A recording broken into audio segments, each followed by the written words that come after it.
How are you all today? Don't answer. That's going to be a loud no. Everybody's great. All right. Before we start our hearing, I want people to know what's first. Raybould. Okay. She's sick. Oh, never mind. I'll wait till we get to that. But I mean, Huh? We on? All right, cool. Good afternoon. My name is Justin Wayne, and welcome to the Judiciary Committee. I represent Legislative District 13, which is North Omaha and North Douglas County. I will start off, and I serve as chair of the Judiciary Committee. I will start off with self-introductions. To my far right. to your right. We're working on introductions still. To my far right, to the right of the right of the right, not that far right. Go ahead. Give it up. I'm Carolyn Bosn. I'm the senator from District 25, which is Southeast Lincoln, Lancaster County, out past Bennett. I'm the middle right, which is I did not accept that. Senator Teresa Ibach. I represent District 44, which is 8 counties in southwest Nebraska.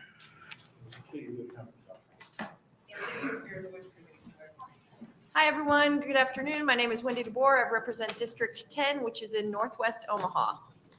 Good afternoon, Senator Carol Velez, representing District 3, which is part of Bellevue and Papillion, Nebraska. And just a reminder, everything they just said is now public record. Rick Holcroft, District 36, West and South Sarpy County. Barry DeKay, I'm from the far left. I represent Cedar, Knox, Holt, Antelope County, northern part of Pierce County, and northern part of Dixon County. Thank you all, and also assisting us is our committee pages, Isabel Cold from Omaha, who is a political science major and pre-law major at UNL. We have not convinced her not to do pre-law yet. We will soon get there. And then we'll have also Ethan Dunn from Omaha, who is a political science major at UNL. This afternoon, we'll be taking up 6 bills, and we'll be taking them up in the order that is listed outside. On the side of the table, or side of that column right there, there are 2 sheets. One is a blue sheet. Please make sure you fill that out. Make sure you write legible so we can have accurate records when you come up and testify handed to the page. We also have a gold sheet. I want to emphasize the gold sheet. If you don't want to come up or just keep hearing the same thing over and over of what you were going to say, you can fill out a gold sheet and list your position on a particular bill, and it'll still be included in the record. I say that to say that it's going to be a long hearings today. So coming up and just repeating what was said may do a disservice to your side, whatever that side may be, because if we keep hearing the same things, we are still all human, and sometimes we tune things out. Just being honest about it. I hope we don't do that, but I'm just trying to help you out. Also, it is the legislature's policy that all letters or records by the committee must be received by 8 a.m. on the morning of the hearing. Online comments are to be submitted in lieu of personal testimony. What that means is if you submit it online, per our rules, you are not supposed to really testify here. So it could count against you, or one of those could be stricken from the record. So think about that when you come up. In other committees, they will not let you testify. I just operate just a little differently. Any other handouts? All handouts will be a part of the record. We ask that you have 10 copies. If you don't have 10 copies, please give it to one of the pages ahead of time, so when you come up, we have 10 copies for the committee. It's hard to understand what you're referencing if we don't have it actually in front of us. There are also no props. Let me be clear on that. I love the First Amendment. I believe in freedom of speech, but signs and those kind of things are not allowed in our hearing room. If they are present, we will ask you to leave. Testimony for each bill begins with the introducer's opening statement, followed by the proponents. Those are people who are in favor of the bill. Then those who are opponents, which is opposition. Then we'll have those in a neutral testifier or neutral capacity testify. Then the introducer will have the ability to give a closing statement. We ask that you begin your testimony by saying and spelling your first and last name for the record. We will be using the 3-minute light system. When you begin your testimony, it will be green. Yellow will come on. You have 1 minute. At the red light, I will cut you off and ask you to wrap up because we have a lot of people testifying today. I would like to remind everyone, including senators, to please turn off your cell phones and put them on vibrate. Also today, not just today, but any day, there are no outbursts, no applauses, no negative grunting or anything like that, any kind of thing like that. I'll ask you to leave. This is the warning for everybody. I don't do second warnings. I just ask people to leave. With that, we will start today's hearing with LB 1288. Senator Raybould is not here. So how are you doing? Welcome to your committee, Ms. Wolf. Good afternoon, Chair Wayne and members of the Judiciary Committee. My name is Kate Wolf, Katewolfe, appearing before you on behalf of Senator Raybould. Senator Raybould regrets that she cannot be here and asked me to introduce LB 1288. LB 1288 is similar to LB 1247, introduced by Senator Patty Panzine Brooks in 2022. Since that time, there have been constructive conversations between the federally recognized tribes of Nebraska and the Department of Health and Human Services regarding the issue of tribal mental health and dangerous sex offender commitment orders. Over the interim, Senator Raybould participated in several meetings and listening sessions where this issue was discussed. I will keep my introduction brief, as the committee will be hearing from several testifiers who will be able to go into detail on the issue LB 1288 seeks to solve, how solutions are proposed in the bill, and what steps have been taken since 2022 to address the concerns of the department. LB 1288 would amend the Nebraska Mental Health Commitment Act to include recognition of tribal mental health and dangerous sex offender commitment orders, allow for transportation of persons civilly committed under tribal law, and provide for reimbursement. Currently, emergency protective custody orders or tribal court mental health commitment orders are not recognized by the state of Nebraska. When state law enforcement or healthcare facilities feel they are unable to honor tribal orders, the result is a patient in crisis not receiving the care that they need. This threatens the personal safety of that individual and the safety of others. I believe you will hear from testifiers that there is inconsistency in how tribal orders are perceived in different parts of our state. LB 1288 will provide consistency and clarity. Tribal members are Nebraskans just as much as those of us who reside outside of Indian country. They have systems in place to care for and protect people just as the state does. It is important to ensure that emergency protective custody orders and tribal court mental health commitment orders are recognized in the same way as they would be from any of our counties. Senator Raybould encourages the committee to understand the urgency of this issue and advance LB 1288 to general file. Thank you. Thank you. Any technical questions on the bill? Seeing none. Thank you for being here. Will you Thank you. close? I can't. Okay. You can. I was going to let you. Oh, First proponent. First proponent.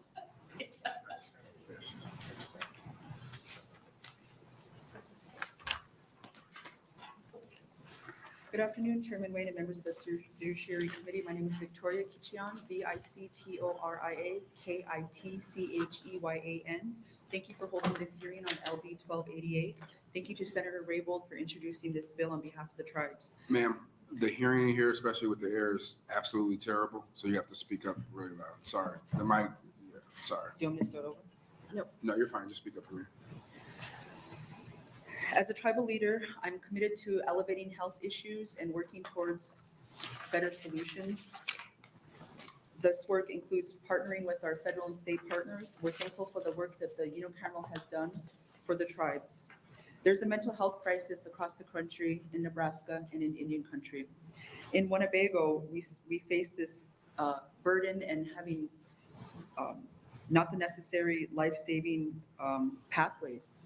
And Nebraska law, as we heard, does not recognize the mental health commitment orders issued by the tribal court in Winnebago. By not acknowledging valid tribal commitment orders, the state provides a path for our federal partners to skirt their responsibility to provide and bear the financial costs for the health care of tribal individuals, as the 8th Circuit has clearly laid out in White versus Califano. The 12 Clans Unity Hospital is not able to provide necessary treatment for these mental health crises.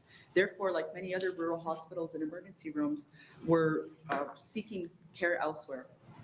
In Nebraska, involuntary commitment procedures and emergency protective custody procedures fall under Nebraska Mental Health Commitment Act.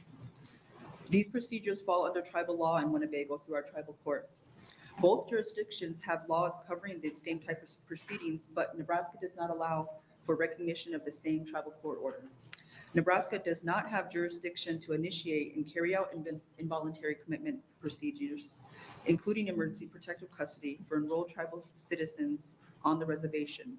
That authority rightfully belongs to tribes under their inherent sovereignty and to the federal government under its legal responsibility to provide health care to Indians.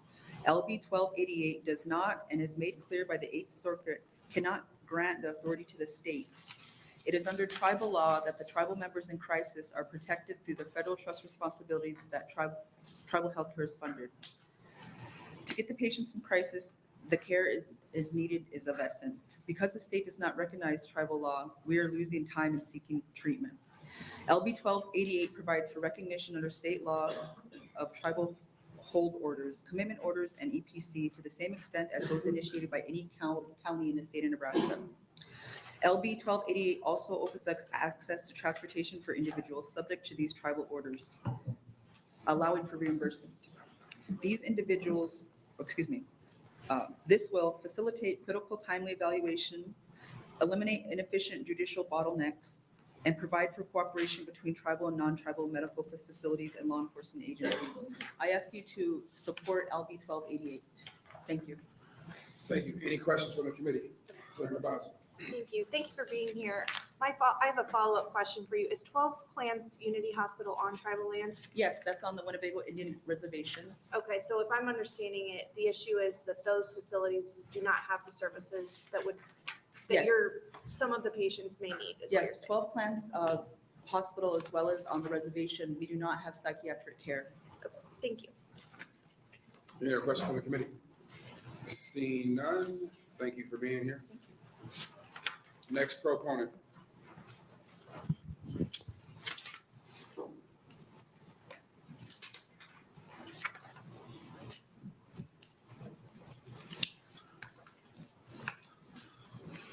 Good afternoon, Senator Wayne and members of the Judiciary Committee. My name is Alonzo Denny, ALONZODENNEY.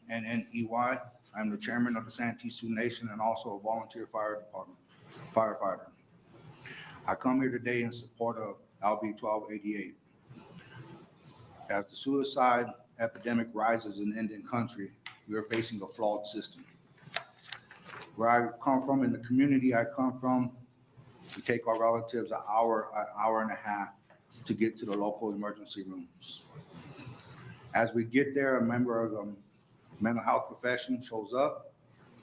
That individual had time to calm down. I no longer want to hurt myself. They will beat you home. They will beat you home, and we'll be dealing with it again the next day.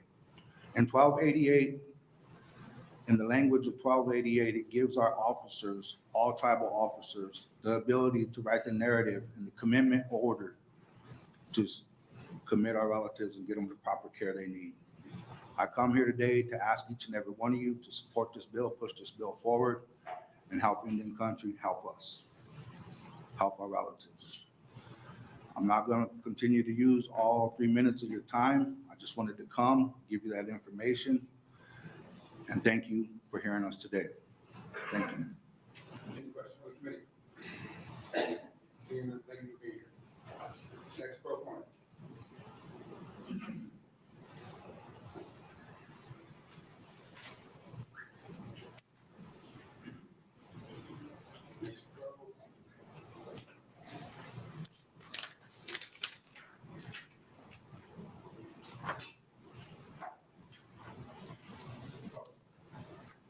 Greetings, members of the Judiciary Committee.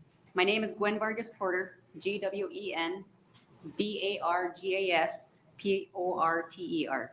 I am a citizen of the Omaha Tribe of Nebraska and the state of Nebraska. I have served the Omaha people as an elected official for 2 terms and currently serve the village of Walk Hill Municipality since 2011.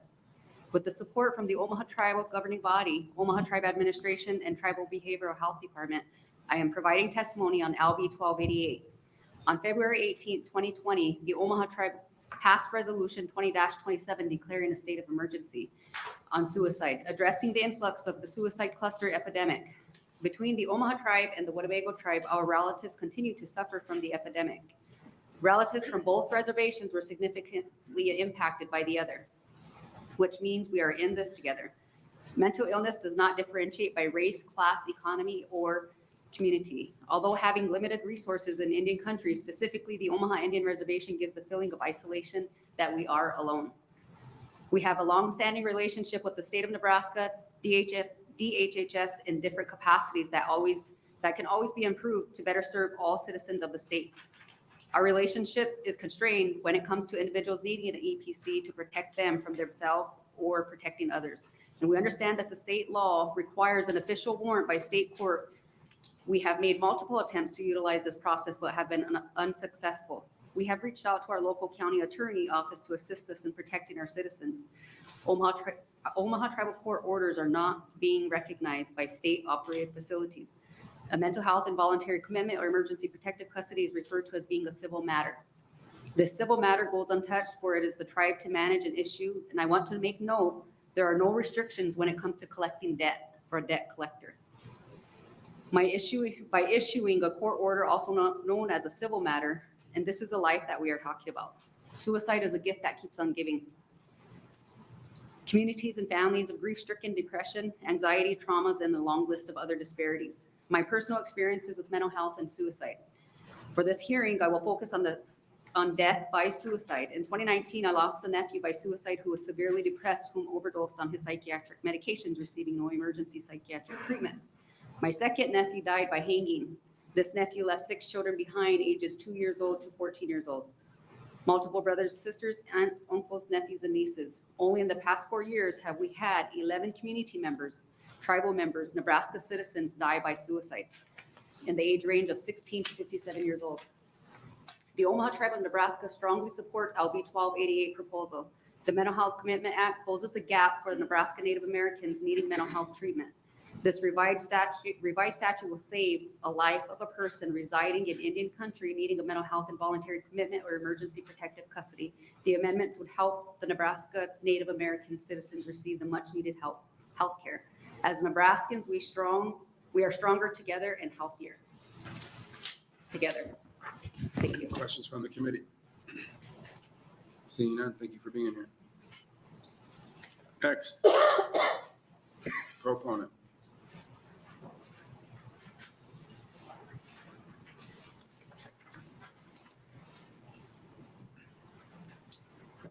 Welcome. Good afternoon, Chairman Wayne and members of the Judiciary Committee. Thank you for holding today's hearing on LB 1288. My name is Stephanie Shady, STEPHANIE, SCHADE. I'm the Emergency Department Case Manager at 12 Plans Unity Hospital, which is part of the Winnebago Tribe of Nebraska's healthcare system with 13 beds and 24/7 emergency department. The hospital serves the Winnebago and Omaha tribes in Thurston County and other Native Americans in the area. LB 1288 addresses a critical problem uniquely impacting Native Americans living on reservations in Nebraska. Currently, the state does not recognize EPC orders issued by tribal courts under tribal law. This, coupled with transportation issues, puts all Nebraskans, but especially Native Americans, at risk.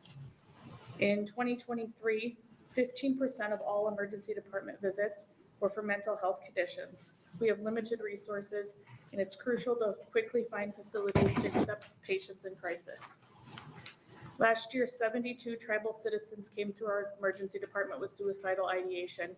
It was necessary to transfer 62 of those 72 patients to another facility so they could receive a higher level of care and ensure their safety and the safety of others.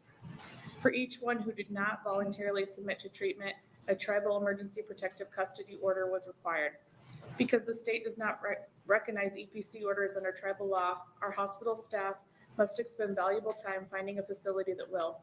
Then staff must organize transportation to that facility that's sometimes hours away. This process delays treatment and puts patients at risk and can exacerbate their condition. I will share a recent example of the impact of this law has on our patients.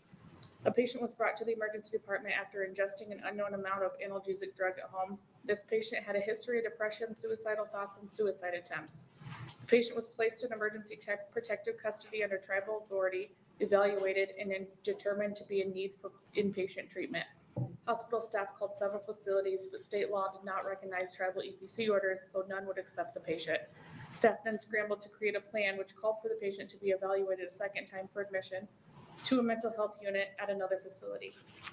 After several hours, the patient was accepted for evaluation, but transport was not available. Ultimately, the patient spent 15 hours waiting in the emergency department for admission and transport. If the state recognized tribal emergency protective custody orders, our patients would more quickly receive appropriate care during mental emergencies, and hospital staff could better fulfill their professional responsibilities to them. Further, if law enforcement officers could provide transportation for these patients under tribal EPC order, the time between when the patient reaches our hospital and receives appropriate care would be drastically reduced. LB 1288 would address these issues. Therefore, I respectfully ask that this committee vote in favor of LB 1288. Thank you. Senator DeKay. Thank you, Chairman Wayne. You referenced that LB 1288 would be impacting Native Americans living on the reservations in Nebraska. How would this impact tribal members that aren't living on the reservations? Will they have the same level of care or not? Our hospital would treat any Native American regardless of So residency. if they're not living in Winnebago, if they live in Sioux City or something, they can come back. Do they need to come to Winnebago, or could they go to the hospital in Sioux City right away?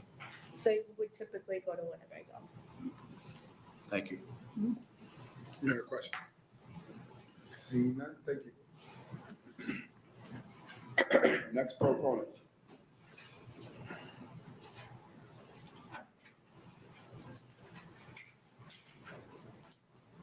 Welcome. Thank you. Good afternoon, Chairman Wayne and Judiciary Committee.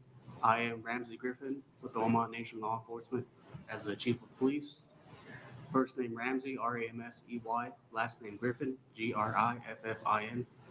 I am a proponent for LB 1288, being that a lot of the times our officers are dealing with suicidal ideation, things of that sort. And our current policy is that we give the patients, take the patients to the highest level of care, which be through the ambulance, being that we operate under a 638 contract. We operate on the memo from the VIA that came out in 2013 from ASAC Marcus Babbitt at the time. We are not able to transport our medical patients off reservation in our vehicle. It will be the ambulance, being that the verbiage in LB 1288 basically gives us the ability to commit the patients. I'm not going to take up too much of the time. I'm just here to support LB 1288, and I ask that you support us as well. Thank you. Thanks. Any questions from the committee? Seeing none, thank you for being here.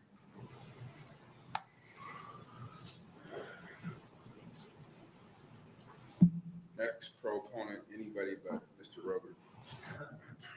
Senator Wayne, members of the Judiciary Committee, my name is Kent Rogert, K-E-N-T-R-O-G-E-R-T, and I'm here today as a registered lobbyist for the Ponca Tribe of Nebraska.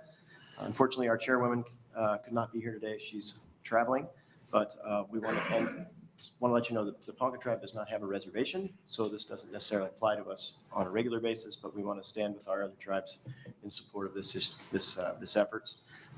We know we're in a mental health crisis in the United States, and it happens in Indian country as well. And it's imperative that tribal citizens are included in the practices that are talked about in the bill. So thank you very much. Any questions for the committee? Seeing none, thank you for being here. Next proponent. Any opponents? Opponents. Anybody here testifying in a neutral capacity?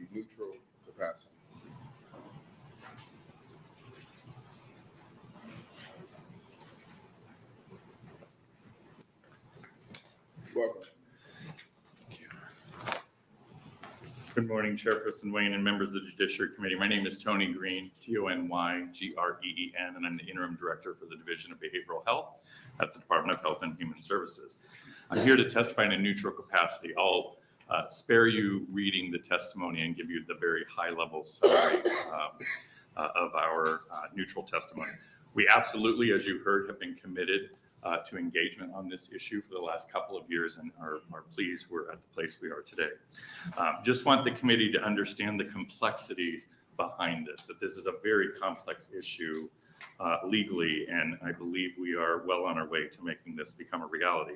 The one thing we do agree on is regardless of where folks live, we want them to receive the appropriate behavioral health treatment.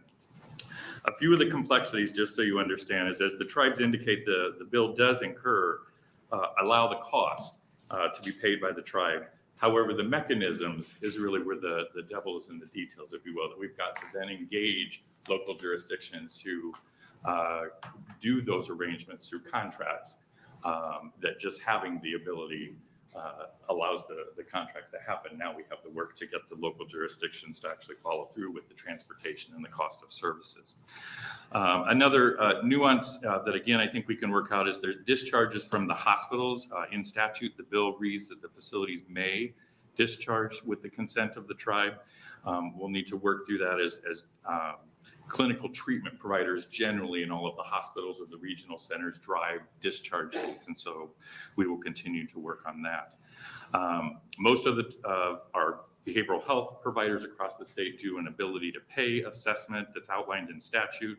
Again, through contracting processes, we'll need to work on those nuances of how that would work via the contracts directly with the tribes for individual members accessing hospitals or the regional center services. The final issue that I would say is the involuntary custody and mental health commitments. Currently, Nebraska participates with the Gun Control Act, and so making a determination of whether or not behavioral health currently has the authority that when folks are involuntary committed, that excludes them from owning and purchasing firearms, and we work with Nebraska State Patrol on that, and so we need to figure out whether that would or would not apply for folks now civilly committed from tribal lands. Again, very complex issues, but we are very collaboratively working on these, and I'd be happy to answer any questions folks might have. Any questions from the committee, Senator DeKay? Thank you. You said the costs are incurred by the tribes, right? Where does the tribes, are they allocated by the federal government, by state or whatever to help offset the costs of them? Or how's that worked in the past, and where do you see the path forward going on? Yeah, I don't want to speak for the tribes, but I know that there is some funding that can support that through Indian Health Services, but I think that's probably a question of how they'll pay those services to the tribes. Thank you. Any other questions from the committee? Seeing none, thank you for being here. Thank you. Anybody else in the neutral testimony?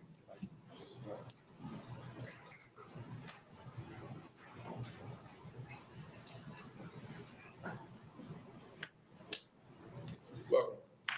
Good afternoon.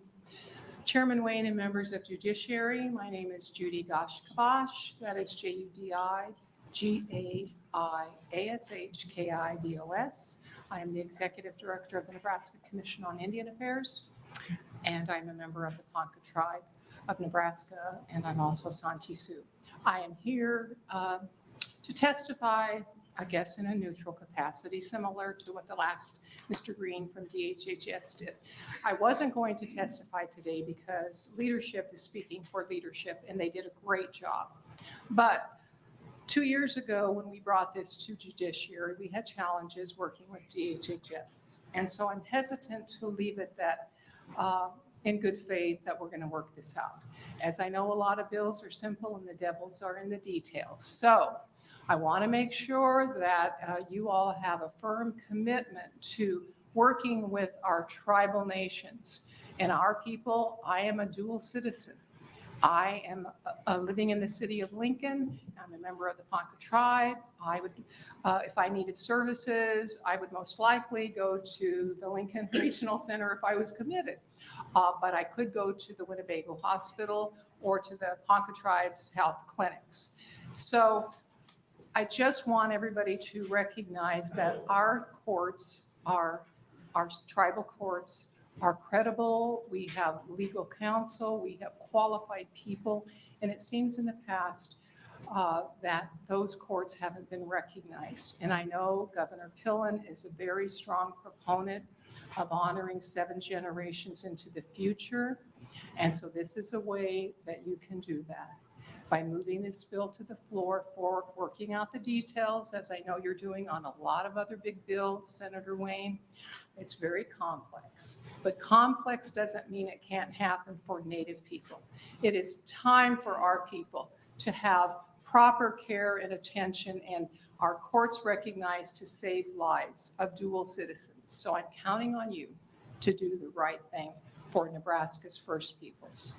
So I don't know if that's neutral testimony, but I'm honored to serve our tribal nations, and I think that this is something that we can work out, and we must work out.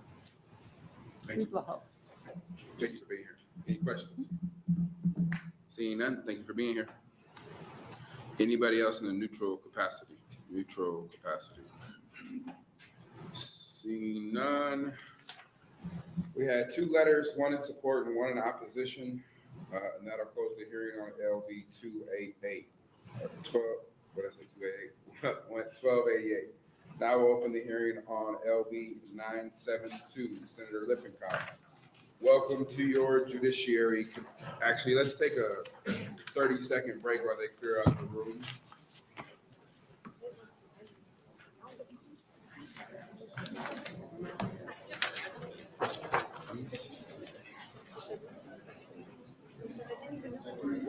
Safe travel.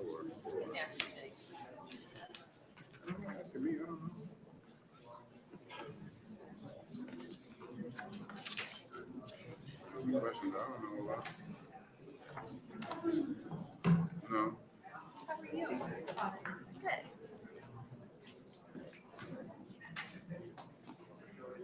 All righty, let's go ahead and you can grab a seat and calm down. Senator Lippincott, come on up and let's get your hearing underway. Welcome to your Judiciary Committee, sir.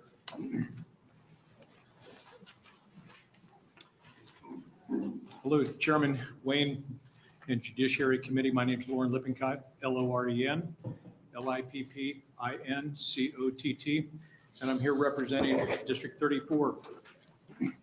Today, I put before you LB 972, which adds kratom to Nebraska's controlled substance list.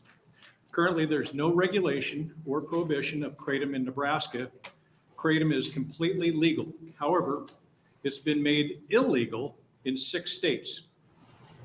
Some states have put a restriction or other restrictions on the purchase of kratom, and you should be able to see that in document number 1.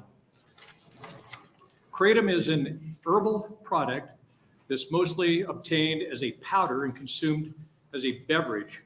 Kratom is also known as mitragene 9 and hydroxymitragene 9. I don't think many of us knew what kratom was even 5 years ago, but now you can't drive across town without seeing a sign for kratom outside of CBD stores in town. Kratom, as you see from the comments on this bill, can be a useful tool in helping someone to stop the use of opioids. However, kratom has similar opioid effects and withdrawal symptoms, which is why I believe we need to add kratom to the controlled substance list, like which has been done in Alabama, Arkansas, Indiana, Rhode Island, Vermont, Wisconsin have on the books presently. I've handed out to you lots of information, one of them being a paper from the Congressional Research Service, that's document number 2. And I note that this paper, as it outlines federal considerations and recommendations that have been given by the FDA and the DEA on this matter. Specifically, the DEA has noted kratom as a drug and chemical of concern. Under the section titled Kratom Regulations, you can see that some of the restrictions other states have imposed, including age restriction for purpose, restriction on marketing to children, and prohibition of sale of adulterated kratom products. Nebraska presently has none of these restrictions. I've also handed out a few journal articles, document number 3, and please note the one titled Natural Drugs, Not So Natural Effects, Neonatal Abstinence Syndrome Secondary to Kratom. This was published in 2019 in the Journal of Neonatal Perinatal Medicine, and the methods and results read as such, quote, "We report a term neonate who was born to a chronic kratom user and required treatment with opioids for neonatal drug withdrawal. Conclusion, physicians should be aware of these herbal supplements and their potential withdrawal effects in newborns, which cannot be picked up by the standard toxicology screen. As with any drug abuse related issue, kratom and its addictive effects are harmful to babies born to addicted mothers at birth." Document number 4, in a paper labeled Abuse Potential and Adverse Cognitive Effects of Mitragynine Kratom, which was an animal study done by the Mayo Clinic, the abstract compares acute and chronic kratom administration to that of morphine and concludes that altogether these findings provide evidence for an addiction potential with cognitive impairments for mitragynine, which suggests its classification as a harmful drug. Document number 5. I also have printed for you Jeremy Eden's comment on the bill. He gives personal testimony that the marketing of the drug as safe and herbal is misleading because of its addictive qualities. Unregulation of this drug is unclear labeling and are affecting Nebraskans negatively. I also have my own personal interaction with a kratom user and have walked with that person on a long road to recovery from addiction. And I might just add that regarding opioid use, over the past 2 years here in America, 32% of Americans have used opioids at some point. 32%, 1/3. And over the past 1 year, 18% of Americans have been on opioids, which in essence is a painkiller. You know, bad shoulder, have shoulder surgery, you get on a pain reliever. So that's quite common. We know that. Of the individuals that have been on opioids, painkillers, 1 in 5, only 1 in 5, 20% will go through some type of treatment to get off of painkillers. Only 1 in 5. That means 4 out of 5 do not. It's noted that 2.5 million people in America do have an opioid use disorder. That would be like the entire population of Nebraska and Wyoming, 2.5 million people. It's also estimated by the FDA that 2.1 million people take kratom. It's widespread, more widespread than we thought. And in essence, a person normally will take about 30 grams of kratom in a day. And of course, we know a gram is about the weight of a paperclip. So about 30 grams per day, and 100 grams costs about $35. So an average person who takes kratom regularly spends about $350 a month. Now, a person that tries to get off kratom, kratom actually works to some extent, but try getting off kratom, you can't do it, or it's very difficult to do it. And a person that I know went through a treatment program. It was $12,000 and took several weeks in a facility to get off of kratom. And the medical doctor told him, he said, it has properties like getting off of heroin. It's tough. Document number 6 that you have, finally, I have for you an amendment to the bill. This amendment would push the effective date to January 1, 2025. Kratom is widely sold in our state, and I want to give ample time for people to get the help they need before we add it to the controlled substance list. Please take the time to read the studies and information I've laid before you. They are in agreement that kratom is addictive. Thank you, sir, and I'll take questions.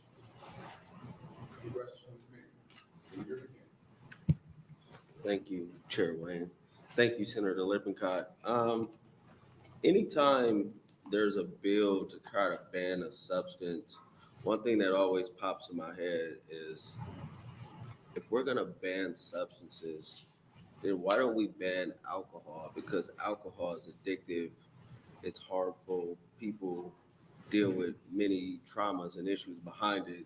And I feel like if we're gonna ban any substances, we shouldn't be selective. Yeah, and of course, the argument to that is we did that back in the 1920s with, what was it, Amendment number 19, I believe it was.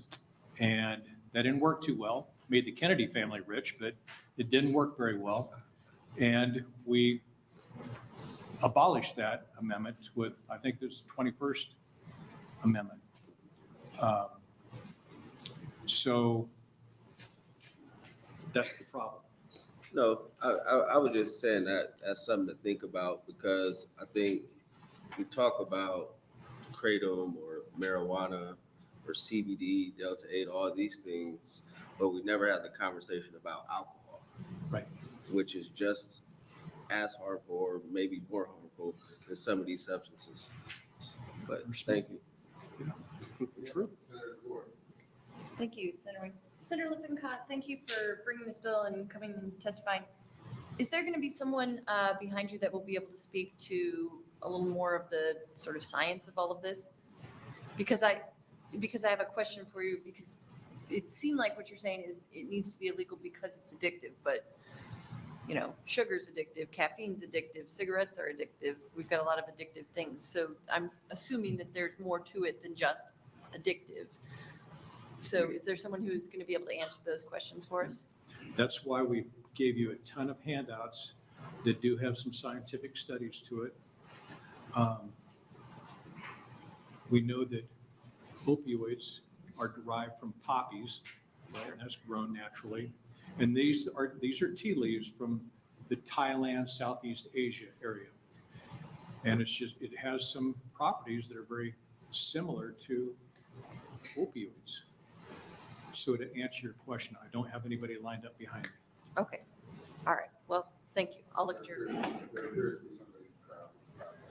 Senator Blood. Thank you, Chair Wayne, and thank you for bringing this forward today. I did co-sponsor this bill because I thought it was time for the discussion, but I have a hard question for you here. So why prohibit and not regulate? Because as you know, if you follow the legislature, I've talked about why hasn't our Attorney General's office regulated so many of these things that have now just blossomed everywhere if we're concerned about them. But the first time we actually do bring legislation, it seems to be more about prohibiting. I think it's on the first handout that I gave to you. The FDA did try to regulate it and make it illegal, and it got pushed back from the U.S. Congress. Oh, you And mean so- the Congress that doesn't do their jobs? Yes. Yeah, and so they backed off on it. But the truth is, and that's also in the handouts, that several states, first off, I mentioned the 6 states that already banned it I'm familiar with completely. those. But there are other states that have either regulated it to, you can't sell it to minors, or it must be tested beforehand. And just a little while ago, I was talking to the medical doctor upstairs. You know, we've got a physician on call, and I talked to him about this. And he said what some of these agents are doing, these drug agents are doing, is they will lace them with different types of drugs, like fentanyl, for instance, to make it even more addictive so that people need it more. Which they do across the board for multiple types of illegal drugs. That's not unusual. Correct. So I'm going to bring you back to the original question. Yeah. Why are we choosing to prohibit instead of regulate? I do what? Why are we choosing for our first attempt at this to prohibit instead of regulate? There's a difference. Well, that's all. The only question I'm asking.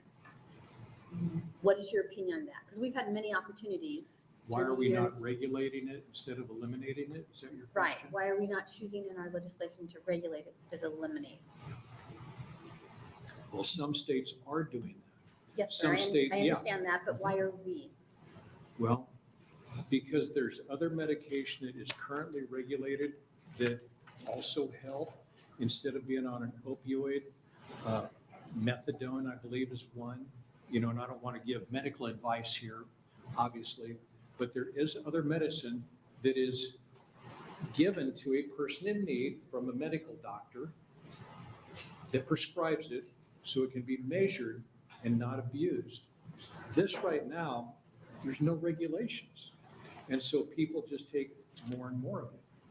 But, and I don't want to beat a dead horse. So you just said that. It's not regulated, so we should get rid of it. So why aren't we regulating instead of eliminating? I still haven't heard that answer. So maybe we can talk, because it's going to be a long day in here. Maybe we can talk That's later fine. about Yeah. this. You know, if you'd like to have an amendment for that, you know, you're certainly more than welcome. Obviously, we're in an arena of ideas here, but So you would be comfortable with that? I would not. All right, thank you. Thank you. And that is a good question. Any other questions from the committee? Seeing none, thank you for being here.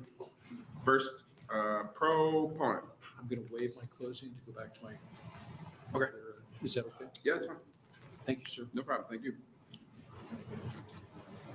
Senator Lippincott, just so you know, there's 32 letters, 13 in support, 19 in opposition. I usually say that at the end, but I just want to make sure you hear that. Thank you, sir. Thank you.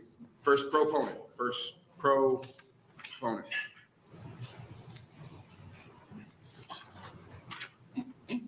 This is proponent. Just give you. Welcome to your judiciary. Thank you, Chairman Wayne, members of the Judiciary Committee. My name is Maggie Ballard, Maggie Ballard, and I am here as a prevention specialist at Heartland Family Service. I'm here on behalf of our agency as a strong proponent of LB 972 and would thank Senator Lippincott for bringing this bill forward. We feel that it's long overdue, and I must admit that I had a hard time writing this testimony because to me, banning kratom has kind of seemed like a no-brainer, but I know that while I have heard about the bad things to kratom users since about 2015, that some people are less familiar. So it sounds like he gave you some handouts, but being sold in the pill and liquid forms in lower doses, 1 to 5 grams of kratom acts as a stimulant, and at the higher doses of 5 to 15 grams, it acts more like a depressant. The list of ailments that kratom is advertised to treat include pain, fatigue, depression, anxiety, stress, menstrual cramps, and more. Yet the FDA does not approve using kratom for any medical purposes, and it is completely unregulated. In 2019, CNN published an article highlighting the increase in calls to poison control for kratom from 1 per month to 2 per day. Then in March of 2023, a 48-year-old Iowa man died after becoming addicted to kratom. He had originally started taking it to help relieve his muscle pain after working out in July of last year. A Florida woman died after taking kratom, and her family was awarded $11 million in a wrongful death lawsuit against the company that sold her that substance. Serious side effects include psychiatric, cardiovascular, gastrointestinal, and respiratory problems, including weight loss, dry mouth, chills, nausea and vomiting, changes in urination and constipation, liver damage, muscle pain, overdose withdrawal, and addiction. Fortunately, some states have looked at the terrible experiences individuals and families have experienced, and a list of states there that have banned it from being sold, and I'm asking you to add Nebraska to that list. While many people would like to point to a number of legal substances that kill far more people than kratom, I would like to point out that when it comes to addressing the addiction epidemic here in our country, we may not be able to do everything possible to limit the harms, but you can be part of the problem or part of the solution. And I hope Nebraska will be part of the solution and that you will vote 972 out of committee. Thank you. Answer any questions. Questions from the committee? Seeing that, thank you for being here today. Next proponent.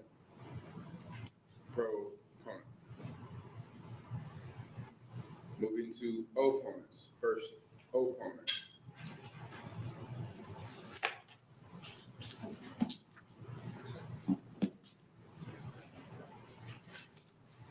Good afternoon, Chairman Wayne and members of the Judiciary Committee. My name is Sarah Linden, and I am a Nebraska native and owner of Generation B with 15 vape shops in Nebraska. When I first learned about kratom, I was skeptical. I had a misconception that it was only used by drug addicts and would attract the wrong clientele at my stores. I couldn't have been more wrong. Over 15 million people in the United States use kratom. Surveys show that the majority of users are between ages 30 to 50 years old, employed and have some college education. Kratom users are regular people, soccer moms, athletes, construction workers, and older folks looking for natural remedies where pharmaceutical prescription drugs have failed them. Kratom is commonly used for pain, anxiety, depression, focus, alertness, and to self-manage opioid and other substance abuse disorders. It is not an opioid. It is a natural remedy sourced from the Mitragina specioso, a tropical tree in the coffee family. Kratom is much safer than opioids, acting as a partial opioid receptor agonist and binding to the same receptors in the brain as opioids, without the negative respiratory or highly addictive brain rewarding effects. This makes kratom a much safer option than pharmaceutical opioid medications for treating pain.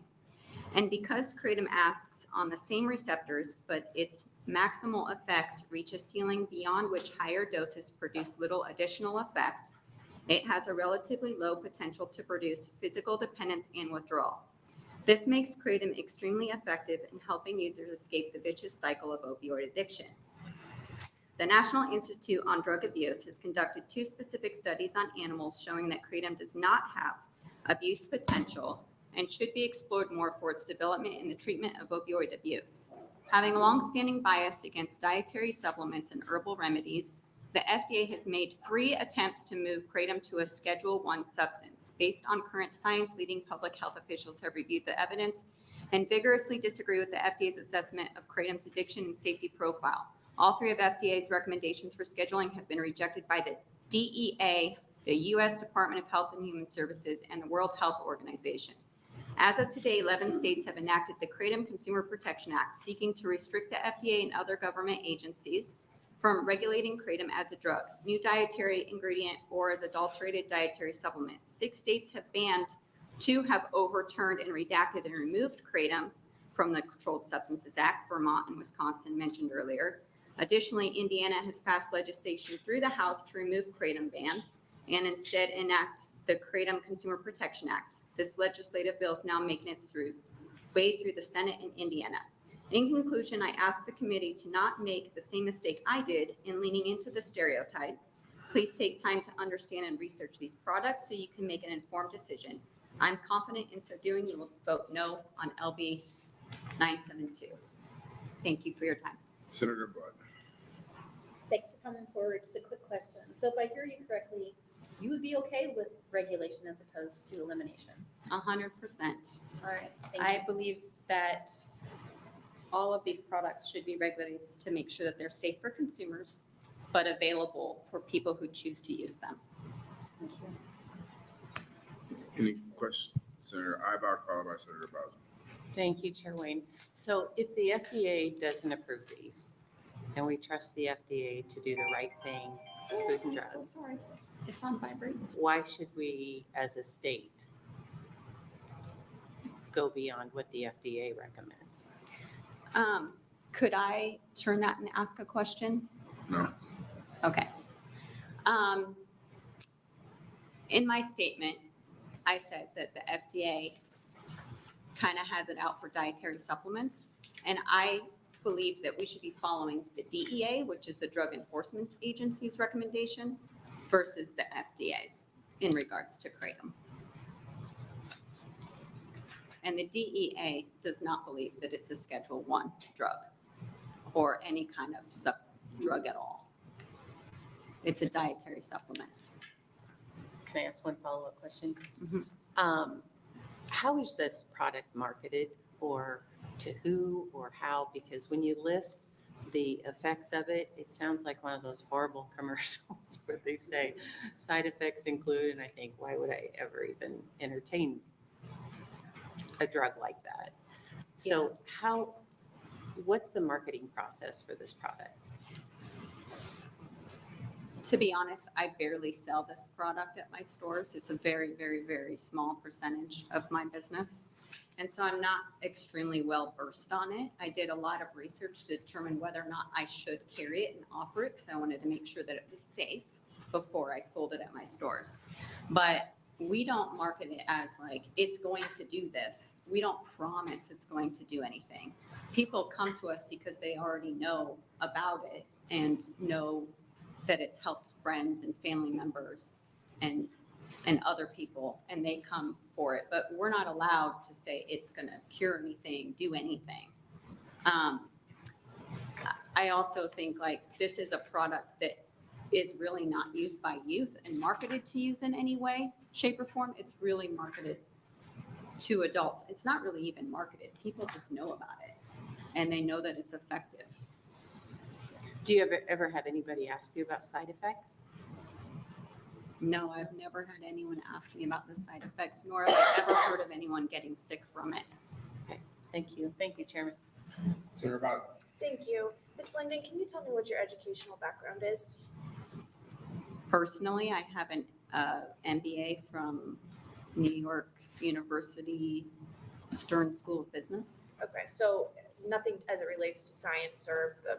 No, and there will be some experts in science coming up after me. Okay.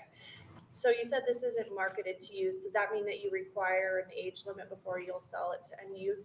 We do, yes, but in the absence of regulation, that would be one thing that I would recommend is putting in a minimum age requirement. Okay, and why is that? Because it is a substance that people can take that can affect them physically or mentally. What is the age that your shops restrict? We use 18 and I would be comfortable with 21. You use 18, comfortable at 21. Is that what you said? Yes.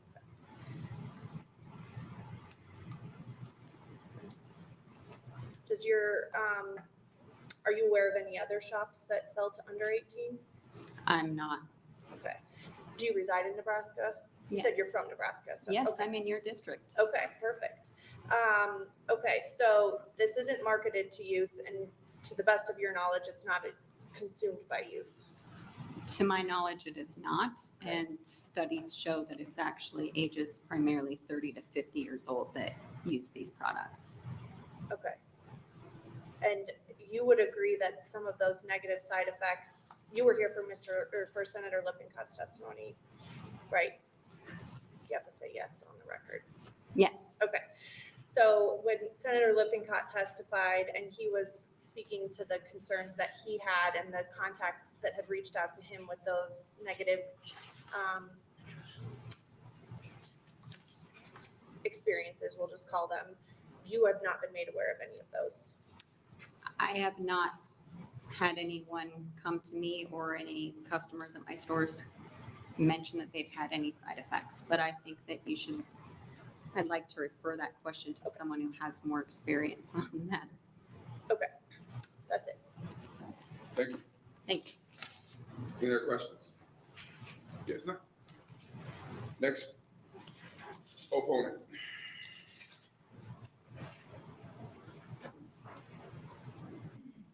Welcome to your judiciary. Welcome. It's good to be back in Nebraska. My name is Todd Underwood. I'm a former resident of Omaha, Nebraska, the good life. Came back up here to talk to you guys about this proposed ban. I own one of the larger co-packing, manufacturing, and extraction laboratories for kratom in the United States. There's a couple points I'd like to touch on before I go into my personal testimony that brought me here. Senator McKinney, when you talked about prohibition of alcohol, and basically it didn't work, all it did was create a criminal empire. With the 15 million Americans that currently utilize this product every day, we see pretty much the exact same thing. Senator Blood, when you talked about why are we banning it instead of regulating it, that's a brilliant question. And I know Mac Haddo, the senior fellow from the American Kratom Association, would probably, I might be speaking out of turn here, but he'd probably love to talk to you guys about the introduction of the Kratom Consumer Protection Act, which would exactly that, regulate the product and keep it a safe, sustainable marketplace for the Nebraska citizens. I think there's 12 or 15 states that already have this law in place. It's worked out tremendously. I was in Washington DC in the Senate subcommittee talking about the introduction of the federal KCPA back in December. The senator that introduced this bill, when he talked about prohibiting kratom because there are medical treatments that can be utilized in lieu of that, I want to talk about one of those.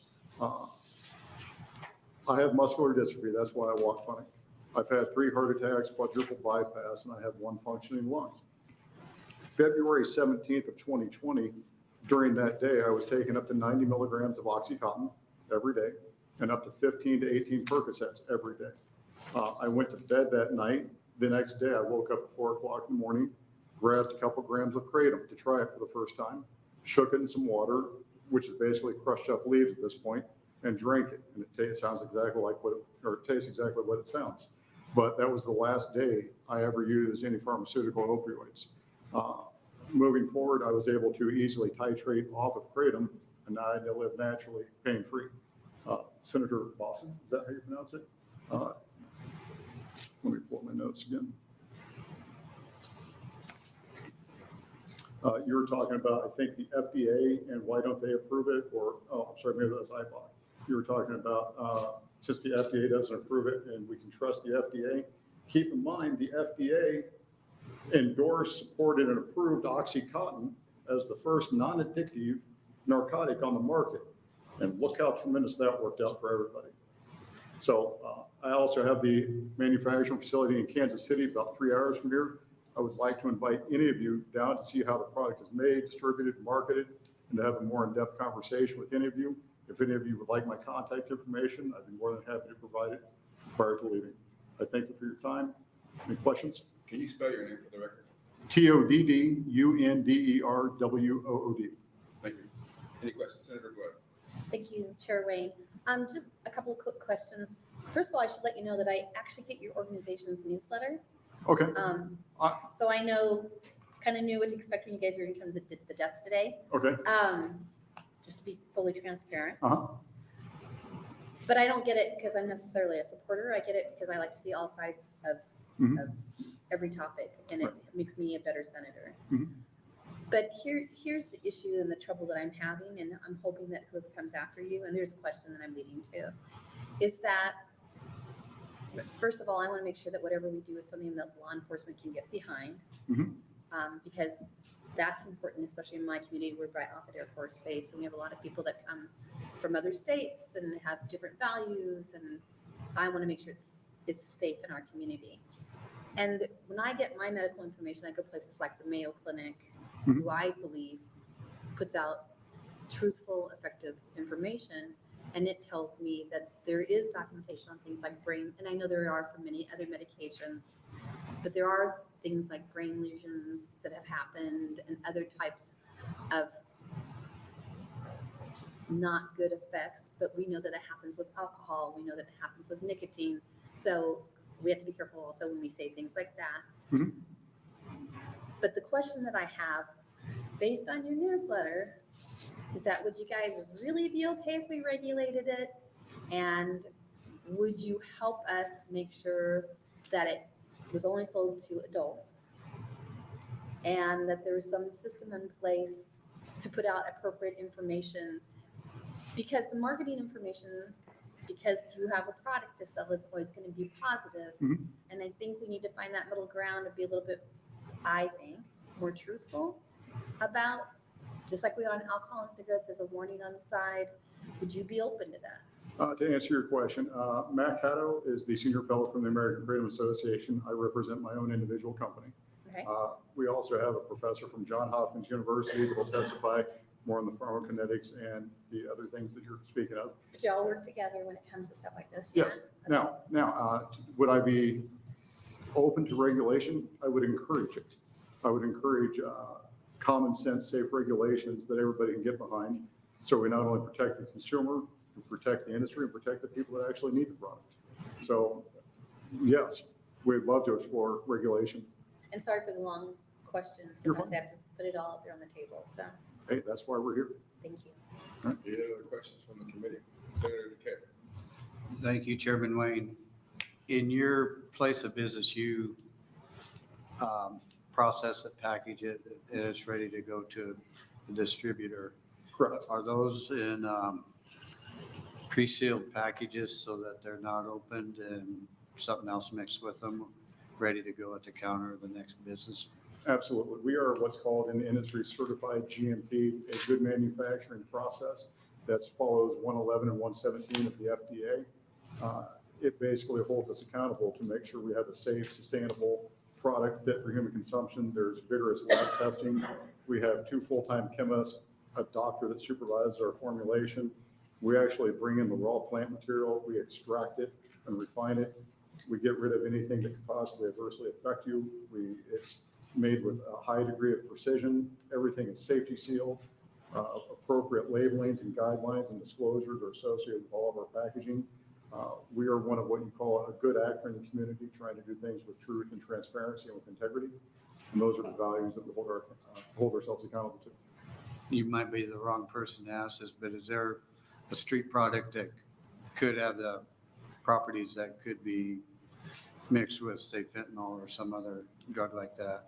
That would still be distributed through a store. You know, I couldn't see why anybody would add fentanyl to kratom. I think it's a bit of a witch hunt to make an accusation that somebody, I don't think it's ever been discovered of somebody taking a very expensive street drug and putting it in a very cheap herb. It wouldn't be a good business decision from the drug dealer. I think there's better ways for them to make a profit. That's my personal opinion, not been in their shoes. Okay, thank you. You're welcome. Any other questions from the committee? Seeing none, thank you for being here. Thank you. Next opponent.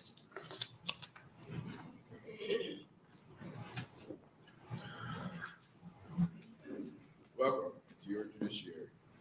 Thank you, Mr. Chairman, members of the committee. My name is Mac Haddow, M-A-C-H-A-D-D-O-W. I'm the senior fellow on public policy with the American Kratom Association, and we thank you for this opportunity to be here today. I wanted to make 3 points to you and certainly would welcome any detailed question. First is that kratom is not scheduled as a controlled substance under federal law. If the FDA could do it in the past, up until just recently, they would have done so, and in fact have tried. You've heard that in 2016, the FDA made an application to the Drug Enforcement Administration to schedule kratom. The DEA rejected that, asking for a full 8-factor analysis, meaning a full scientific dossier. That was provided in 2017 and then summarily rejected by the Assistant Secretary for Health, Dr. Joie, in a scathing rebuttal letter, which should be in your inboxes if you haven't had a chance to look at it yet.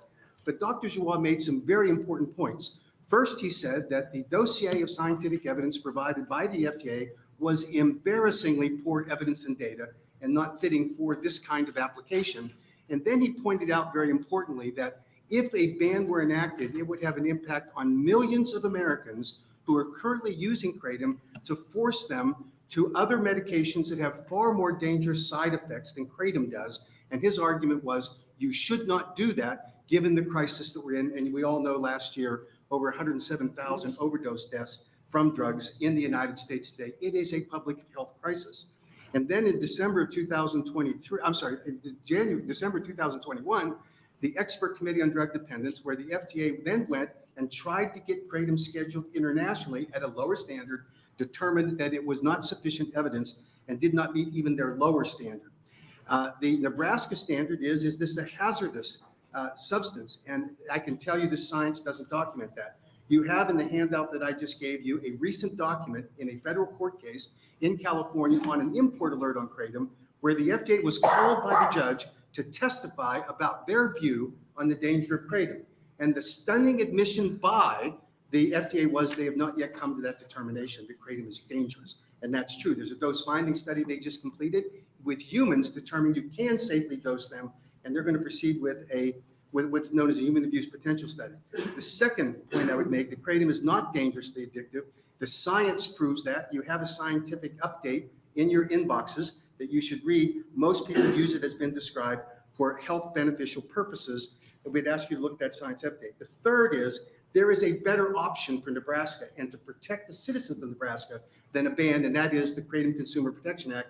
There have been There have been 11 states that have passed it. It does put specific regulations on it, including an age limit. The 6 states that banned it are now all, with the exception of Arkansas, unwinding that ban because of this particular situation the FDA is in now, that they cannot speak to the hazards or the danger levels of kratom. Glad to answer any questions. Thank you. Any questions? Thank you for being here. Thank you. Any other opponent?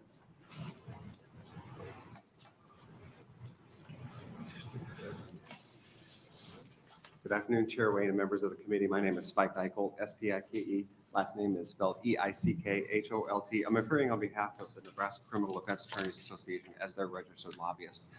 We are opposed to the bill. What this bill would do is it would add kratom and the definition that's provided in LB 972 to the list of controlled substances. Specifically, would make it a Schedule I controlled substance. That would make it a felony to have it, and it would make a greater felony for you to sell it or possess with intent to sell to somebody. If it's possession of any amount, and you've heard talk about residue amount, any detectable amount of whatever this chemical described would make it a felony. Someone testified earlier, I think it was either Mr. Underwood or Mr. Haddow, talked about how under the federal law, under the Federal Controlled Substances Act, kratom is not a controlled substance. Obviously, Nebraska is free to criminalize whatever it wants to criminalize. But generally speaking, when it comes to controlled substances, Nebraska, like other states, models their criminal codes, their controlled substances based on the federal law. When there's an update to the Federal Controlled Substances Act, the states follow. I think Senator Bosn's got a bill that does that being heard today. There's some utility and some purpose of that. One, it lets people know what's legal and what's not. Even the introducer of the bill acknowledged that he wants to delay the implementation date of this bill, move back to January, because he recognizes that people are able to buy this stuff, people have it in their homes, people are using it, and you're going to make it a felony for them to have it. So even Senator Lippincott recognizes that there's some sort of consequence that people may not be aware of. I don't think any of the states have criminalized this or have somehow tried to criminalize it, or any of our bordering states. That's our sort of the crux of the position that we have. Criminal laws ought to be clear to let people know what's permitted and what's not. It is sold everywhere. Apparently, and I'm not going to speak to the pharmacological material or anything like that, but there is apparently a disagreement in the profession as to the value of this. And I would strongly urge this committee not to simply make this a felony because someone doesn't like it or someone has chosen a side in that scientific debate. I'd answer any questions if anyone has any. Senator DeBoer. Thank you, Senator Wayne. So I was thinking about this very thing that you're saying. Is there any substance in Nebraska that is illegal as a Schedule I illegal that is not illegal federally? I couldn't. Well, I suppose if we don't pass Senator Bosn's bill, maybe that'll be the case. Because that's what every year or so, you've been on the committee for a while, that's what we have that Sure. bill. Yes. Okay. And for the record, because I see the attorney sitting over there, I want to bring that bill sometime. Yes, other than if we're lagging behind the feds because we haven't passed our harmonizing bill yet, is there any, I think they're always. So generally, I remember that we did not have tramadol listed as a controlled substance. I remember someone in my office won a case based on that. So we may be deficient, but we don't ever extra make things illegal. I don't think so. I mean, I wouldn't be surprised if we were leading the pack, so to speak, to make things felonies, because that's sometimes something that we do. All right, now that seems like an editorial comment. But I think generally speaking, all of you have been on the committee, most of you have been on the committee for a while, you have that sort of update every year or every other year. Yeah.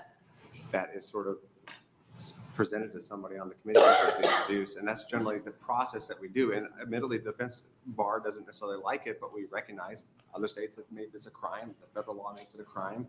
We ought to have some sort of uniformity. We can tell clients and represent people in court get caught up in it. Okay, thank you. Thank you. Any other questions? So, maybe this isn't a question for you, but it is what it is. We use plenty of things that the FDA hasn't approved off-label for the state of Nebraska. That's right. In fact, the state of Nebraska, particularly DHS, uses off-label for almost, but a lot of the kids in juvenile. So we don't follow FDA guidelines on Not everything. Not in that context, you're right. Thank Any other questions from the committee? Seeing nothing. Next opponent.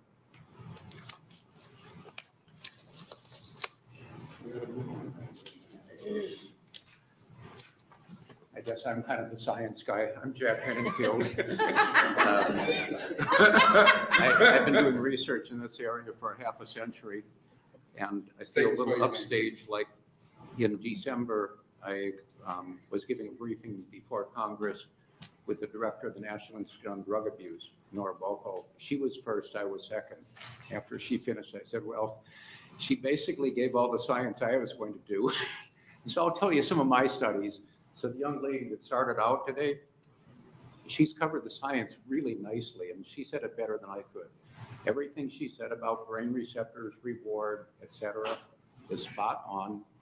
There are more than 450 articles in the last 6 or 7 years on kratom science. By the way, I'm a vice president of research and health policy at McKinney Associates, and what my group mainly does is drug scheduling for pharmaceutical companies. And before that, I've been at Johns Hopkins for 40-some years as an adjunct professor at this point. And I started doing drug scheduling in 1980 at the National Institute on Drug Abuse, where I headed the group that did drug scheduling, and I worked with DEA. Can you speak up a little bit? Speak up a little bit. I can't hear you. Oh, I'm sorry. It's weird. Can you hear me now? Okay, I'm sorry. Usually it's me not your because I fault. wear these hearing gadgets. So I started doing drug scheduling in 1980 because the National Institute on Drug Abuse has input, and the Food and Drug Administration. They make recommendation, DEA gets the final call. DEA rejected FDA's recommendation. Nora Balko, the director of NIDA, said they oppose it. The World Health Organization considered it, as they often do when FDA says, consider this, and they rejected it. They rejected it because the science wasn't there, and as the Admiral Jor, Assistant Secretary of Health, said, there would be adverse consequences with the ban, and you've already heard some of that. Instead of pregnant women talking to their doctor about their use, which they should, and now it's a Schedule I. That's a serious offense, and there are other problems. The other thing is creating a black market, which currently doesn't really exist. We need safe, regulated kratom. I love science, so just some of my colleagues at NIDA, Johns Hopkins, and the University of Florida just last week had a new study published in JAMA. And let me just summarize, I'm going to quote their main highlighted finding. They used the methods of clinical trial assessment of adverse effects and efficacy. Among the 357 kratom consumers surveyed using the ecological momentary assessment in this study, most reported using kratom daily to relieve pain, improve mood, or increase productivity. Some used it as an opioid substitute. Most participants reported improvements in daily living and productivity. More frequent use was associated with tolerance, some withdrawal and craving, but not social and functional impairment. So anybody that uses caffeine every day, you meet 2 or 3 criteria most likely for a use disorder. But unless it's impairing your daily life, use in the face of serious harm, causing accidents, you don't consider that a serious use disorder. And kratom looks more like that. Why is this important in Nebraska? Nebraska also has drug overdose. Fewer than a lot of states, about 200 in 2021. Most of them due to opioids. Thank you for your, I gotta cut you off, I sir. was concerned, like a lot of us. I gotta that cut this you would off, sir. Take away something that could help people. So I oppose the bill and hope you regulate it. Any questions for Senator DeKay, followed by Senator DeBoer? Thank you, Chairman Wayne. Within your studies, what are the effects of this? Is it for pain reliever? So what the studies, there's many different types of studies, field studies in Southeast Asia, surveys in the United States, and this recent one using the clinical trial methodology where people report questions just about every hour during the day. They answer it on their cell phone. And that's what FDA now requires for most drug studies. And there will be people that are In that study, this was on people that had been using kratom regularly. And there were very few adverse events. What people report is I took two more than I should have, and I felt a little nausea. That's an adverse event. In terms of serious adverse events, there weren't any. In terms of people that are using it several times per day, because they had a broad spectrum, if somebody's using 3 times per day, then it's likely that they might say, I feel a little bit of withdrawal, I need some kratom. They self-manage it. So ironically, people are using kratom to self-manage opioid withdrawal.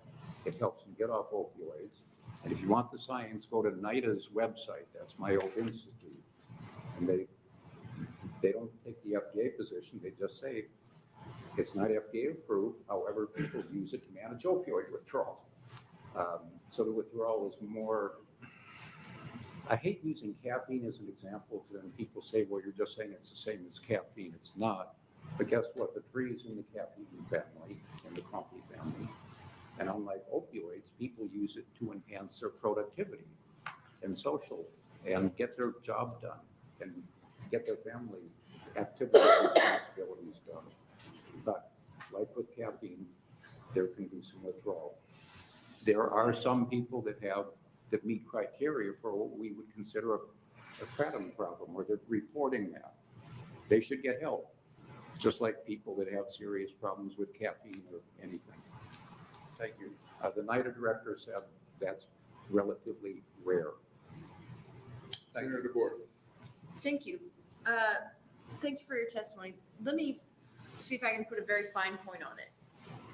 Would we consider this an addictive substance?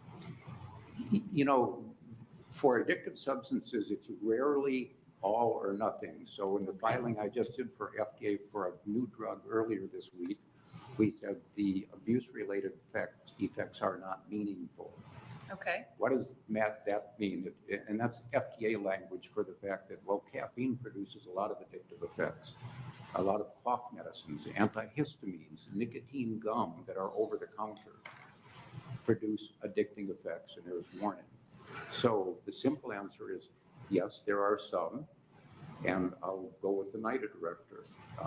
Addiction in the sense of opioid addiction, for example, or amphetamine addiction is relatively rare and manageable. Okay.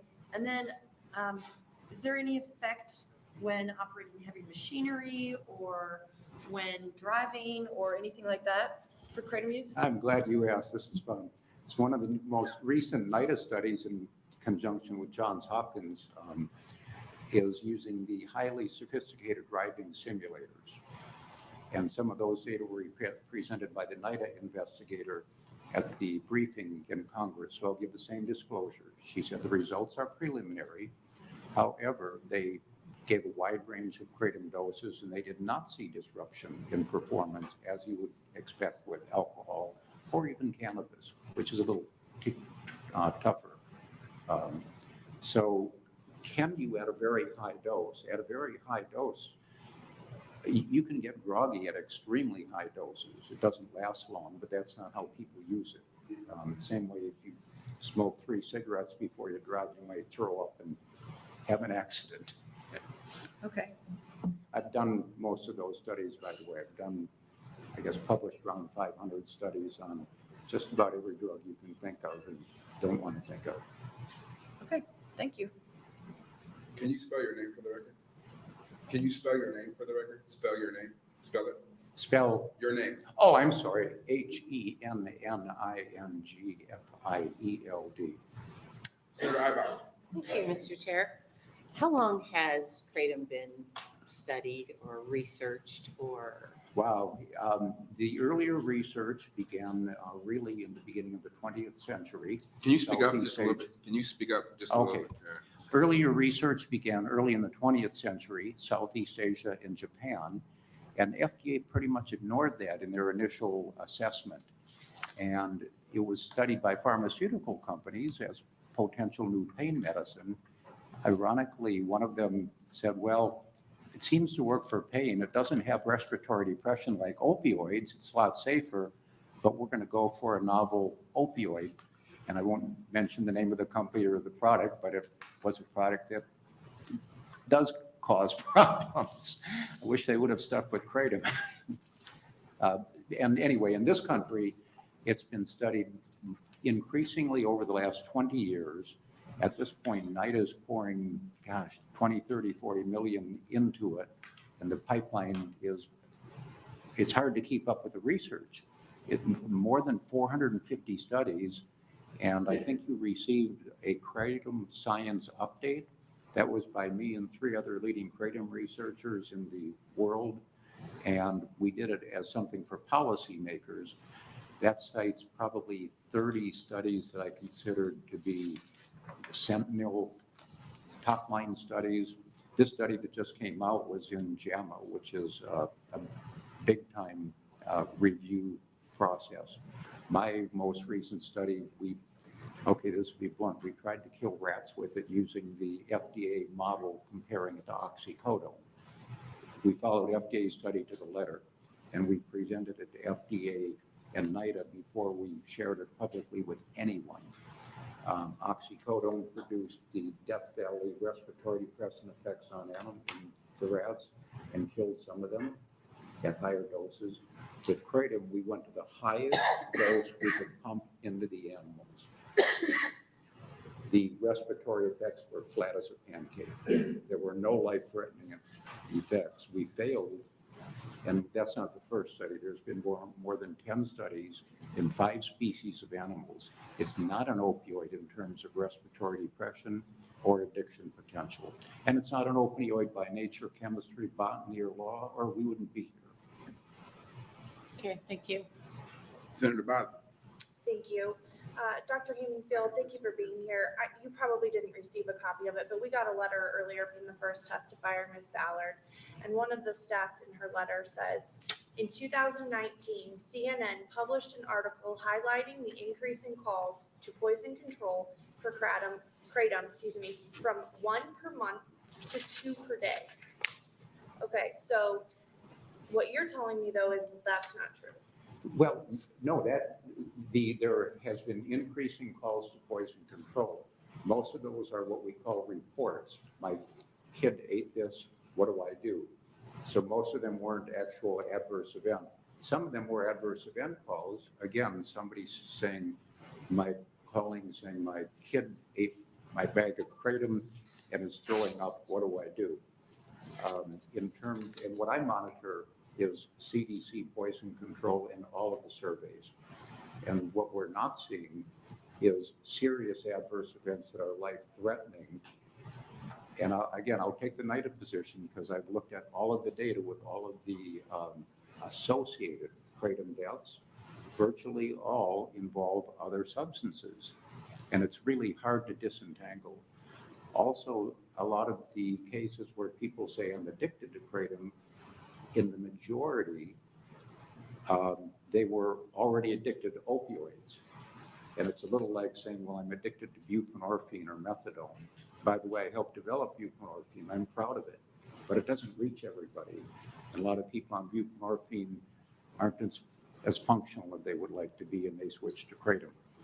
Okay, well, let me bring you back. So you would agree though that increase in calls, those are concerned consumers of kratom reporting an overdose concern? Yes, so there are definitely increased calls to CDC. Okay. That is a flat out fact. And that if a child accesses this, you would agree that's a problem? We should minimize every effort, we should minimize access to children, and it is a problem. I'm a parent. The good thing is that it's not like an opioid sitting around where the child is likely to overdose and die. Again, you can't say it's impossible. You can overdose on too much water, cough medicines, a lot of things. So that's part of the reason we need labeling. We need balanced labeling like states can do, and hopefully FDA will do, that says just because it's natural, don't think you can use as much as you want. That doesn't mean it doesn't carry risk. Okay, so, but to that end, you would agree right now, there's nothing that prohibits the distributors of kratom from putting that label on their product as it sits right now today. Nothing prohibits There that. is nothing to prevent them, and different marketers do different things. I work on labeling, and I've been working on it for decades, and labeling is really tricky. You don't want to overwarn. You don't want to say, well, it might cause this when we don't really know.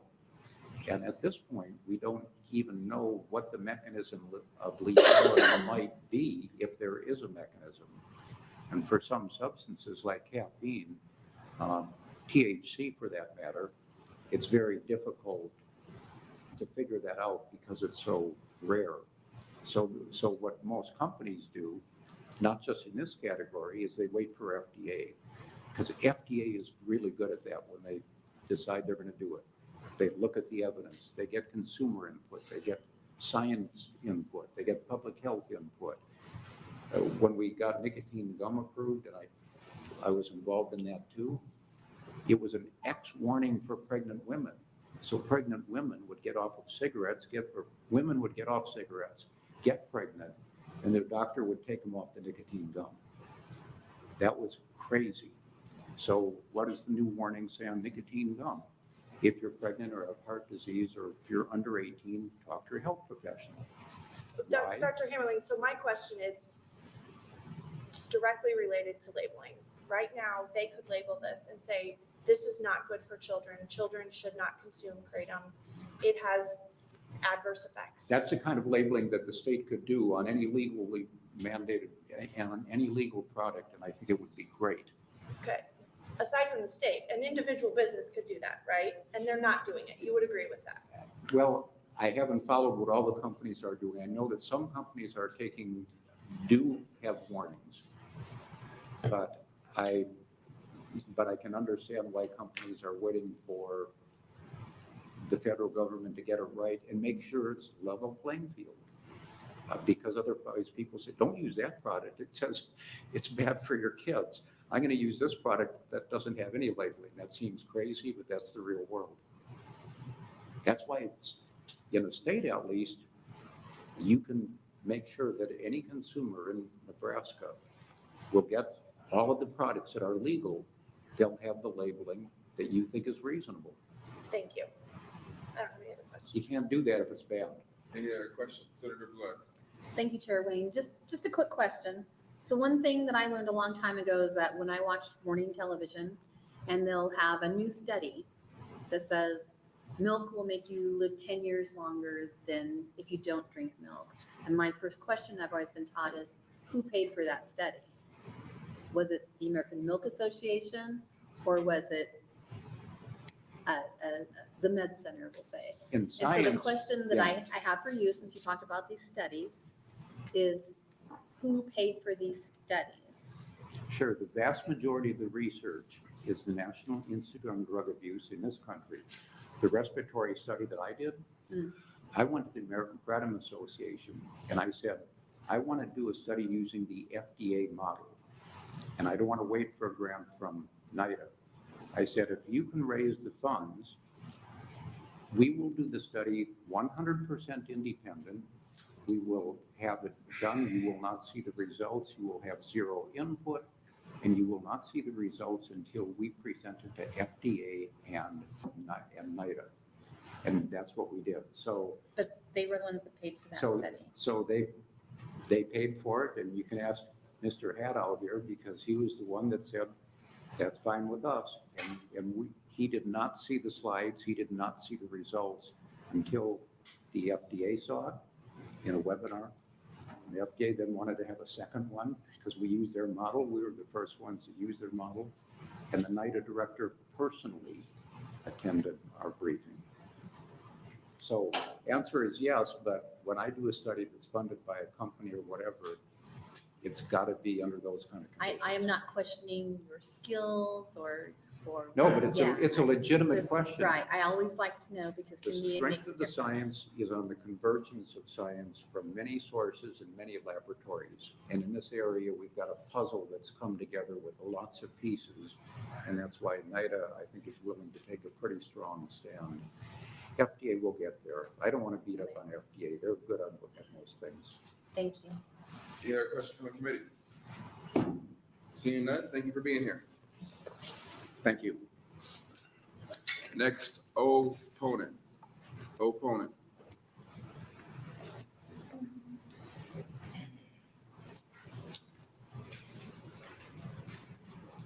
Welcome. Thank you. Hi, Chairman Wayne and Judiciary Committee. My name is Cade Kenworthy, and spelling is Kadekenworthy.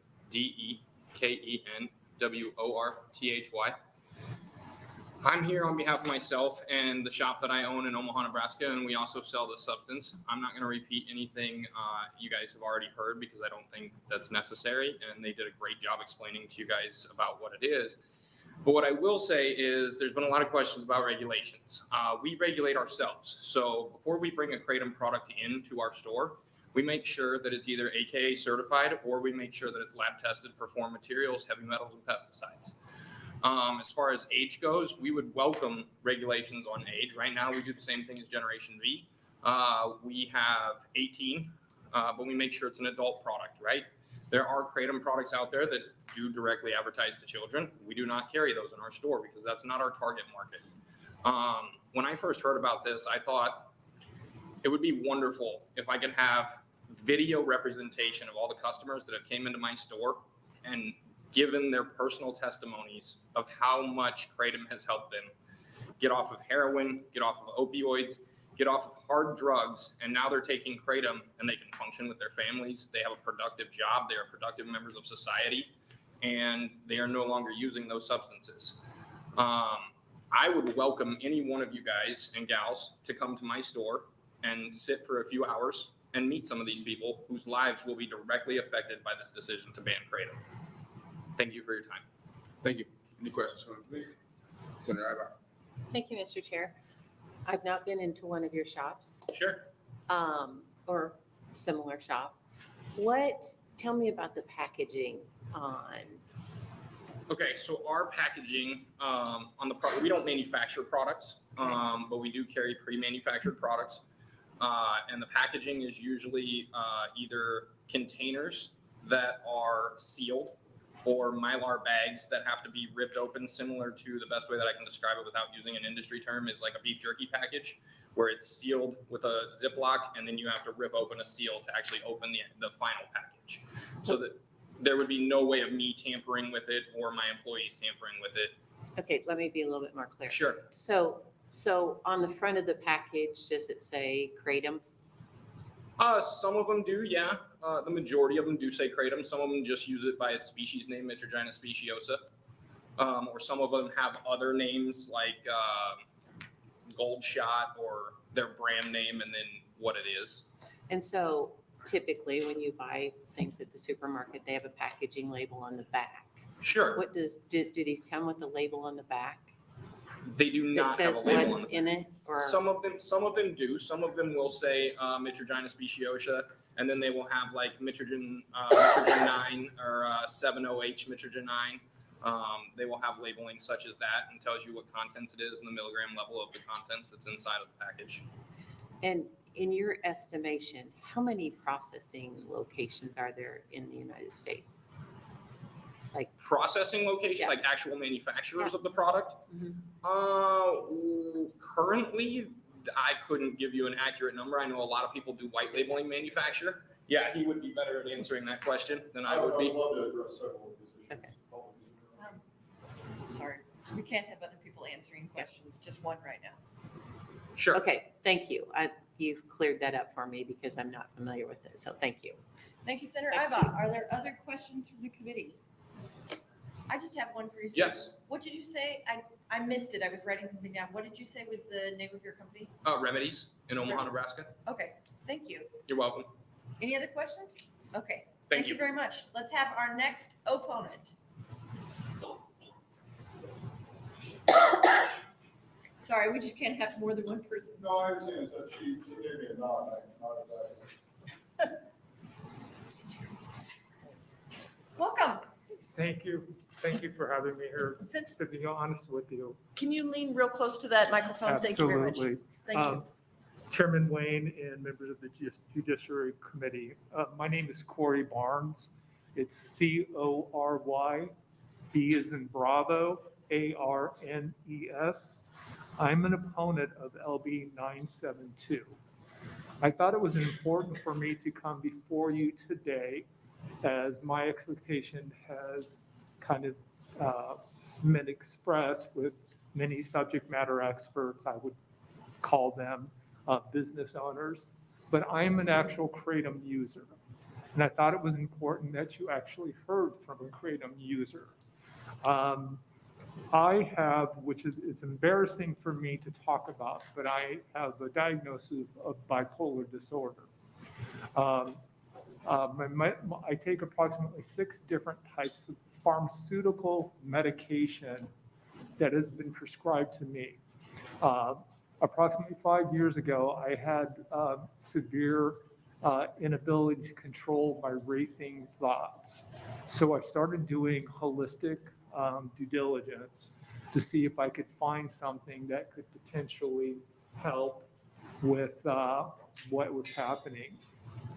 I came across this topic or this item, kratom.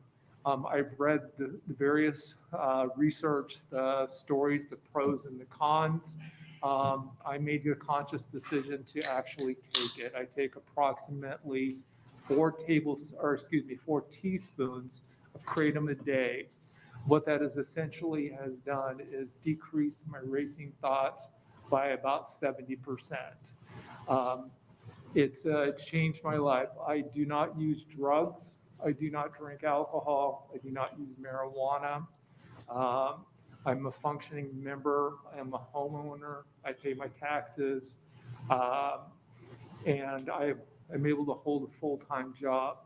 So in my heart, I believe that kratom has the potential of changing people's lives more than what the experts are testifying about.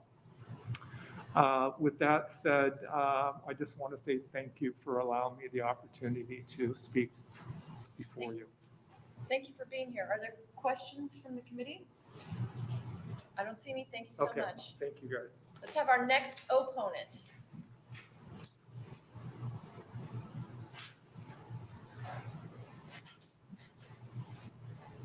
Welcome. Hello, guys. My name is J.R. Knopp. Here representing myself, and also I'm a manufacturer. I own Blissful Botanicals. We are a local kratom manufacturer and distributor here out of Lincoln. These guys have done a great job of saying a lot of what the goods and the pros and the cons are. Kind of where I can interject or add some value to this situation is I know you guys have had a lot of questions about labeling and how it's presented and how it's packaging. I could potentially help you out with that, or at least explain how we do it and what we follow as just kind of the industry standards, which is a lot of what the AKA has set forth out there. So with that being said, I'll just leave it open for some questions right now.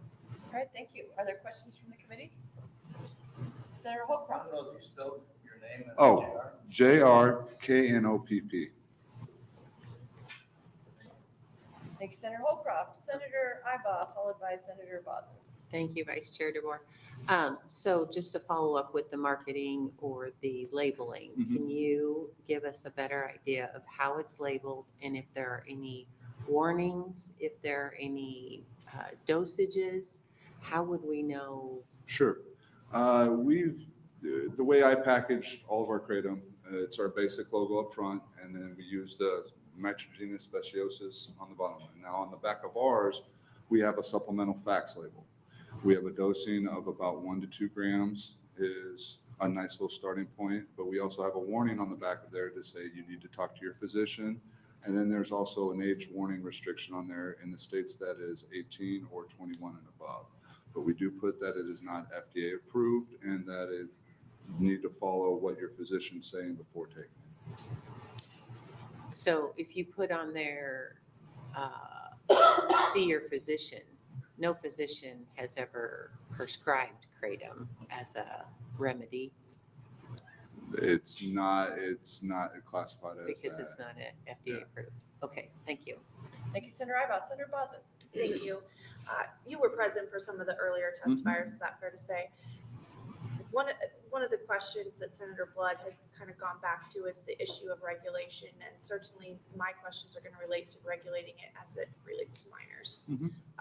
Do you agree with the need for that? Oh, yes, yes. I'm fully behind the American Kratom Protection Act and regulating it and making sure that anybody under 18 doesn't need to be using it unless, they can come up with that on their own. But I believe no minor really under 18 should be taking anything, in my opinion. It needs to be approved through their parents and whatnot. So I'd be definitely for enforcing and putting something on the books to say, hey, these are our regulations, these are guidelines we want you to follow.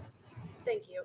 So you said Blissful Botanicals, manufacturer and distributor. Do you sell the product then directly to consumers? No, we are strictly a business-to-business wholesaler.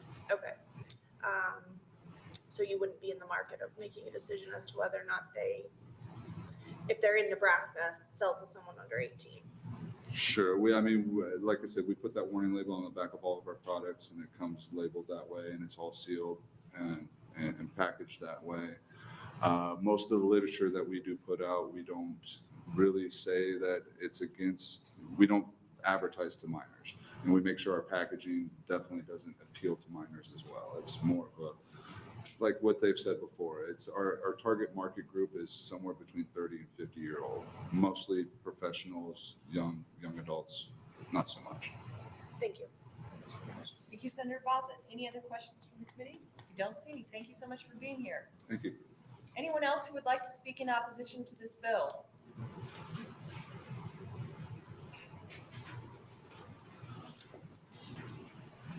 Welcome. Good morning, Chairman and Judiciary Committee. My name is Brock Jones. That is BrockJones. I would also like to testify on just behalf of being a kratom user myself and a little bit of the things that have happened in my life.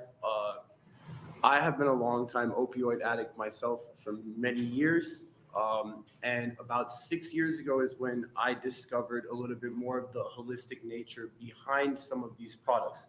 Now, kratom came into my light, and it seemed like, to me, it had everything that I was looking for because I had been attempted to be put onto other replacement drugs that someone could be put on to get off of said opioids.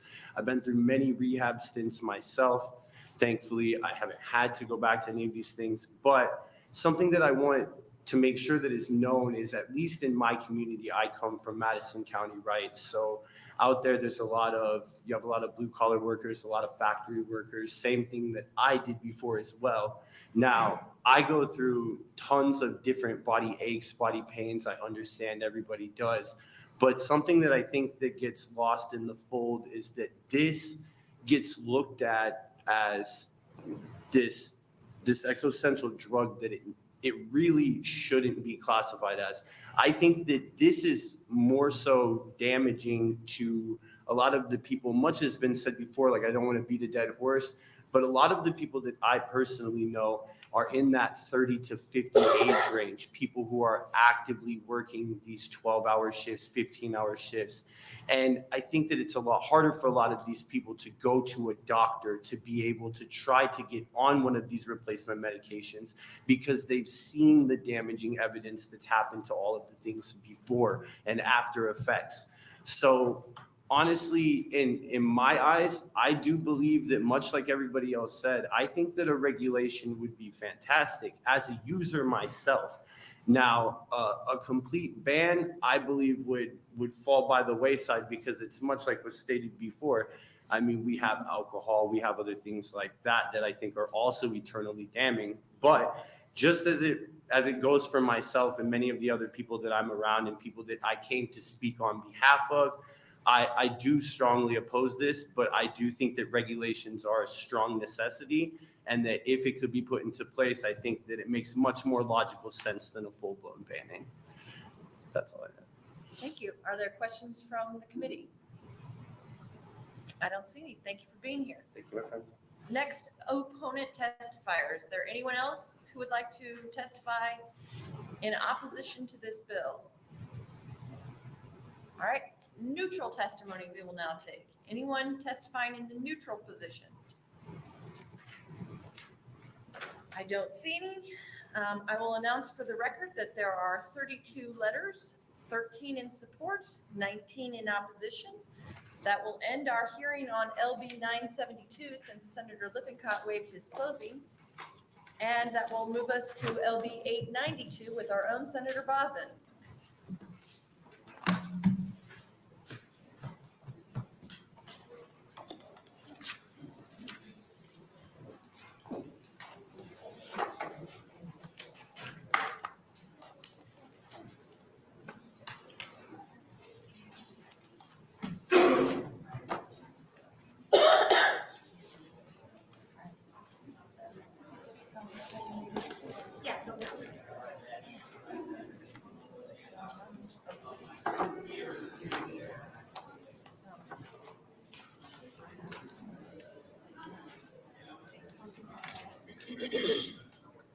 This is usually a good sign. All right, let's start with the next hearing. Senator Bosn, welcome to your own Judiciary Committee. Thank you, Vice Chair and members of the Judiciary Committee. Good afternoon. For the record, my name is Carolyn Bosn, CarolynBosn, and I represent District 25, which consists of Southeast Lincoln, Lancaster County, including Bennett. LB 892 updates the Nebraska Uniform Controlled Substances Act to conform to the state controlled substances schedule, to conform the state controlled substances schedule to the federal controlled substances schedule. Every time, as was talked about earlier, so some of this will be a repeat, but I wrote it before I got here. The federal government makes updates to their controlled substance schedule. The state of Nebraska also updates their schedule with a bill the following session, and that is 892 this year. This bill will make updates to the Schedule 1, Schedule 3, and Schedule 4 controlled substances. For clarification, Schedule 1 controlled substances currently have no accepted medical use in the United States and a high potential for abuse. Schedules 2, 3, and 4 also have a potential for abuse. This bill includes the outline of a synthetic opioid substance as well as 3 other drugs. These are non-FDA approved drugs, which include designer or street drugs, which have no medicinal use. Xylazine has been added to the Schedule 3 update. It is not intended for human use. However, veterinarians do use it on animals. The Schedule 4 update will remove fenfluramine from the Schedule 4 list. By way of comment, you should have received an amendment that I worked on. Okay, so that's been passed around. I would like to thank the Nebraska Veterinary Medical Association for working with me on this amendment. You will hear a representative testifying to share that we worked out the concerns that they had with this bill, specifically that it's used to treat large animals as livestock as well as like zoo animals. And so if we outlawed it, we might create some issues there. I want to thank you all for your time and attention, and I'm happy to answer any questions. Haley Pertzborn from the Nebraska Pharmacists Association will be following me, and she may have better answers to some of the detailed questions if I cannot. Thank you, Senator Bosn. Any questions from the committee? I should ask you just so you have to pronounce some of the things, but I won't. You can. I practiced before I got here. Thank you, Senator Bosn. Let's have our first proponent.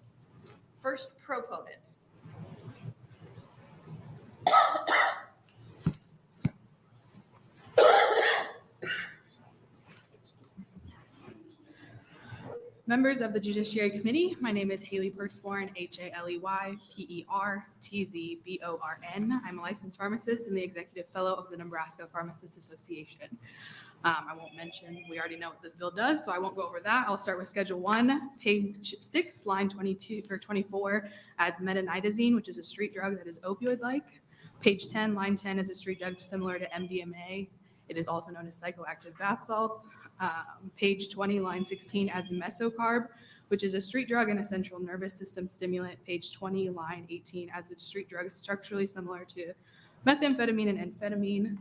Going on to Schedule 3, page 26, line 18 adds xylazine, which is only FDA approved for use in animals, specifically large animals like horses, for sedation. The NPA does support the amendment the vets had brought forward. And Schedule 4, page 34, lines 9 through 13 removes fenfluramine per the DEA final rule.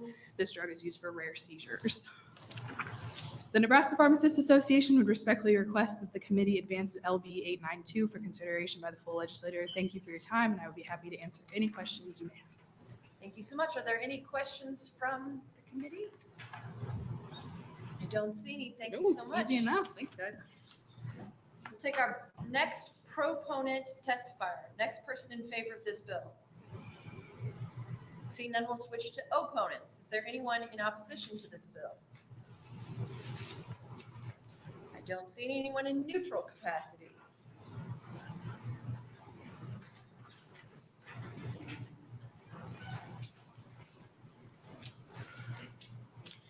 Good afternoon, Senators. My name is Jessica Benish, Jessica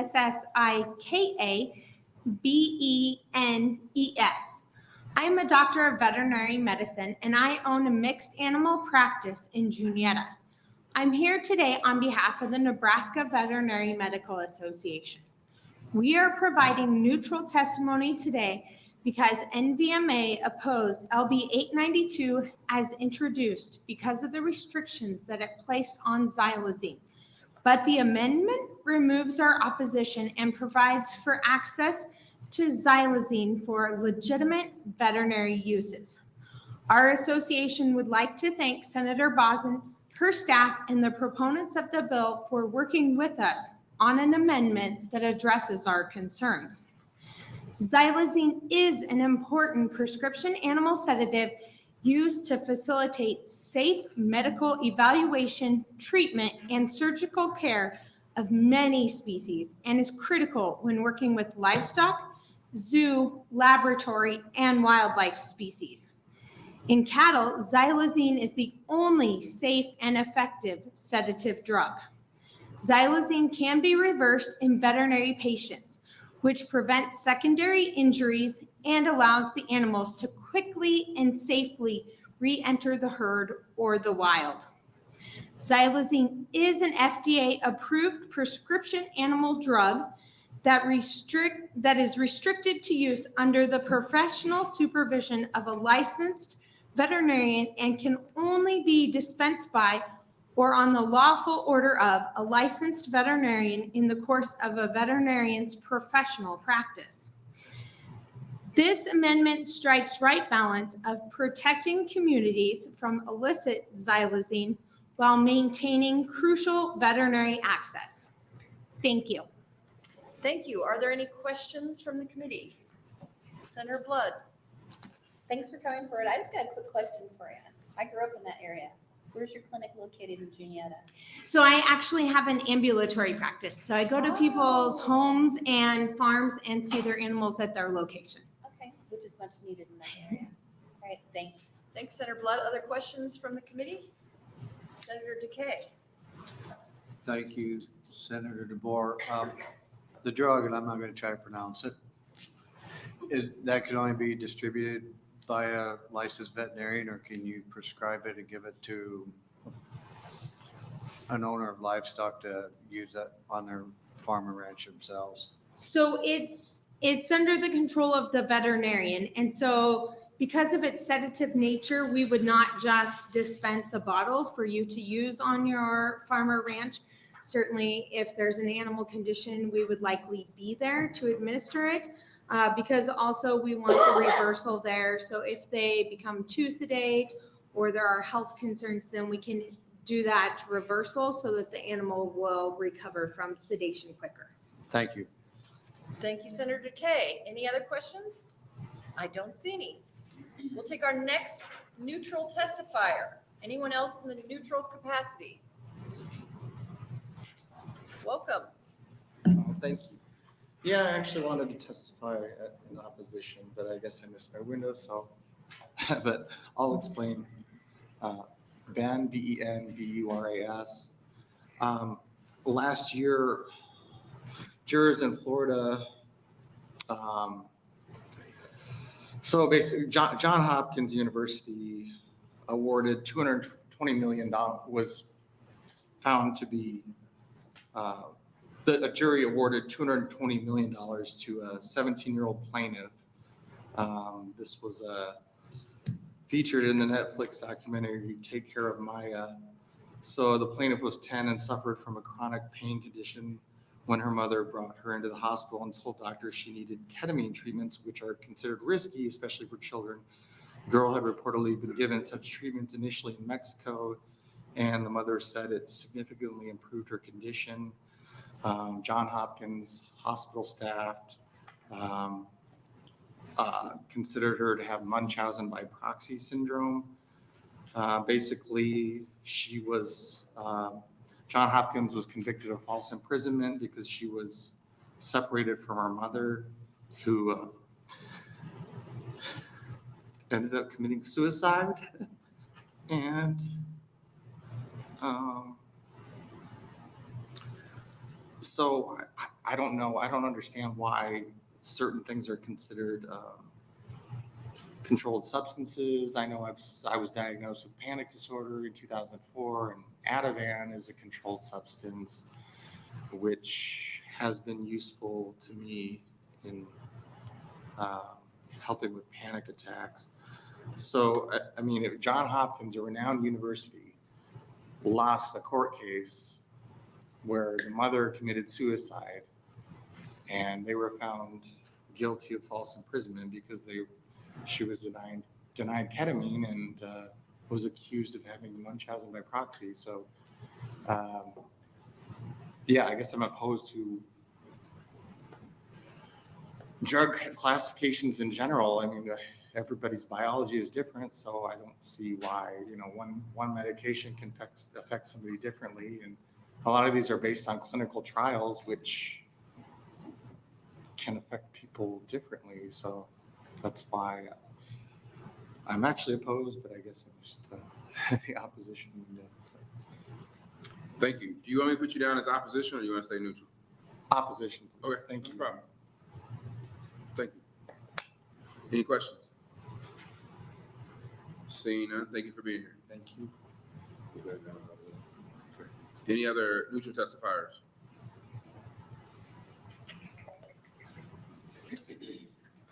Seeing none, Senator Bosn, you are here to close. Waive closing. There are 2 letters, 2 in oppositions, and 1 in support. Okay. So before I close this hearing, there is an ADA comment of Lacey Smith in support. That is LACY SMITH in support. And that'll close the hearing on LB 892. We will now open the hearing on LB 1167. Senator DeBoer.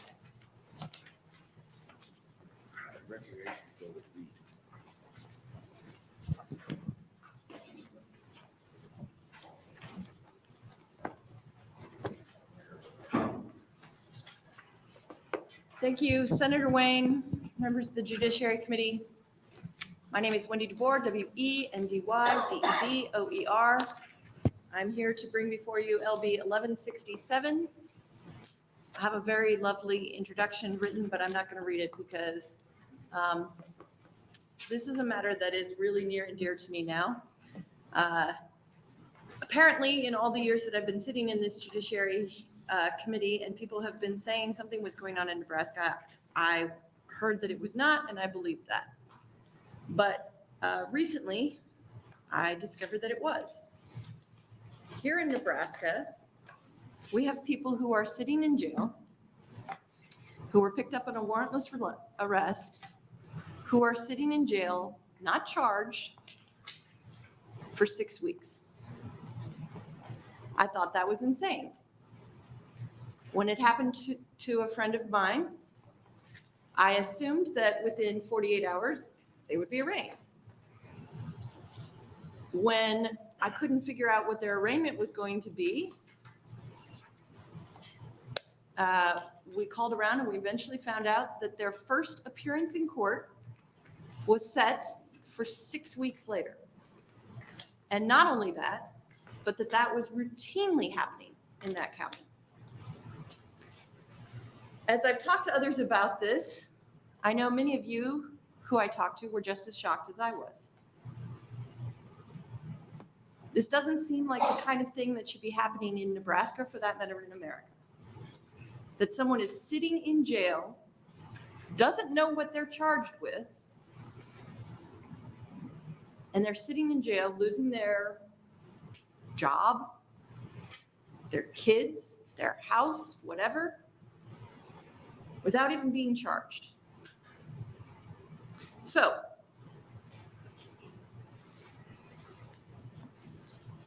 when I found out about that, we were still in bill introduction, so I brought a bill. And it seems to me that everybody would like to solve this problem, because I don't think anybody wants to be a place where we have people sitting in jail, can just be sent to jail without even being charged. And we can talk about the schedule bonds and the bond schedule, and how that was too expensive or whatever. That's a different question. Right now, let's solve one problem at a time. And the problem is, I think somebody ought to have a first appearance in front of a judge to be told why they're even there, to be told that they can have an attorney in a relatively short period of time. Now, I understand that there are exigencies in some counties in our state that say, maybe we can't do this in 48 hours. So I have written a bill that I think is relatively workable. I have an amendment that I meant to pass out before, sorry. I've been working with folks on this, but I guess my main thing to ask this committee is to help me solve this problem. We can all identify, I think, that this is a problem. And if it's a matter of we don't have enough judicial resources, I don't think it is, but if that were the situation, I would say let's get more judicial resources. Because I don't think we want to be a state where people, where our counties, I mean, this is a property tax bill, right?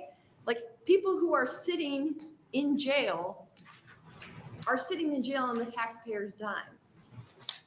If they're doing so and eventually they're only charged with a misdemeanor, that can't even go to jail, that's not one of the things that is envisioned by that crime, it doesn't make sense that we're housing them for weeks at a time.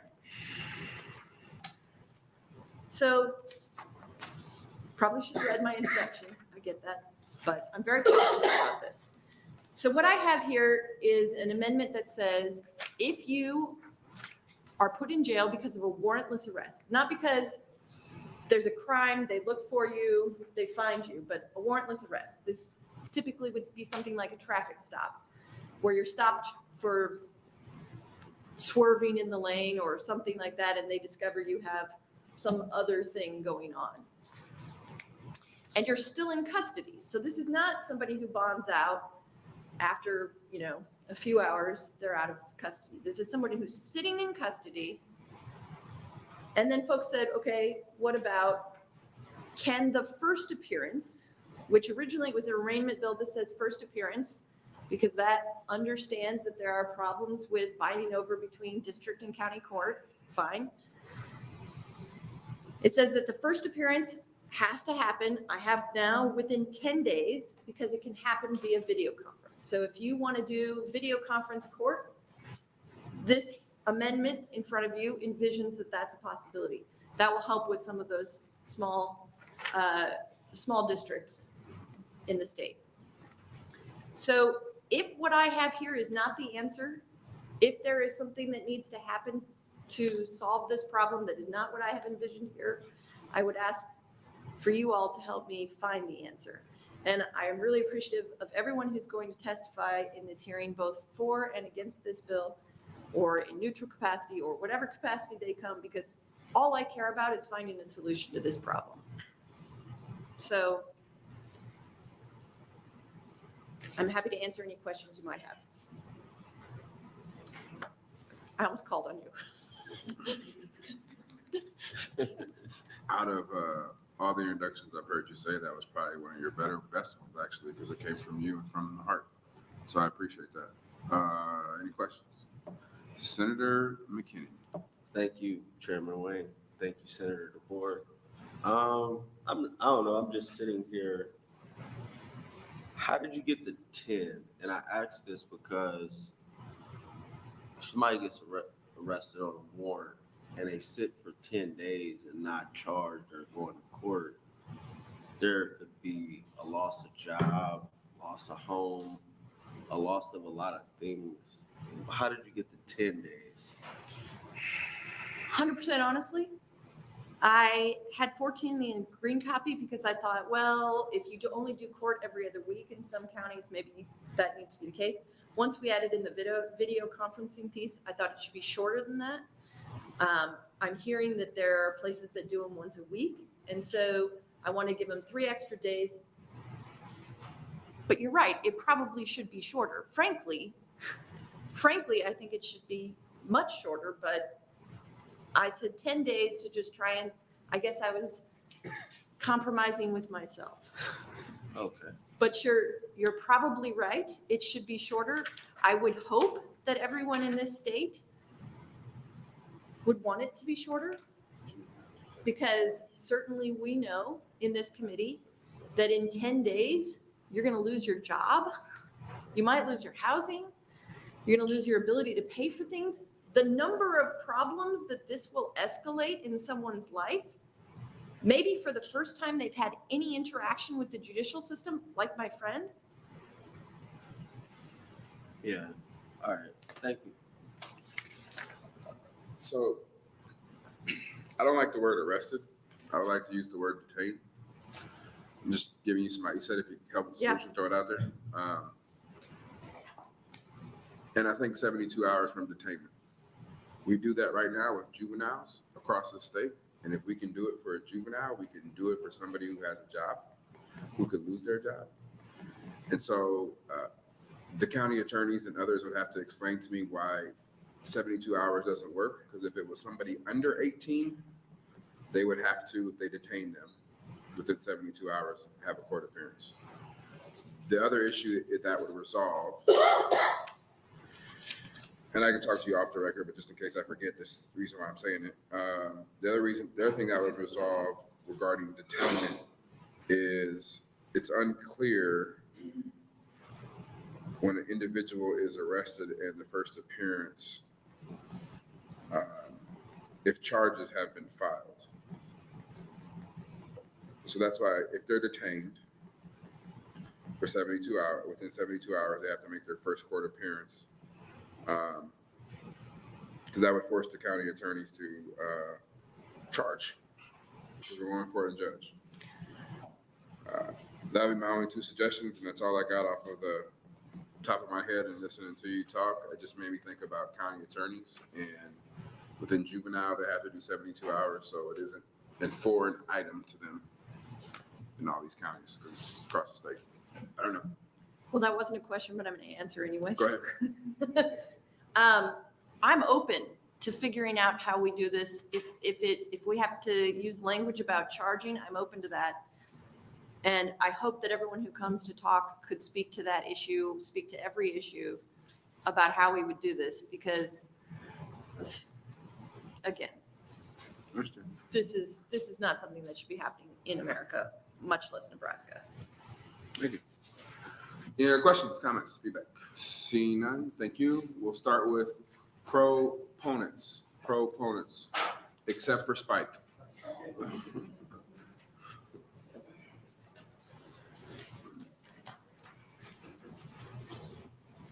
Good afternoon, Chair Wayne and members of the committee. My name is Spike Eicholt, S-P-I-K-E. Last name is E-I-C-K-H-O-L-T. Appearing on behalf of the Nebraska Criminal Defense Attorneys Association in support of the bill, and we want to thank Senator DeBoer for introducing the bill.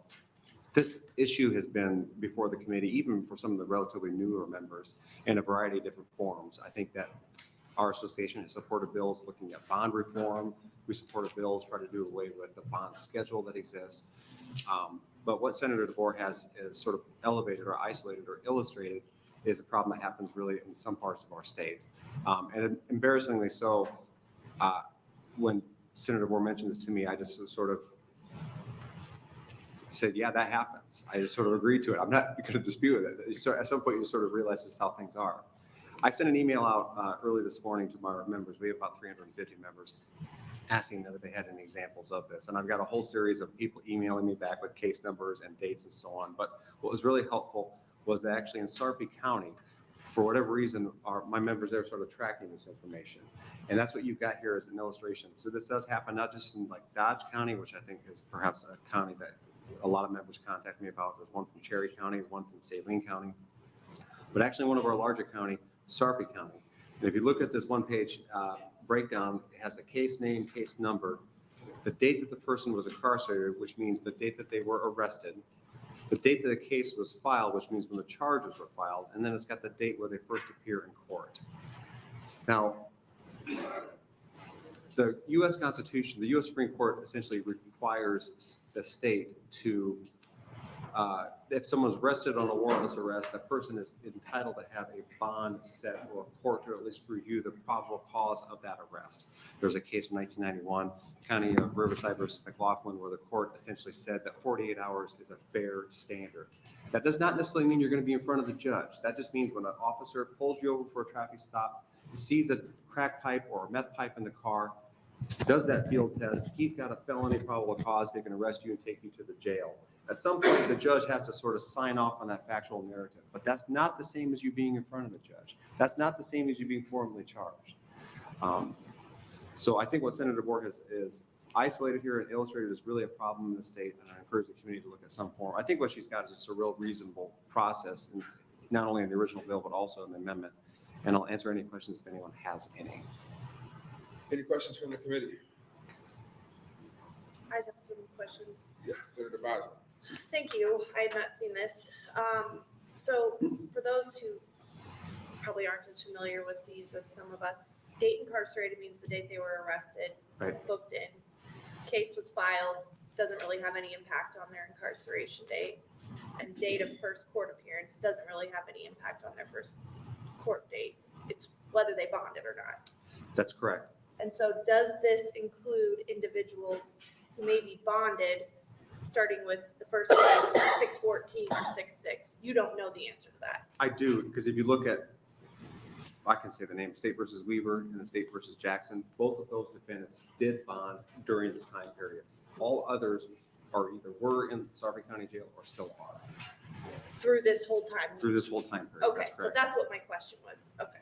I specifically asked that when I was contacted by my member in Sarpy County Public Defender's Office, if this includes everyone, just the timeline, because you are right. In my private practice, I'll have someone who's arrested, bond will be set, my client will make the bond. Right. And I'm trying to negotiate with you or someone in your office about, let's not charge high, let's charge something different. Let's come back and talk about it for a few weeks. That's different than this. And it's different what Senator DeBoer has in the amendment. We're talking about people detained on bond in jail. I see that. It's important to clarify. Thank you. What are the remedies? Well, I mean, our Supreme Court said you might be able to bring a habeas case if you can't make a bond. One other thing you can file a bond review. When I emailed and I had a back and forth to my members, they talked about cases in which someone was arrested, charged, since they don't have their first court appearance, they're not necessarily appointed counsel.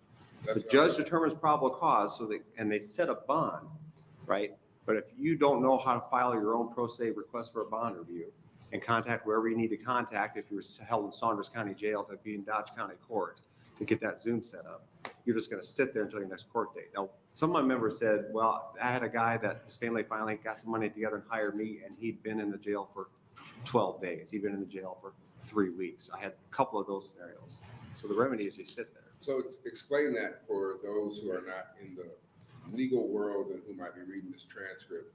The first appearance, what happens? Generally, with the first appearance, you're brought in there. They ask you, are you Spike Eichel? Yes. Okay, Mr. Eichel, the prosecutor's going to tell you what the charges are. I want you to listen up. And they say, Senator Bosn charges you with disorderly conduct, Sounds about right. resisting arrest, obstructing government operations. The possible penalties are 0 to a year, jail, up to $1,000 fine, or both. The court usually will say, I'm going to enter a not guilty plea for you. Are you going to hire an attorney, or can you afford to, are you going to hire one, or do you want to ask for court-appointed counsel? And then if the person says, I can't afford one, I've been in jail, or I can't even make my bond, then the judge will ask them questions. Do you work? Do you own any property? Do you have any dependents? And the judge will find them indigent and then appoint them the public defender or a private lawyer that does the representation for that county. So looking at a random list here, so if you're sitting for a month, that individual probably doesn't know that they don't have counsel for that first month. Yeah. So the only way for them to get in front of a court to request a bond reduction is to file it themselves. That's right, file a request themselves. And the judges will do that. I remember sometimes you get a bond set and somebody will say, my family's gonna hire a lawyer, and that doesn't happen. The family's done hiring lawyers, and they'll sit there for a while and then they'll send a request. Admittedly, I practice mostly in Lancaster County, and I know that Senator Bosn, this isn't really an issue. You got people in court pretty quickly, and if they didn't have a lawyer, the jail would start calling around trying to get people a lawyer to get going on the case. But yeah, ours is standard. You get arrested, you're coming in within 48 hours. Maybe if it's a felony, you're coming in within 72 hours. But we have a court in the jail, and we're doing it. This is a alarming sheet. Anyway, any other questions? Thank you. I wonder if I'm doing class action attorney. Next proponent. I'm not one. Any other proponent? Turning to opponents. Opponents. Anybody testifying in neutral capacity?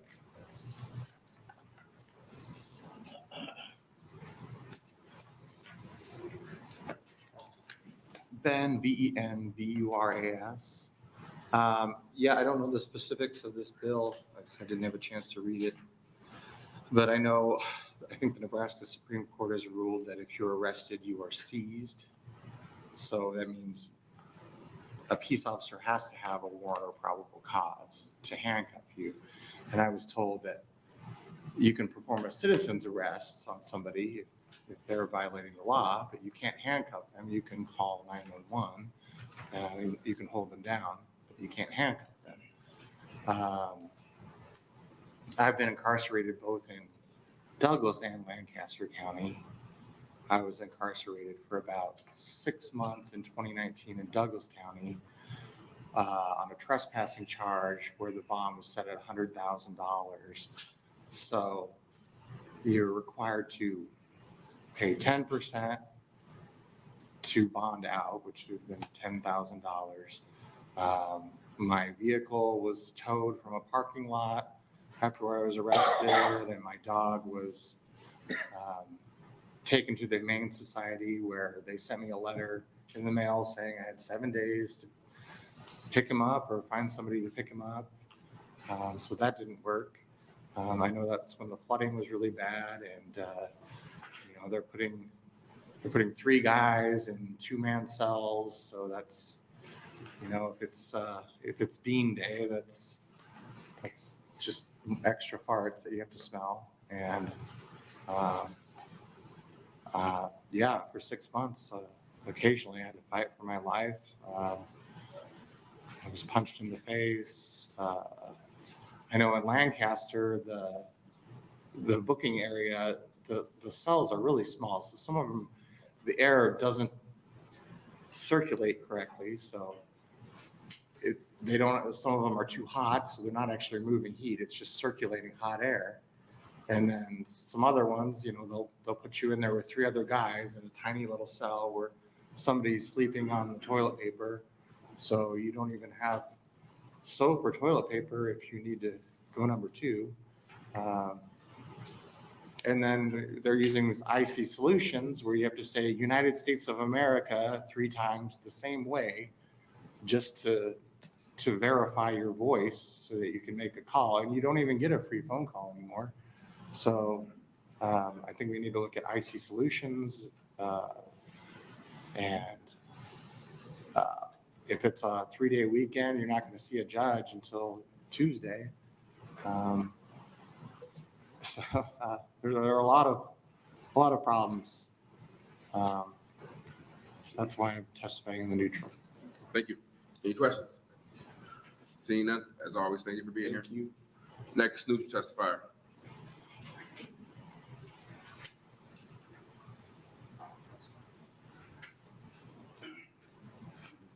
Welcome. Good afternoon, Chairperson Wayne. My name is Dan Zig, D-A-N-Z-I-E-G. I'm here on behalf of the Nebraska County Attorney Association. I had typed out some things I wanted to say, but about an hour before I came over here, I did receive Senator DeBoer's amendment, and that alleviated our concern about the need to distinguish between people who are in custody and people who are out of custody. So I deleted all that. Started to type again, but if I sat here, I have a feeling there may be a number of questions for me. And so before I open that up, we do want to thank Senator DeBoer, though, for bringing this bill, and we are sincere about that. We were somewhat shocked when we heard about this problem as well. I can't speak for all counties, but I can tell you that in Lancaster, it's 48 hours, and they're in there on the first appearance. And we thank the time. I also want to thank you for taking time to listen to our concerns and bring that amendment. And with that, I will open myself up to questions. Any questions from the committee? So many questions. No, I mean, I know I practice down here too. You guys do 48 hours. I don't have a lot of questions about that. I think it's a good practice. If I may, can I address a question you asked earlier about kind of the 72-hour rule? The one concern that may be out there is in some of the rural communities, sometimes they have county court 1 day a week. And so if you implement that, we could get it charged, but there's no guarantee that we may have a judge that's available to hear that. And that shouldn't necessarily be pushed off on the defendant saying, well, sorry, you have to sit because there's not a judge. But that is one thing that we did kind of identify, that how we can do it in Lancaster could be quite a bit different than maybe it's handled in, Colfax or Cherry or a county level like that. I think that we are very much open to working towards improving this because, certainly I haven't seen the list, but it seems like there are some concerning things on there. But yeah, that's kind of the issue with the 72-hour. No, and the only thought was we do it with juveniles right now, so it's already a practice, and even in counties that are smaller, because there's juvenile, we still got to do it within 72 hours. And then the second thought was with her amendment, they allow for video conferencing. It's kind of, that's a lot of flexibility. I don't disagree. Just from what I've heard, some courts aren't as open to that as others. So I know certainly in Lancaster and a lot of the bigger counties, I think that is a fairly common thing. But I know I've had to drive out to even York County for a hearing one time, and that's not to say, hey, you got to do better or anything like that. But again, even we are somewhat at the mercy of what the court is willing to do. I agree. Any questions? Seeing none, thank you for being here. Thank you. Next neutral testifier. Seeing none, as Senator DeBoer comes back up to close, we have 2 letters, one in support and one in opposition. Thank you. Go ahead, Senator DeBoer. Thank you. So you might have seen me shaking over there. For some reason, this one's really near and dear to my heart. And it's not even about the person that I know, because so many people have been coming to me with more people that this is happening about. It's one of those things where you think the world is one way and you discover that it's not. And it's just sort of shocking. So I will say one of the things I forgot to mention before is if you're waiting for 6 weeks for your first appearance to get appointed your attorney, that means one side has 6 weeks, the best 6 weeks for gathering information, the first 6 weeks after something has happened. And the other side doesn't get to even start collecting information to put up their defense for 6 weeks because they don't have an attorney that's appointed till that point. I mean, memories are not as fresh after 6 weeks as they are the next day. I find this insane. So, in case someone might be thinking, oh, these are just bad people, these are just people who've gotten in trouble with the law, these are just people that we should have in jail anyway. I mean, these are people this is their first interaction. This is part of the problem. It's their first interaction with the justice system. So they don't know how to get an attorney. They don't know what a bond hearing even is or how to get their own bond hearing. So there are a lot of these cases that end up being misdemeanors.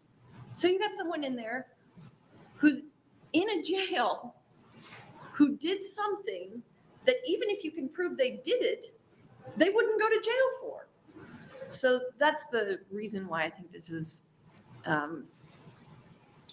upset me so much. But, you know, if we can make it a week, if that will work for all the counties, I was trying to be as accommodating as possible so that we could do something, so that there was at least some line in the sand on this issue for us. Because I feel like we shouldn't be a place where you can just throw someone in jail and then forget about them for 6 weeks and not tell them why you're doing it.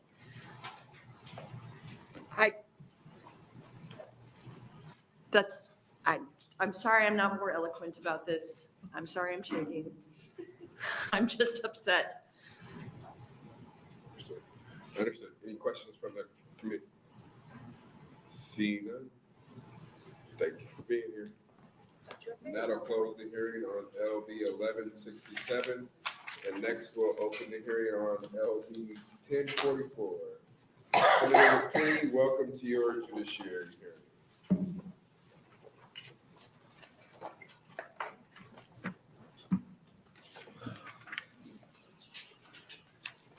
Ready? Wait a second.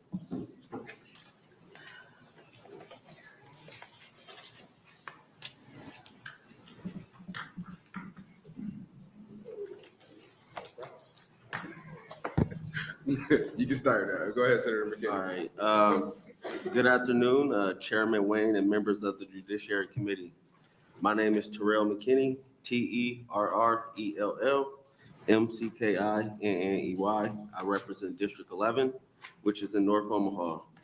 We're here to discuss LB 1044, which creates a task force to study reparations for slavery and change permitted uses of taxes imposed on marijuana. LB 1044 is a prelude to the possibility of reparations in Nebraska. The call for reparations, as in many other states, stems from historical injustices that Nebraska has its own unique setup. I know many would like to believe and not acknowledge Nebraska's role in the enslavement of Africans due to the transatlantic slave trade, but history indeed showcases there were enslaved Africans in Nebraska.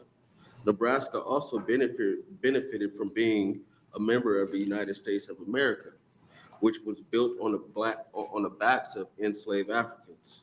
Enslaved Africans in Nebraska are a lesser known aspect of the state's history due to its geographic location and historical context.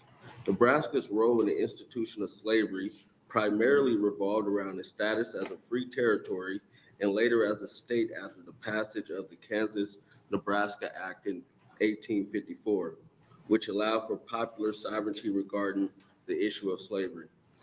Furthermore, I make the case for reparations, starting with the history and examples of slavery in Nebraska. The first Black person in Nebraska was an explorer enslaved by the Spanish who went by the name of Esteban, and he was also a Moor. After the U.S. made the Louisiana Purchase in 1803, it was legal to have slaves in Nebraska until 1861.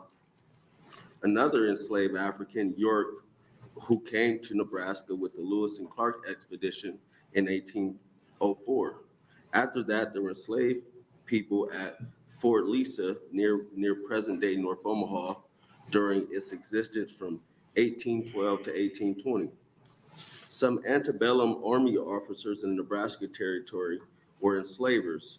They were at the Missouri encampment near North Omaha from 1819 to 1820, and the subsequent Fort Atkinson from 1820 to 1827 near present-day Fort Calhoun. There were enslaved people at Fort Kearny near Nebraska City from 1844 to 1848. And then when the base was moved to the present day city of Kearny, there continued to be enslaved people there from 1848 to 1863. They were owned by officers at the fort who were assumed to be Southern. Slavery there ended in 1861 when it became illegal in Nebraska. In the 1860 U.S. Census, there were several enslaved people at the second Fort Kearny. Bringing his family and at least 5 enslaved people to the territory in early 1854, businessman Stephen Knuckles founded Nebraska City on July 10, 1854. In 1855, a census recorded 13 enslaved people statewide, mostly in Nebraska City. According to the U.S. Census in 1860, there were 10 enslaved people in the territory and 71 free Black people. However, counting the known enslaved people living in military forts in this territory, Nebraska had far more enslaved people than Kansas at the time. Early newspapers reported that in Omaha, nearly all federal office holders were from the South, and they brought with them a Negro slave or 2 as servants. A Southerner named Edward K. Hardin was appointed as one of the United States judges for the territory and came to Omaha in 1854 with his colored body servant, as they stated, a euphemism for an enslaved person. As early as 1857, enslaved people in Nebraska became freedom seekers, escaping their kidnappers and enslavers. These people traveled to Iowa, where slavery was illegal, and either stayed there or continued north and often to Canada. On December 5th, 1860, despite a law against it, an Otoe County sheriff auctioned 2 enslaved people called Uncle Hercules and Martha or Aunt Dina in front of the county courthouse in Nebraska. They were owned by Judge Hiley, who fell behind on payments on a credit, and the sheriff seized his property. Auctioning enslaved people there were taken to Missouri to continue their captivity. There were no repercussions for this public sale, which was technically illegal at the time. It was 1861 before the Nebraska Territorial Legislature voted to make slavery illegal. President Abraham Lincoln made the Emancipation Proclamation in 1863 to free all enslaved people in the United States. And 2 years later, the 11 rebel states were forced to do the same by losing the Civil War. But it took 6 years for Nebraska to become an anti-slave state. Before that, there were no fewer than 10 votes on anti-slavery legislation that passed in the territory. And here's a quote: "But the fact is undisputable. African slavery does practically exist in Nebraska. Our eyes cannot deceive us, and if slavery is wrong morally, socially, and politically, it is wrong to hold one slave. There is no distinction in principle between holding one human being in bondage and 10,000. This was from William H. Taylor, a legislator from Otoe County in 1855. And then we talk about history after that.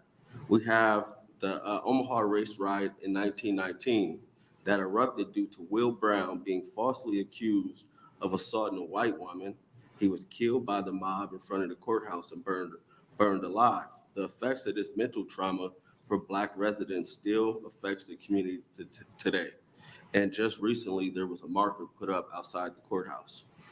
Riots after the death of Vivian Strong in Omaha in 1969 due to a policeman killing her unjustly and not being held accountable.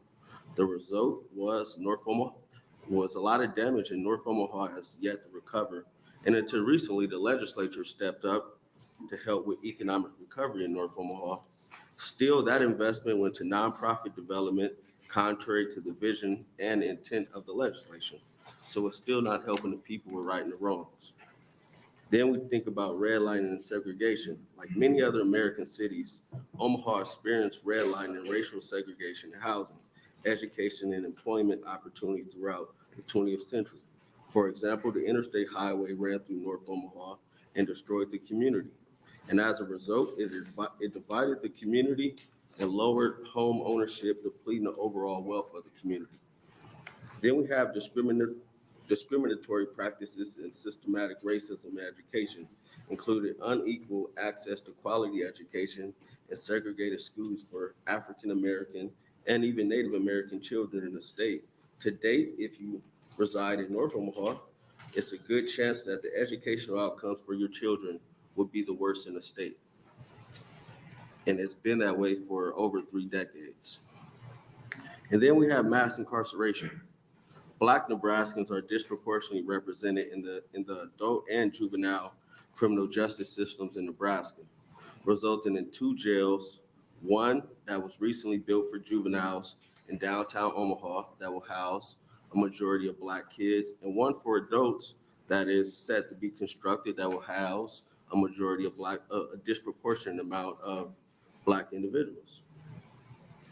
It is an unarguable fact that in Nebraska, systematic depression and racial inequalities impact the communities in various ways, including disparities in education access and outcomes, and in employment, access to healthcare, and in the criminal justice system. These issues can manifest in unequal funding for schools, higher unemployment rates among minority populations, limited access to quality healthcare services, racial profiling by law enforcement, and even housing segregation practices. These are just a few examples, but they highlight the broader pattern of racial injustice that has affected Black communities in this state. Through the study of potential reparations, we will address the past wrongs and create a more equitable society by providing restitution, acknowledgement, and redress for the harms inflicted on marginalized and disenfranchised communities. Addressing these challenges requires a comprehensive effort to promote equity and inclusion across all sectors of society. A task force for reparations is necessary to thoroughly examine the historical, social, and economic implications of reparations and to propose fair and effective strategies for past injustices and inequalities. It would allow for a comprehensive understanding of the complexities involved and help ensure that any reparation initiatives are well informed and justly implemented. I know some have questions about the marijuana tax stamp. The usage of the marijuana tax stamp to fund the task force is due to, in my opinion, the disproportionate amount of Black people who have been and continue to be targeted due to racial discrimination in policing and the over-incarceration of individuals in this state that are Black due to marijuana possession. Although compared to our white counterparts, usage is not that much different. In the last 3 years, Nebraska has collected over $1.4 million in revenue generated from marijuana and controlled substance, and it's not even legal. But we collect revenue yearly on a drug that's not illegal, which is crazy. And I just believe if we're collecting money for it, then it should be put to use to help right the wrongs of the past. In conclusion, today I sit before you to emphasize the critical need for a reparations task force in the state of Nebraska. Acknowledging historical injustices is not only a moral imperative, but also a crucial step towards fostering a more equitable society. Establishing a task force dedicated to reparations will allow us to confront the past and not run from it. The legacy of systematic oppression and work towards a future where we have a more equitable opportunity to thrive and live the good life. And it's time to take a meaningful action to ensure that for all citizens. And I welcome any questions. Thank you. Any questions from the committee? Seeing none, thank you. First proponent.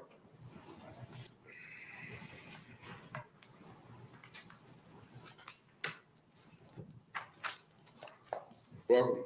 Thank you. I almost called you Judge. Sorry. Good afternoon, Chairman Wayne and members of the Judiciary Committee. My name is Joy Katharima, spelled Joykathurima, as in Mary, A. I'm Legal and Policy Counsel at the ACLU of Nebraska, and I'm here in support of LB 1044. LB 1044 would create a task force to study and develop reparation proposals for African Americans. This bill seeks to understand the implications of chattel slavery and continuing negative effects on African Americans who are descendants of enslaved people. The legacy of slavery is embedded in systemic racism, economic disparities, and social inequalities that continue to affect African Americans disproportionately.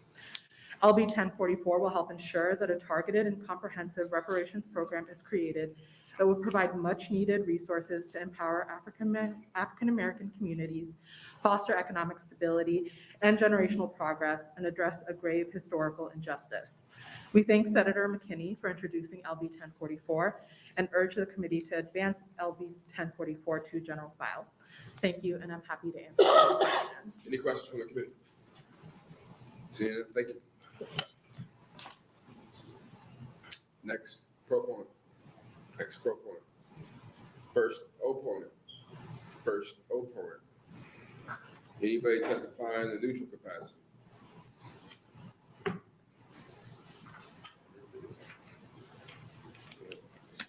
Welcome.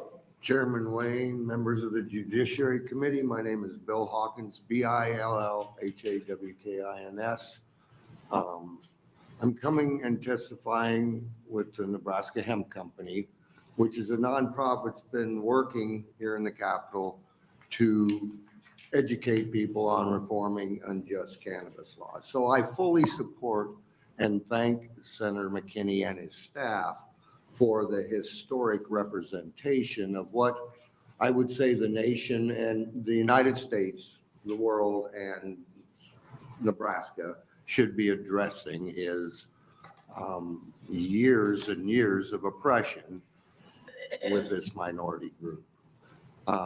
Because I represent cannabis, the prohibition of cannabis, the term marijuana is a derogatory, racist, prohibition-era term that was used to demonize that plant and to control the Black and brown and poor minority communities in this country. And it has continued to this day. I greatly appreciate Senator DeBoer's warrant issue.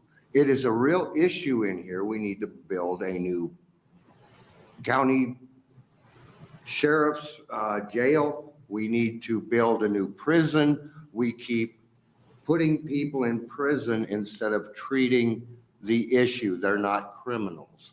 And so with this task force, I think it is something that Nebraska needs to step up and do. In funding for it, I would highly recommend, as Senator McKinney already has a tax and regulate cannabis bill, that this legislature look at a tax and regulate cannabis system where we have a social equity problem issue that addresses the minority communities that the prohibition of cannabis has created. So again, I think that this proposal of a task force is very important, and it's something that Nebraska needs to look at. And so I thank you very much for your time, and I would be happy to take any questions. Thank you. Any questions from the committee? Seeing none, thank you for your. Thank you. Any other neutral testifiers? Senator McKinney to close, and while he closed, we have 56 letters, 4 in support, 52 in opposition, and 1 comment by Lacey Smith, LACY in support. Thank you, Chair Wayne and members of the Judiciary Committee. I decided to bring this bill because I think it's a conversation that we should have. We're living in a society where we're banning books and we're trying to ban the teaching of actual history of the United States and in the state of Nebraska. Enslaved Africans were brought to the Americas because there were also enslaved Africans in South America involuntarily. And then when they were emancipated, they were giving nothing. They were used for years for free labor to build this country, and they were never given anything. They were continued to be brutalized and treated unjustly. There was a lot of laws created to try to control them. You know, the police come from slave catchers. And I could go all day, but the reality is that until America, until the state of Nebraska, quite frankly, decides to step up and actually face the reality and look at history for what it is, I don't know if this country could ever be great. And I don't know if we could ever obtain a good life if we don't try to right the wrongs of the past. And I know some people say, oh, I wasn't alive or my parents wasn't alive. But what they fail to realize is what happened then, a lot of people are still benefiting from today. And just because you weren't a part of it doesn't mean that we shouldn't find a way to right the wrongs and do better as a society.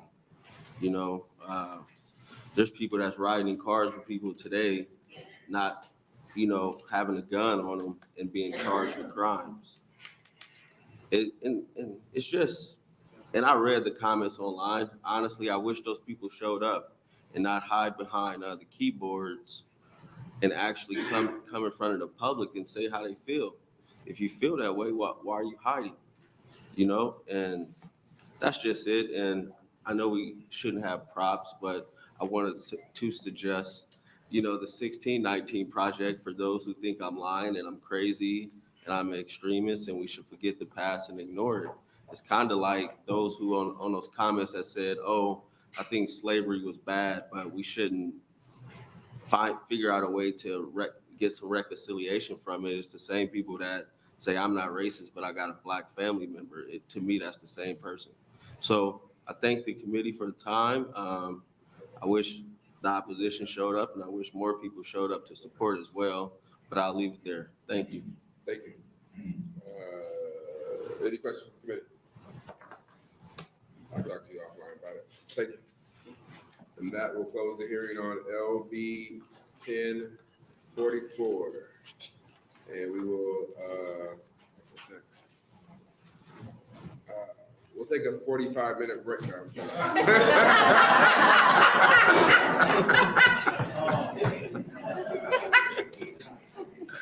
Next up is LB 999.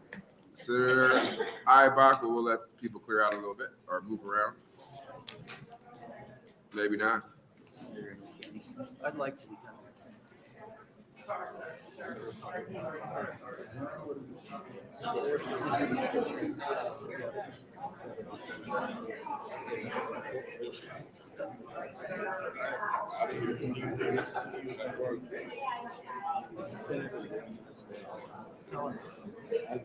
I'm sure we're gonna have.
All right, we're gonna open the hearing on LB 999.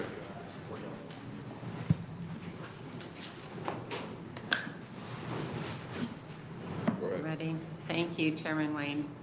So, good afternoon, Chairman Wayne and fellow members of the Judiciary Committee. My name is Senator Teresa Ibach, I-B-A-C-H, and I'm here presenting LB 999 for your consideration. Before I begin with the introduction of LB 999, I would like to offer a very brief history of the Hemp Farming Act in Nebraska. In 2018, the United States Congress passed the Farm Bill, which opened the door for states to implement their own industrial hemp programs based upon the USDA guidelines. In 2019, the Nebraska Legislature passed LB 657, introduced by our own Senator Wayne, on a vote of 43-4. After being signed into law, Nebraska adopted the Nebraska Hemp Farming Act. According to the statement of intent, LB 657 was to permit the growth and cultivation of industrial hemp in Nebraska to be processed into products such as decking, twine, fiber, fabric, and animal bedding. LB 999 seeks to achieve two goals. First, LB 999 amends the Nebraska Hemp Farming Act to cede regulatory authority back to the United States Department of Agriculture, or the USDA. This shift would affect approximately 30 producers today. While I have handed out the list explaining the benefits to hemp farmers if the regulatory authority is shifted back to the federal government, I'd like to go over just a couple of these major points. First of all, the application and site registration fees are eliminated. Currently, the application fee here in Nebraska is $150 per producer, $600 per cultivator site, and $1,200 per processor handler site. Second, the harvest window is increased from 15 days to 30 days post-sampling. Third, the compliance negligence violation threshold would be increased from 0.5% THC to 1% total THC. Fourth, the crop testing above the compliance threshold for crops testing above the compliance threshold. The crops would be eligible for remediation and retesting rather than the current mandatory destruction of the crop. Fifth, the license term would be increased to 3 years rather than the current calendar year license. And lastly, licensees have greater flexibility in testing instead of being limited to just one laboratory. Until the authority is ceded back to the USDA, the Nebraska Department of Agriculture will continue to facilitate the program until the operative date of this bill. If this bill passes, the Director of Agriculture will send a formal letter to the federal government, which would rescind the state hemp plan. After this plan is rescinded, hemp producers in Nebraska may apply for a license to produce hemp under the USDA and NDA staff, and they will assist these producers through the transition process.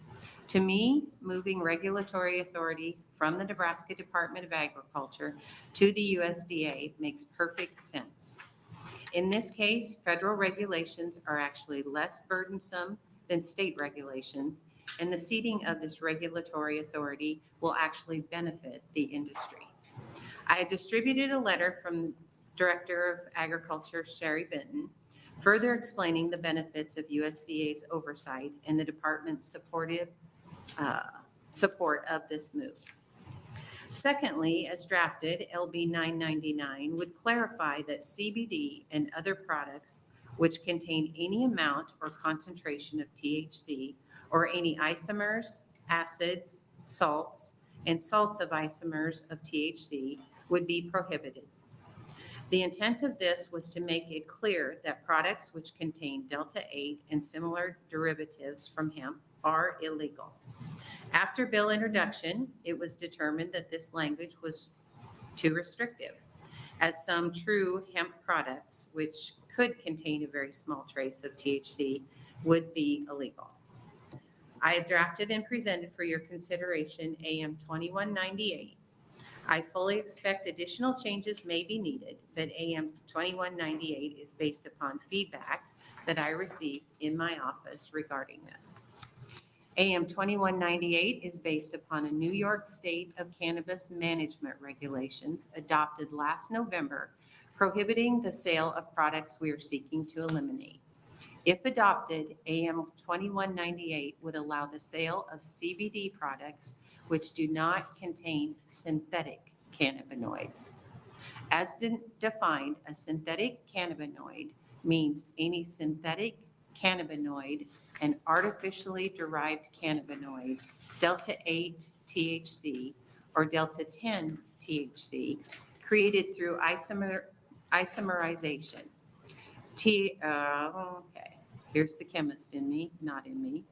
Tetrahydrocannabidiol, which I practiced, hexahydrocannabinol, or delta-9 THC, made in the extraction of manufacturing or any cannabinoid product.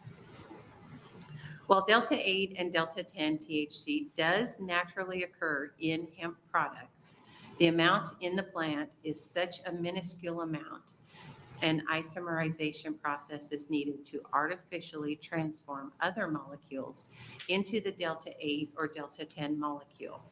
If not for this isomerization process, it wouldn't be economical to produce these products. In researching how the isomerization process occurs, Hemp and Barrel, which is a producer in North Carolina, explains this process best. First, CBD is extracted from the hemp plant by using a solvent, such as carbon dioxide or ethanol. After CBD has been extracted, the molecular structure of the compound is rearranged into delta-8 by using a chemical reaction using an acid or a metal catalyst. The website explains that there are several methods of isomerizing CBD, but the most common one involves using an acidic catalyst, such as hydrochloric acid. After this, the final step is to refine and purify the extract to remove any unwanted substances. This producer also says that the process of making delta-8 THC can be hazardous if proper safety precautions are not taken due to the use of flammable solvents and other chemicals, which can create risk of a fire or explosion if not handled correctly. In addition, NORML, NORML, which is a pro-marijuana group, warns that delta-8 substances have not been studied enough in humans, stating, quote, little is known about its long-term safety, its consumption at high dosages, and its medicinal effects, unquote. And that, quote, delta-8 THC extracts often contain high levels of delta-9 THC, which is hard to separate out, end quote. And that, quote, the chemical conversion process can produce high levels of other impurities, especially in products derived from CBD, end quote.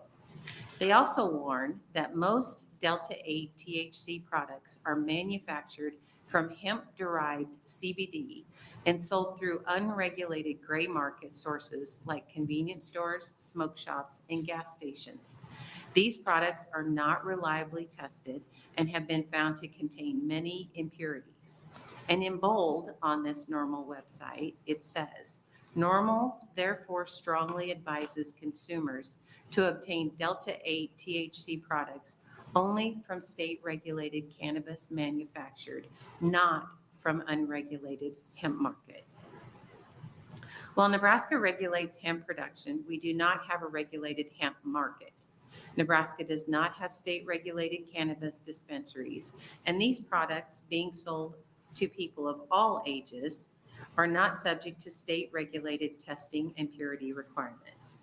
As such, consumers do not necessarily know what is actually in these products that they are consuming.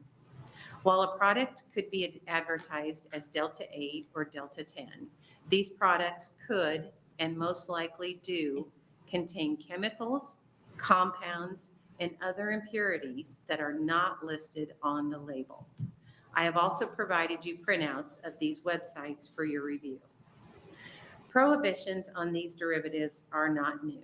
There are 17 states which have banned delta-8 THC products, and those are Alaska, Colorado, Delaware, Idaho, Massachusetts, Mississippi, Montana, Nevada, New York, North Dakota, Oregon, Utah, Rhode Island, Vermont, Washington, and West Virginia. 7 other states severely limit this product And those are Iowa, Kansas, Louisiana, Michigan, Minnesota, New Hampshire, and Virginia. How these products are banned or restricted depends on the state, but this is a national issue and efforts are underway around the nation to fix this perceived loophole in the 2018 Farm Bill. I've spoken with numerous state senators, both current and former, and when the 2019 legislation originally passed, which many of you that are here today were here, the idea was to allow for production of industrial hemp in Nebraska, an alternative crop for farmers.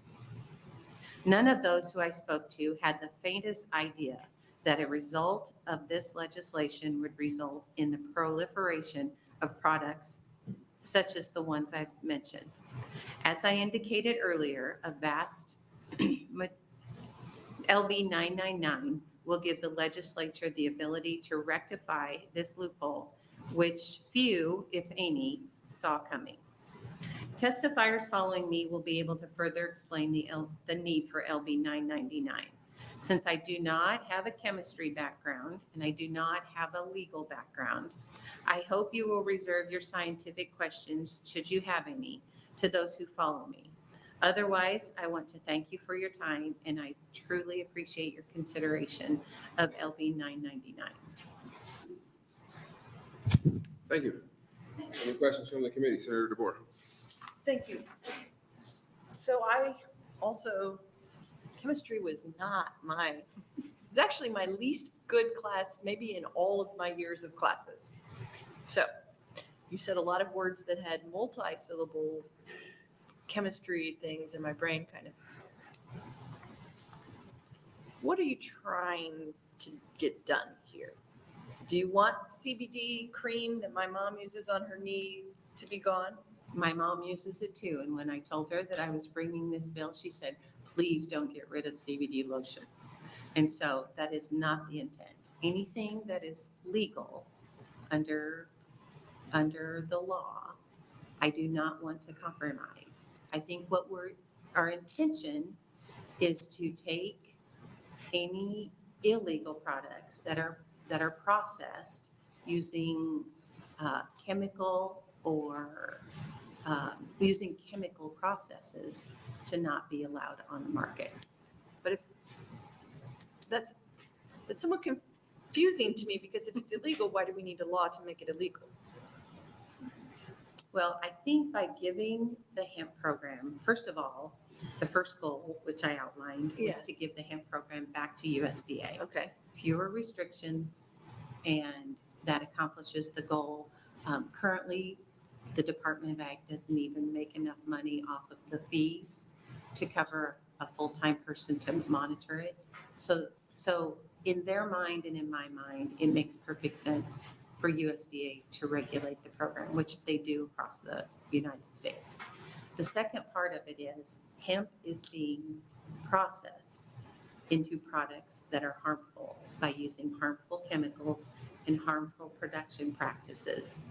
And I don't think that, because there's no labeling, and I use that loosely because the labeling is so loose, we don't know what process some of the products that are on the market right now in the dispensaries. We don't know what processes were used. We don't know what chemicals were used, and those are harmful to people. So I realize that, CBD is a legal crop, and I don't want to take away from farmers that produce it legally. And I have a gentleman from Western Nebraska that produces decking and twine, and I don't want to do anything which the original bill intended. I think there's a separation between legal production and harmful production. Okay. Any other questions? Senator McKinney. Thank you. And this is similar to the question I asked earlier. If we want to limit harmful substances, why don't we also limit alcohol? And like we discussed earlier, I think that's interpretation, and I think those are laws that are already on the books that we allow.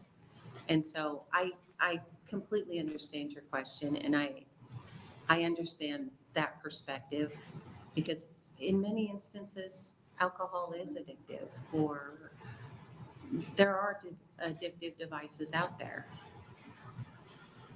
Yeah, and when you say interpretation, I think it could be interpreted for some people that some of these substances are helpful, and it helps them sleep at night, deal with pain, and not having to use prescription drugs and those type of things. So I'm not saying that it can't cause harm or people have not been harmed, but I think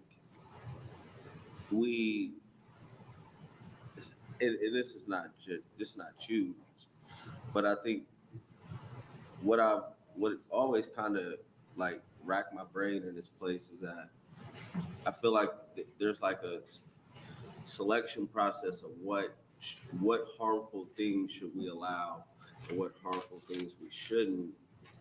And it's kind of confusing because many people could probably make a strong argument that alcohol does more harm on society than anything that's illegal.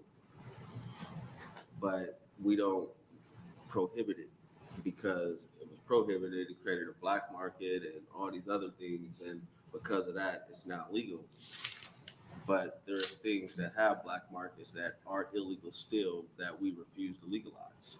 So it's not true, it's just confusion. I think some of the testimony that follows me will explain some of that and speak to your concern. All right, thank you. Thank you. Any other questions?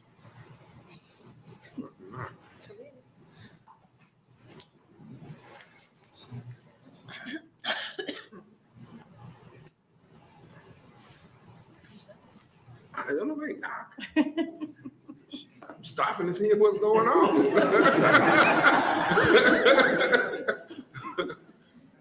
Didn't know if I had to call Brewer down here or not. Any other questions? Seeing none, thank you for being here. Thank you. Normally, we don't do this, but our Attorney General's up next. I know he's a proponent, so.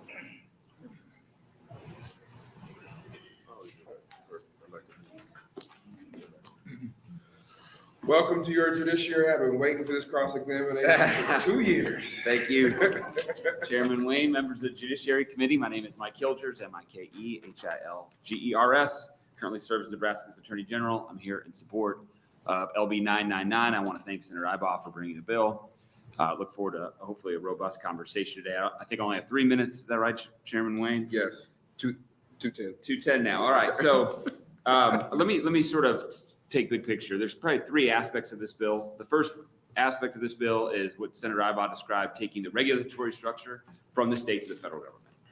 That's one piece. The second piece, I think, is preserving the core of what I voted for in the legislature from Senator Wayne's bill, protecting hemp as a commodity with all these non-psychoactive drugs as products, as well as things like CBD or other things that we discussed at the time when the bill was passed. That we want to preserve that. To the extent the bill, by the way, doesn't quite do that, Senator Ibach alluded to an amendment she brought. Certainly any changes that preserve that core, I'd be supportive of. The third piece is to ensure that what is already legal under the bill, things we never, this legislature, that legislature never intended or did by the letter of the law legalize, what you might consider to be sort of recreational THC, or what I'll talk about as synthetic cannabinoids. It's hard for me to say. I'll refer to that as Delta 8, but that includes a lot of different things. It includes Delta 6, it includes Delta 10, it includes things like THCJD, THCP, all sorts of different compounds, some we know of, some we don't, none of which have been tested in any form. In many cases, though, those do exist naturally in hemp, but at such minuscule levels that they're not psychotropic. So it might, our experts tell us, it could take tens of thousands of pounds of hemp to extract enough Delta 8 to make one lollipop psychotropic. So the original bill did not legalize those. They're not legal. but they're being sold. And so you might ask, as you did, Senator DeBoer, why do we need a bill to sue? I'm already at a minute. Well, why do we need a bill to legalize or make illegal what is already legal? Well, our office started investigating shortly after I took office. We started investigating, and it's very clear that there are across the state of Nebraska a number of stores that are selling products that are clearly illegal, and they're making, I think, a number of mistaken assumptions about the law, and they're making a little bit of a bet that authorities like my office or others won't be able to have the time, the energy, or the money to be able to enforce the law as it exists on the books. And so what we're asking as part of this legislation is to make clear to those individuals that no, it was never legalized. The bill didn't legalize these types of products, these synthetic products, and so otherwise the option for us is to continue our litigation strategy. There's a lot that I've got to unpack. I only have maybe 30 seconds left, Madam Clerk. Is that about right? So I'll stop there, and I'm happy to answer any questions that the committee might have. Questions from the committee? Start with Senator Bosn to my far right. The audience is left. Thank you, Attorney General Hilders. So to kind of piggyback on that, since I wasn't here and you were, and the chairman was when this bill initially passed, did anyone ever come in and testify that they were looking to sell this as a product for purposes of lollipops, chips, things of that nature? Thank you, Senator Bosn. This sort of synthetic psychoactive series of THC or cannabinoids, absolutely not. And had they done so, because by the way, this stuff is worse than even recreational marijuana. And had they done so, I don't believe it would have gotten anywhere near pass. It passed with what about 45 votes?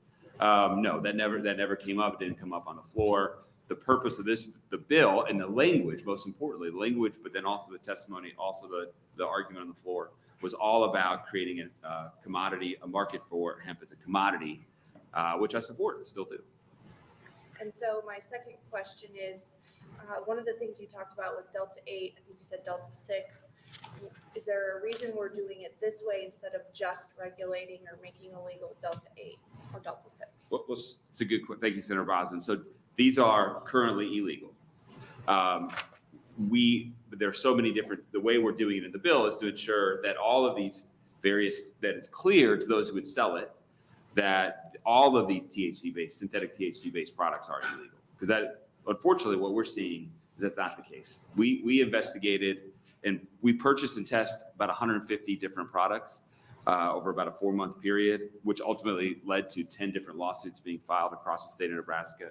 We found, just to give you a flavor of what we found, about 85% of the products we found were mislabeled. To give you a sense of the harm that just Delta 8 can do, 2 to 3 milligrams of Delta 8 can send a child to the hospital. We found products that said they didn't have Delta 8 in them or low levels of Delta 8 that had hundreds of milligrams, in some cases almost 800 milligrams of Delta 8. After we started our investigation, and since we filed those lawsuits in October, we've received reports of children in various counties in Nebraska, including Lancaster, Lincoln, Cumming, and Hall, going to the hospital because of these products. We know, and I've got stories from people who've contacted our office about the harm that these products have caused them. So it's not just Delta 8. I think that's the focus, but to your question, it is Delta 6. Delta JD or THCP is early reports are it's approximately 30 times more potent than Delta 9. Delta 9, of course, is what is the active ingredient in marijuana, psychoactive ingredient in marijuana. So a follow-up question based on some of the things that you said, 95% were mislabeled children in 85. I'm sorry, 85%. I'm sorry, I wrote it down wrong then. You had several reports of kids in counties across Nebraska overdosing. I asked to testify earlier today, is there any regulation on the sale of this product to children? There's none, absolutely not today. And of course, it is illegal, and I wouldn't support regulation on these types of products. If you look at to Senator McKinney, I mean, your line of questioning on these different bills, I think is right on. And I would say, I don't know how to do it for all products. Alcohol, in the context of alcohol, we had a constitutional amendment, a debate on it. But on this one, I would say, can we weigh the pros and cons? Well, there's no evidence of any pro of this, of not CBD. I want to make sure I'm not conflating these things, of these Delta 8 products. And Senator Blood's not here, but she asked a question earlier about studies that are paid for by industry. I'm not aware of even a study that exists at all on Delta 8 that is paid for by industry or otherwise that suggests that it's helpful for people. We know people have died from use with at least this Delta 8 being a factor. The Federal Adverse Events Reporting System reports 183 adverse events in their system over about a year period. 22 of those are deaths, and of those 22, 2 only listed Delta 8 as a cofactor. We know that there have been thousands of reports to the National Poison Control Center. And on the other side of it, what's the benefit? There's no study, there's no suggestion that there is any benefit from these particular products. Thank you. Thank you, and thank you, Attorney General Hilgers. You mentioned that you filed a series of lawsuits last year. Do you plan to file more, or are you considering it? That's a great question, Senator McKinney. Thank you. So we filed the 10 in October. We did more we investigated a number of other stores, and unfortunately, none of them, by the way, every store we went to had problems with what they were selling. We thought that we had basically 2 paths. One was to go down a litigation path, which we're prepared to do. We've hired the experts, we paid the money to do the testing, we have the facts to be able to show these are synthetic, not under the bill. But we realized, hey, you know what? The legislature never intended to do this. It didn't do this. It didn't legalize it. So let's go back and let's see if there is some mistaken assumption in the industry that, hey, they thought that this was legal. Let's just make clear that, hey, no, we never legalized this. And then maybe we wouldn't have to do the lawsuits. So if the bill passes, we would hope that there wouldn't be any need for any further lawsuits because people will comply with the law. If the bill doesn't pass, Senator McKinney, we will absolutely proceed with the lawsuits that we have filed, and we will file more. So if it doesn't pass, is that an assumption that the legislature deems it not illegal? No, I don't think so. I think that the legislative intent that would matter is the bill that was passed a couple years ago. It very well, I don't think there's a doctrine that you could infer that because the legislature didn't pass this, that meant that the legislature had the chance to make it illegal and decided not to, therefore it's legal. I think that's maybe your argument. Because what I'm saying is the option is either the legislature determines, yeah, we'll make it clear and hopefully everyone will follow the law so that the Attorney General doesn't have to go file these lawsuits. But if the legislature doesn't pass it, maybe the legislature is just like, yeah, we'd actually rather see this be a multi-year, very costly process. In all of the stores that you investigated, how easy was it for a kid to go inside and purchase any of these products? It's a good question. So our investigators were all adults, so none of our folks were kids. We didn't use the children or underage to purchase.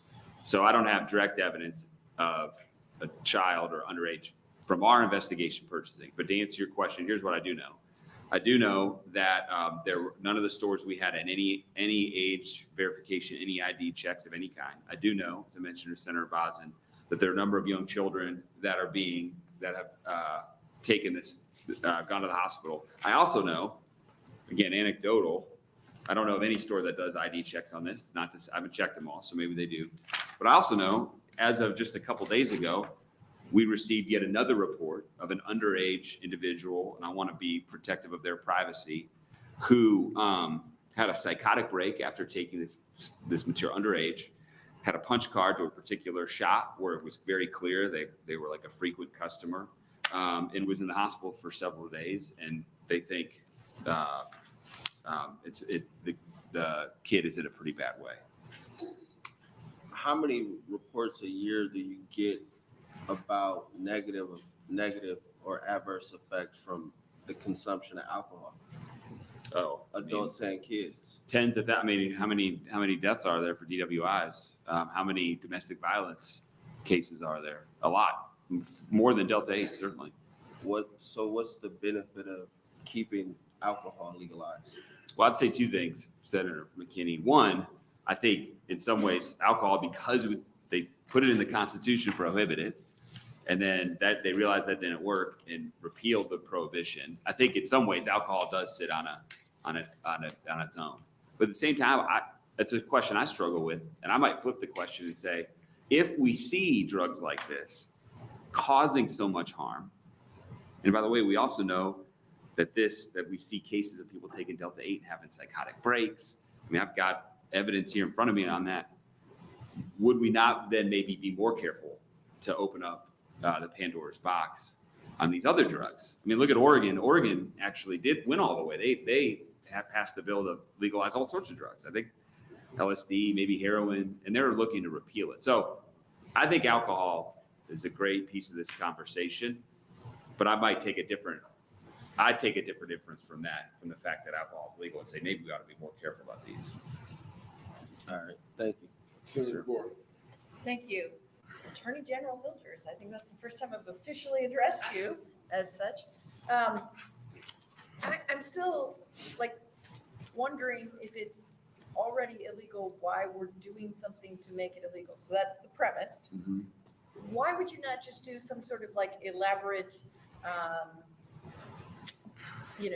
educational campaign to go out there to, send information to the folks that you think are distributing something that they shouldn't be, and say, here's a fact sheet from the Attorney General's office. Yeah. Why would we take this action as opposed to that action? And I'll couple that, since I'm asking a multi-part question, which you have done yourself, so I don't feel guilty about.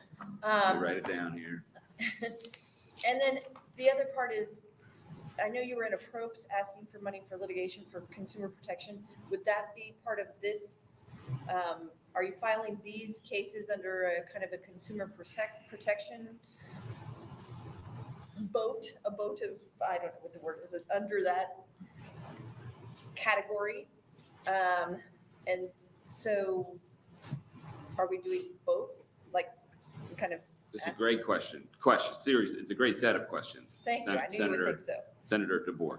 So we did send a fact sheet. We sent let's see, how many, almost 30-page fact sheet in the form of a complaint to 10 different stores who not only were selling this material, and if I get the page, I've got, this is about our investigation in some of the lawsuits. Not only selling this material, so there's a question of just Delta 8, is it legal or not? It's not legal. If you're selling that, but you're actually, marketing the right way, maybe selling it just to grown-ups. That's one question. We found and put in our complaints, people selling copycat products marketed to children. Nerds Rope, which, by the way, the individual that I referenced who underage, who was in the hospital, had Nerds Rope, selling these kinds of products. And we put together complaints and said, hey, you might think Delta 8 is legal. We could maybe debate that. It's not. But what you are doing is absolutely wrong under a whole series of laws. And you know how much change we got? Like zero. So we are using the tools in front of us. Now, the cases are in their infancy, but no one said, oh my gosh, this is so bad. I'm so glad you pointed this out. We will do something about it. Either we've gotten, people have grabbed their sword, which is litigation, so I understand people want to fight. But I have a fairly dim view that a fact sheet to some of these. By the way, you're going to probably hear from some companies today who said, hey, look, we're doing our best. Let's regulate it, all those things.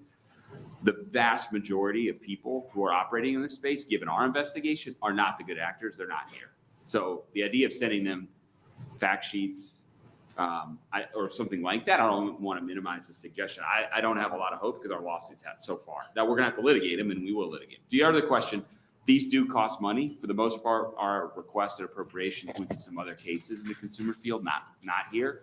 But they will absolutely, the experts, to win these cases. Here's the bet, I think, the other side, whether they're explicit or not. I'm not saying that they would agree with this, but the bet, it seems to me, is, hey, you know what? There's enough potential fog on the battlefield. A lot of people drive by these shops and they see CBD. It must be legal. It's being sold in public, so people just sort of infer it must be legal.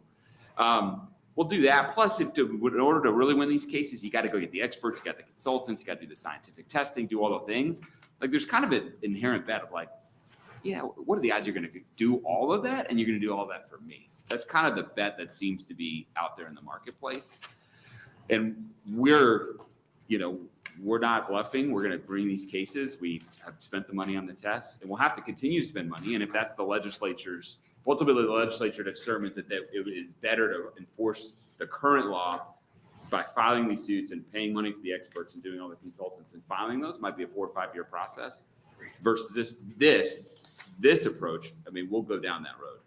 So if we passed this LB 999 as it's amended, I haven't had a chance to read the amendment because I've seen the amount of time I've had to look at it.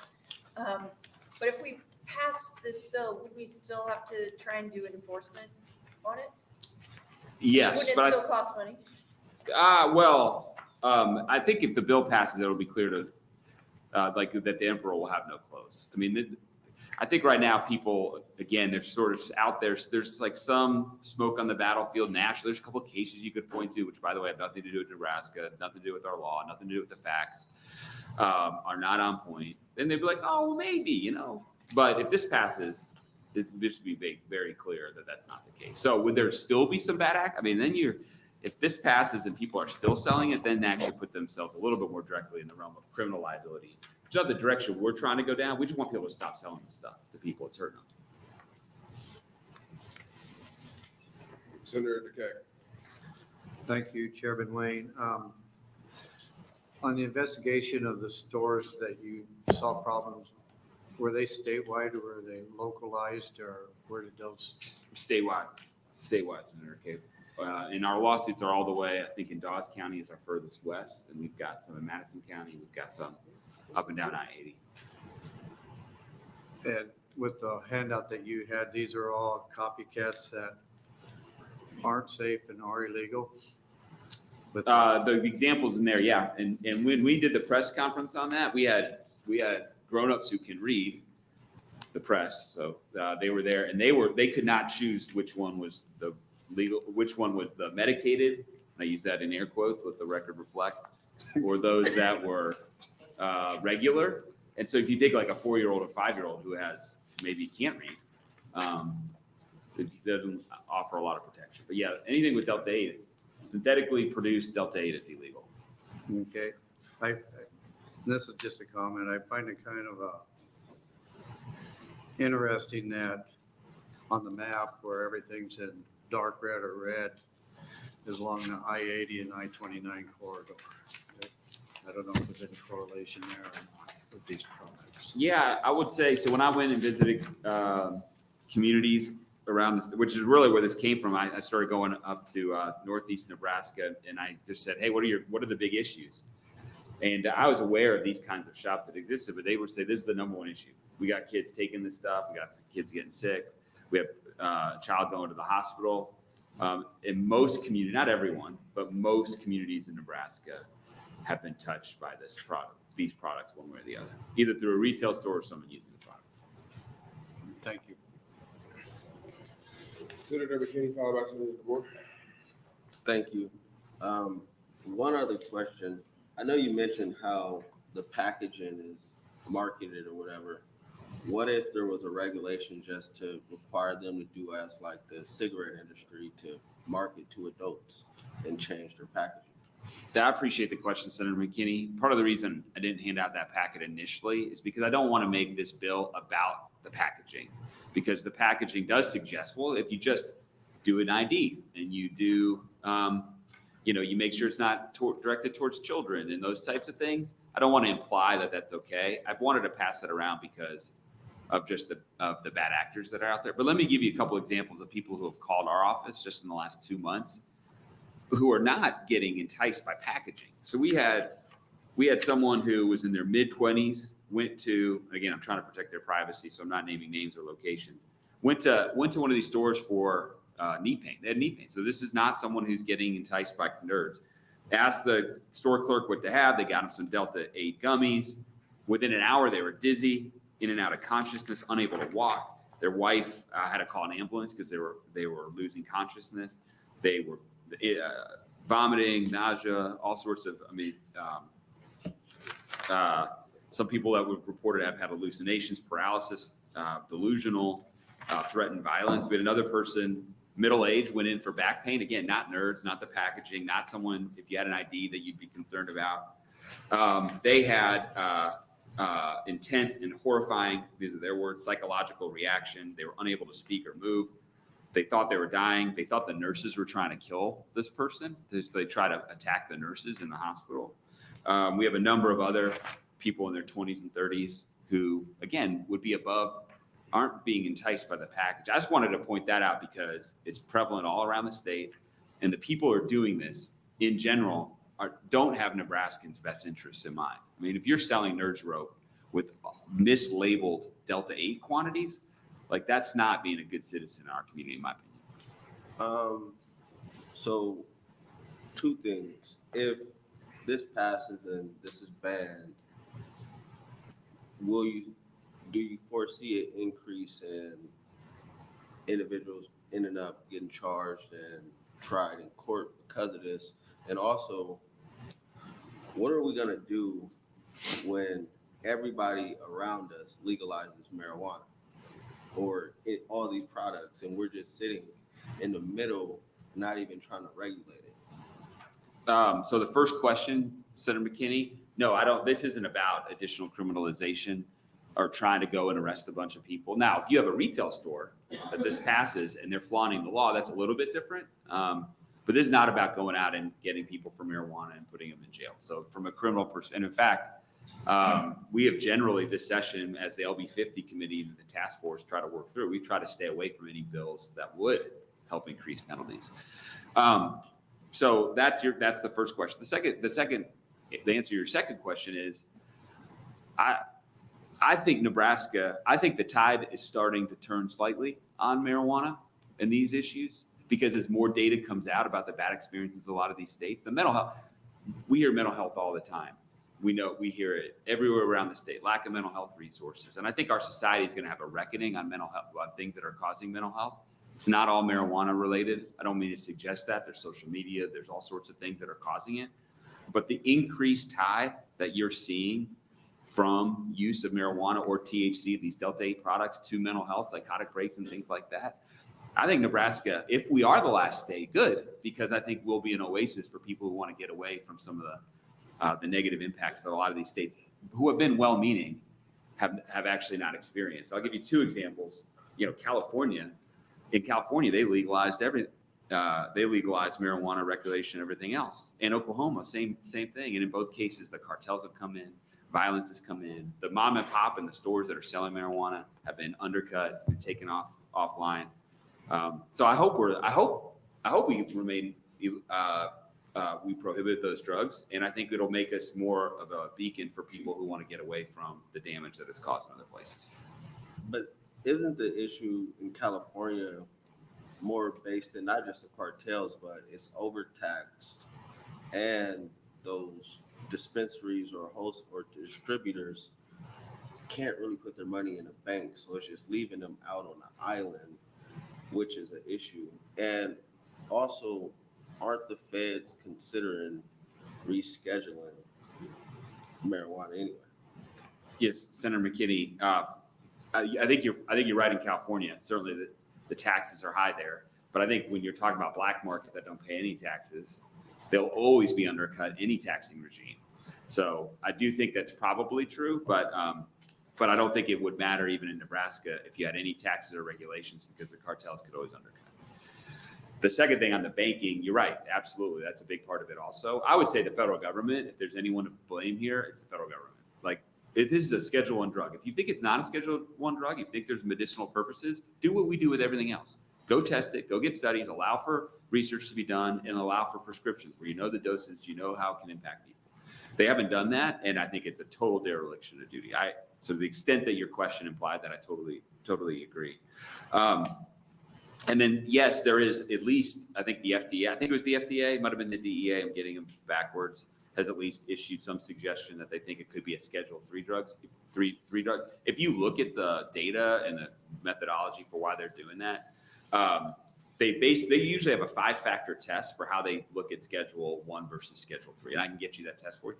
They basically ignored their entire test when they decided that they were going to recommend that it could be Schedule III. I don't have that in front of me, but I can get that information for you. All right, thank you. Thank you.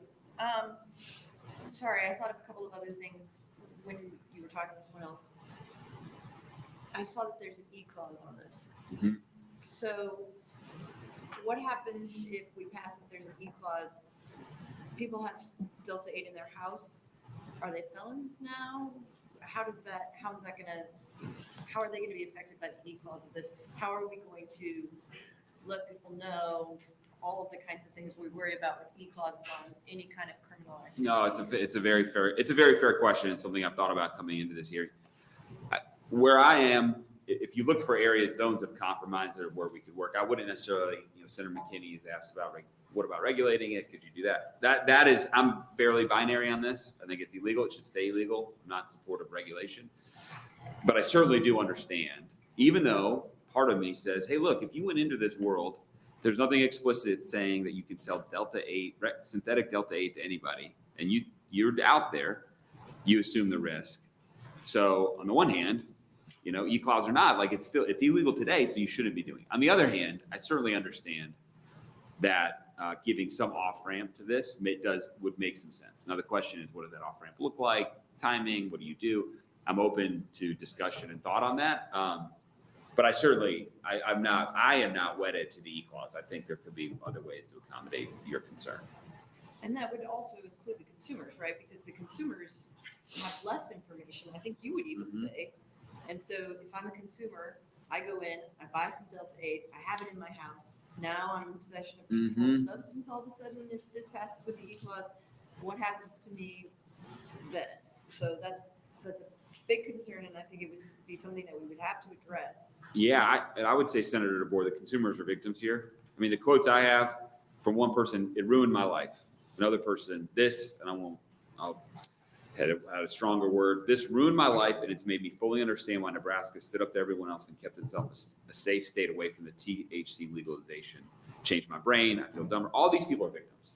The point of this is not to say, well, you were misled. You were given something that you thought was legal that might help your knee pain, might help your back pain, and now we're going to make you a felon. They are victims in this, and the point of this bill is not to penalize them. So that's an area I would absolutely welcome a conversation with you to see how we could ensure that because we they are probably not. have to do something about the consumer, because the consumer, under the way the bill is written now, it seems like the consumer would be a felon. Yeah, you're right. Because the way that it modifies the exception to controlled substances. But I'm open to working with you or others on that particular piece, because that's not the goal for us. Okay, so then the next question I have is I'm thinking about 2024 election. Strong probability that there will be a ballot initiative push, and perhaps it'll be successful, probably, maybe, who knows, to make marijuana legal. How would that interact with this bill at that point?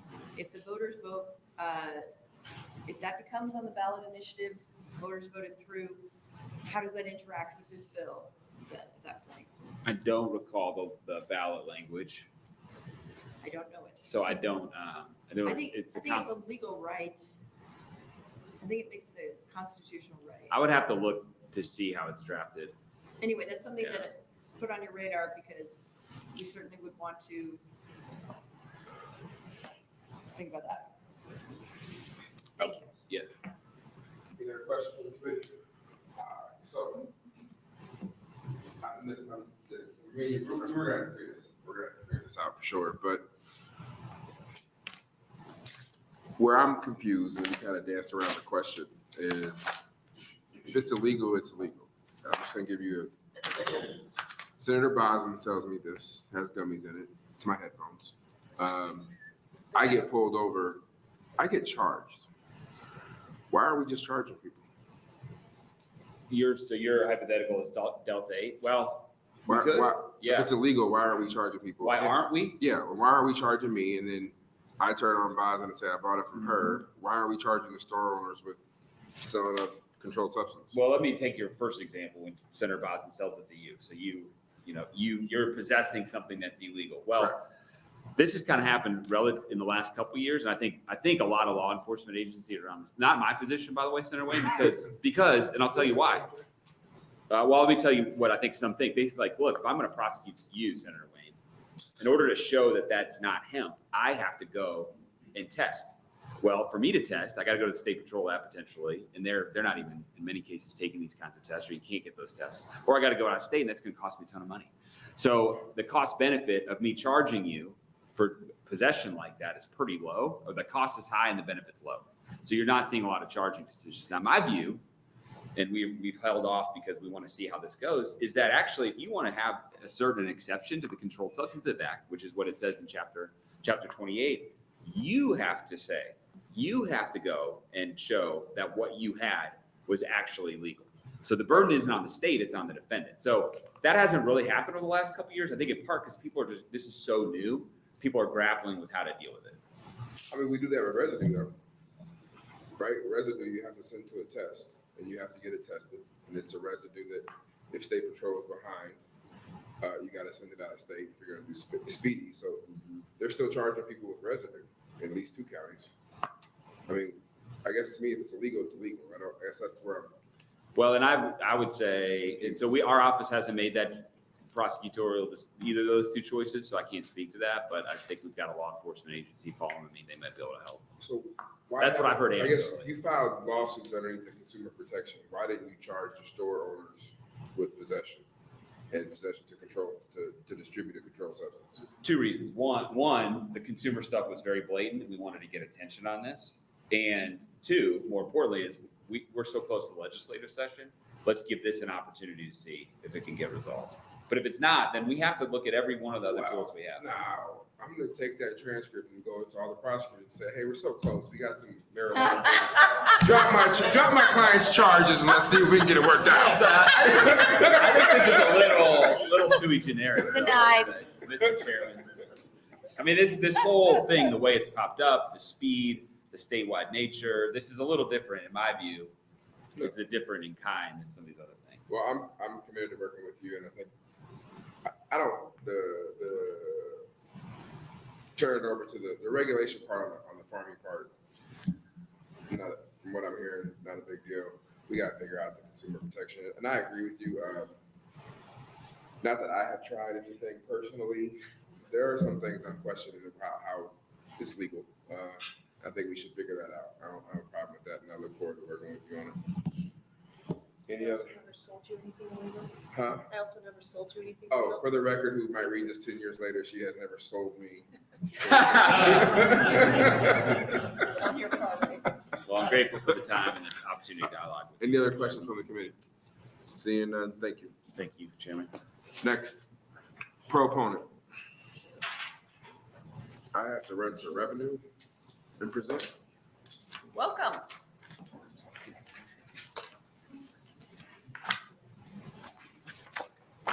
Good afternoon, or evening, I think, I'm not sure yet. My name is Jeffrey L. Davis, Jeffrey, DAVIS, Sarpy County Sheriff. I want you to know that I also represent a host of other police chiefs and mayors in our general vicinity, Douglas, Sarpy County. Sometime in early 2023, I was contacted by an employee of our Community Corrections Division in Sarpy County who was putting together a pre-sentence investigation, or PSI, for someone who was found guilty of a criminal offense. While doing this, it was discovered that the offender, while waiting for a sentencing hearing, had tested positive for marijuana, THC, in a recent drug screen. The employee stated the offender emphatically claimed he only consumed gummy bears purchased from a local CBD shop. The employee also went on to say that the offender seemed believable and wondered if we had ever checked items that were being sold by these shops. At this point, I spoke with our investigative captain, and he sent our narcotics unit out and made several drug purchases over the county at several different CBD locations located in Bellevue, Papillion, and Gretna. Initially, these items were purchased and sent to a lab for testing for quantify the level of THC. That proved to be a lengthy process, but in a few months later, we were notified that several products had tested positive for Delta-9 with a THC content that was 30 or 40 times greater than what was allowed by law, which is 0.3% in the state of Nebraska. This information was shared with Sarpy County Attorney and several law enforcement agencies throughout the state, the Attorney General's office, Subsequently, other CBD shops in Omaha, Lincoln, Grand Island, and as far west as Ogallala were checked with similar results. I don't know if this bill before you is a fix for this problem. However, I do know these products are being marketed to our youth and even through shops that are supposed to be checking ID 18 years or older. Very few of them have checked IDs, by the way, at least in our presence while we were there. In addition, they are being marketed to the elderly for ailments such as rheumatoid arthritis. The real problem here is consumer protection, where the people buying these products are unaware of their inability to drive a vehicle, operate heavy equipment, or even operate a riding lawnmower and might be under the influence. I'm asking you to do something today to protect your constituents from needless harm. Currently, there are no regulations on the products that are being shipped to these CBD shops, including 50 Shades of Green, Cannabis Factory, and a host of other CBD dispensaries, which are located throughout the state of Nebraska. There are no licensing requirements on the CBD owner and/or for the employees who sell them across the counter. I urge you to move forward with some additional rules and regulations before more people take these substances and experience a high which is not expected. I will tell you my testimony today includes all of the police chiefs in Sarpy County, as well as the City of Omaha Police Chief and the Sheriff in Douglas County. If you have any questions, I'd be glad to answer. Thank you. Are there questions for this testifier? Senator Bosn. Thank you. Sheriff Davis, how long have you been the sheriff of Sarpy County? I've been sheriff since 2005 and a law enforcement officer for 51 years. And before you were sheriff, I assume you worked several street investigations. I did, patrol. yes. Have you had the opportunity to see individuals who are under the influence of Delta 8? I have not. You have not? I have not personally. I've been sheriff since 2005, so, but my people on the street have encountered them. So it would be safe to say that since 2005, you probably haven't been running the calls. Okay, fair enough. So you're aware that there are officers who have seen or have observed individuals who are under the influence of CBD. That is correct. Of Delta 8. Correct. Okay. And have they had the opportunity to tell you about their observations? Last night at 10:05 p.m., we got a rescue call in the city of Gretna, Nebraska. A 30-year-old female had consumed what she said was one gummy bear purchased in Gretna at a cannabis shop. She was paranoid, felt sick, called a rescue squad.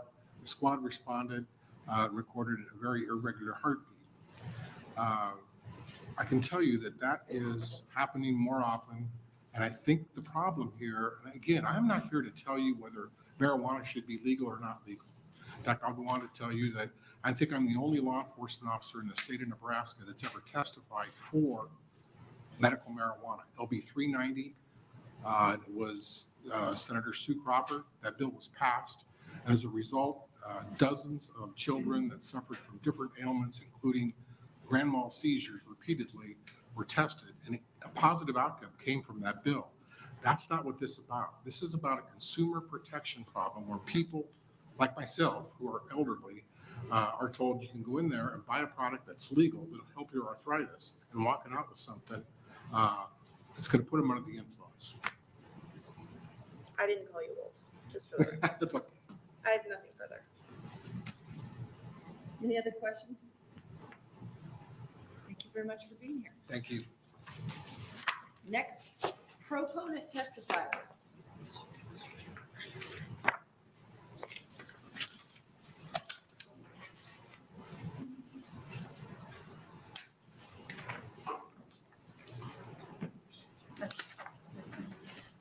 Welcome.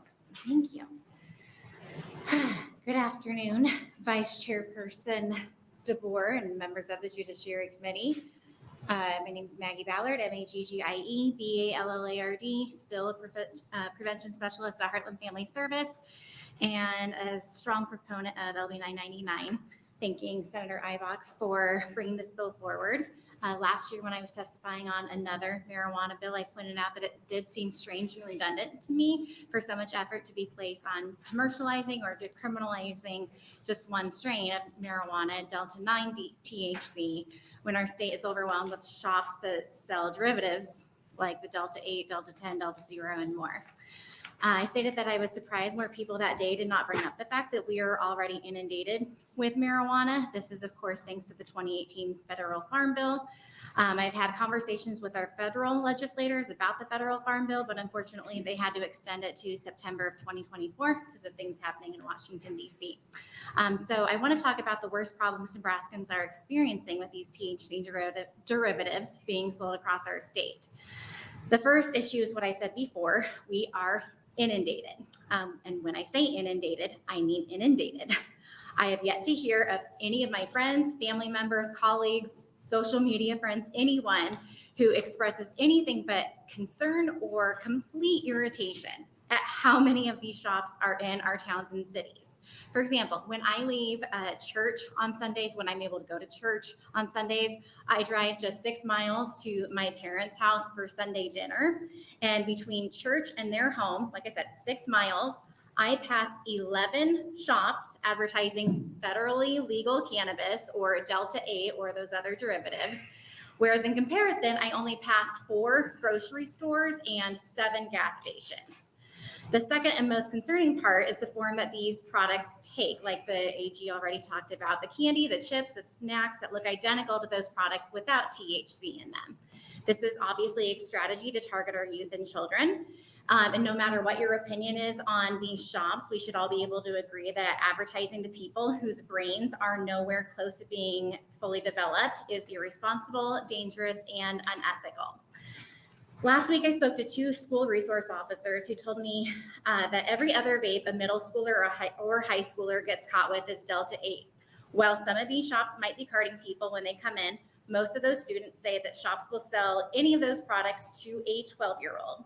They're affordable enough to be purchased with allowance or babysitting money, but one event I want you to read over, I'm not going to read out loud, is something that happened when money was not involved. I don't want to really put that on the record. I know it will be in writing, but I'm not going to share it out loud today.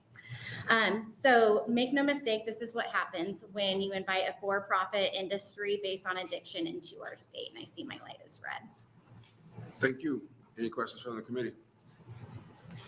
Seeing none, thank you for being here. Had a false alarm. Revenue's not ready for me. Next, proponent.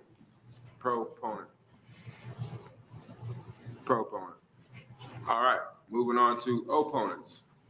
First opponent, who?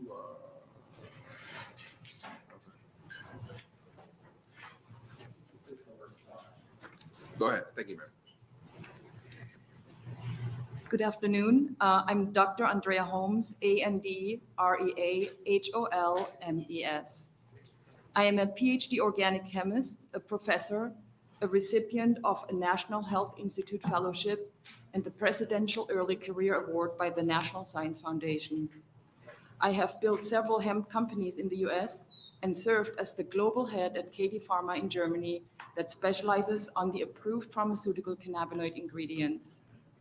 After almost 25 years of academic and industry research, including the pharmacology of hemp-derived cannabinoids and millions of dollars of federal grant funding, I can assure the Judiciary Committee that cannabinoids derived from hemp have a lot of benefits for humans and animals' health and wellness. They interact with the central nervous system, and consumers rely on these products for various therapeutic conditions. I am here today as the president of the Nebraska Healthy Alternatives Association, or NEHA for short. We advocate for hemp. We're dedicated to protecting every Nebraskan's legal right to have access to all hemp products. Let me start by saying that I understand why a bill like LB 99 is considered today. In the last couple of years, there has been a phenomenal growth in this industry, resulting in more commerce and more stores opening up to accommodate a growing demand from consumers. As of right now, there is little to no regulation governing these actions, of the sellers. LB 999 would seek to eliminate overnight the entire industry in response to the action of only a few. It is critical for the members of this committee to understand that there are businesses who self-regulate, offering clean, professional products that have been sourced from trusted manufacturers and are properly packaged in child-resistant containers, labeled with ingredients and warnings accompanied by certificates of analysis demonstrating concentrations of cannabinoids with compliant levels of delta-9 THC. A ban on hemp products would not only put these reputable businesses out of commission, but also prevent adults in Nebraska access to safe and tested products that they freely choose to use in their daily lives.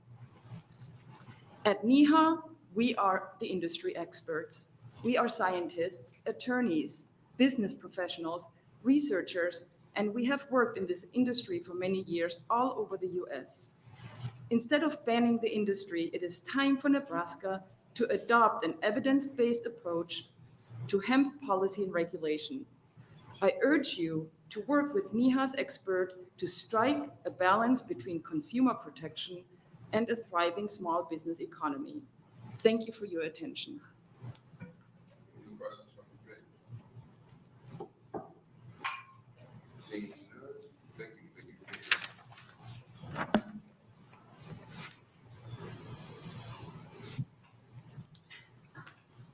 Welcome to your judiciary. Hello, my name is Dr. Sean Norris, and I am the Director of Chemistry with MC Nutraceuticals, the world's largest minor cannabinoid distributor in the world. We're based in Golden, Colorado, and I have a doctorate in organic chemistry from Iowa State University.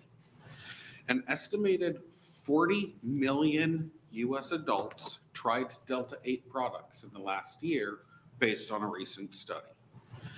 Every day, thousands of people use these products for a variety of reasons, from businessmen to factory workers, veterans to mothers. There is a concern that Delta-8 may be unsafe for consumers based on it being derived from CBD, and I want to try and clarify that that risk is almost non-existent. The same methods that are used for the conversion of CBD to Delta-8 are the same methods used to fortify children's cereal with vitamins. The B vitamins, vitamins C, D, E, are all naturally occurring, but there's not enough supply to meet the demand needed to fortify cereal. These vitamins are produced using solvents and acids, distillation, in procedures nearly identical to that of the conversion of CBD to Delta-8. A common solvent that is used in that conversion has been shown as a better solvent for extraction of cottonseed oil. The catalyst used for the conversion requires such a low amount that the amount in a salt packet will convert over 100 times the amount into Delta-8. The Canadian Environmental Protection Act has also declared that same catalyst non-toxic. By using the correct methods and procedures, we can generate safe, legal products according to the Farm Bill. These products have been shown to be safe and therapeutic through a multitude of studies and surveys.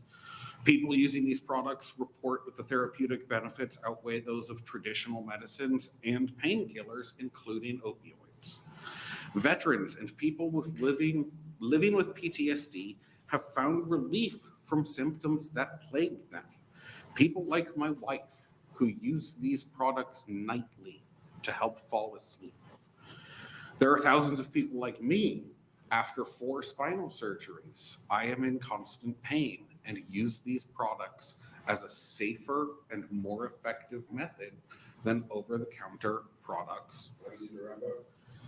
The processes used in the industry today are tried and true. they're pulled from many sources, including food and beverage. We don't want to ban this industry.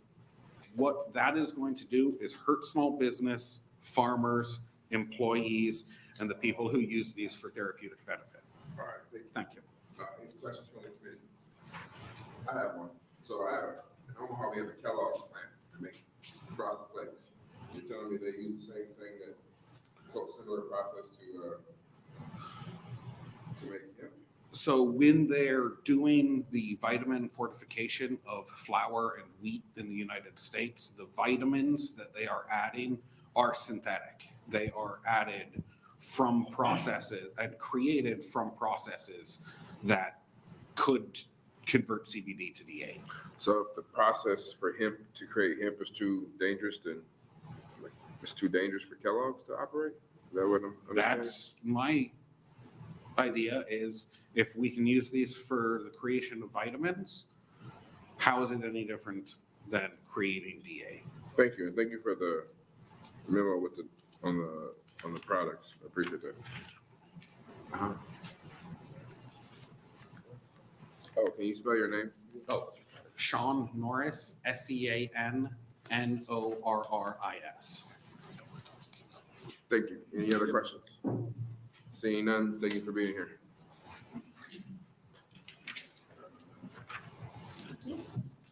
Welcome back. Yes, hello again. My name is Sarah Linden, SarahLinden, and I am the owner of Generation V and Grateful Green Dispensary with 21 locations in Nebraska. Passing LB 999 bans Delta 8 and 99% of CBD or hemp products. With the amendment, it's still 97% of products used by hundreds of thousands of Nebraskans to treat various medical conditions. This bill is devastating not only for the consumers who rely on these products for relief, but also for our local economy. If this bill passes, hundreds of small businesses in Nebraska would be forced to shutter. An impact study conducted by Whitney Economics in 2023 shows Nebraska's hemp industry is contributing $139 million to our local economy, 1,600 jobs, $65 million in wages, and $7.7 million in sales tax. My business alone provides 135 jobs, $4.3 million in wages to Nebraskans, and collects $947,000 in sales tax annually for the state. We pay an additional $51,000 in property taxes for properties we own and $769,000 a year in rent. I would be forced to close at least 6 of my retail stores and lay off 31 employees immediately upon the passage of this bill. Most of the small business owners in the hemp industry here in Nebraska would lose everything. This bill would hand the Nebraska hemp industry over to out-of-state retail and e-commerce companies or criminals willing to bend the law.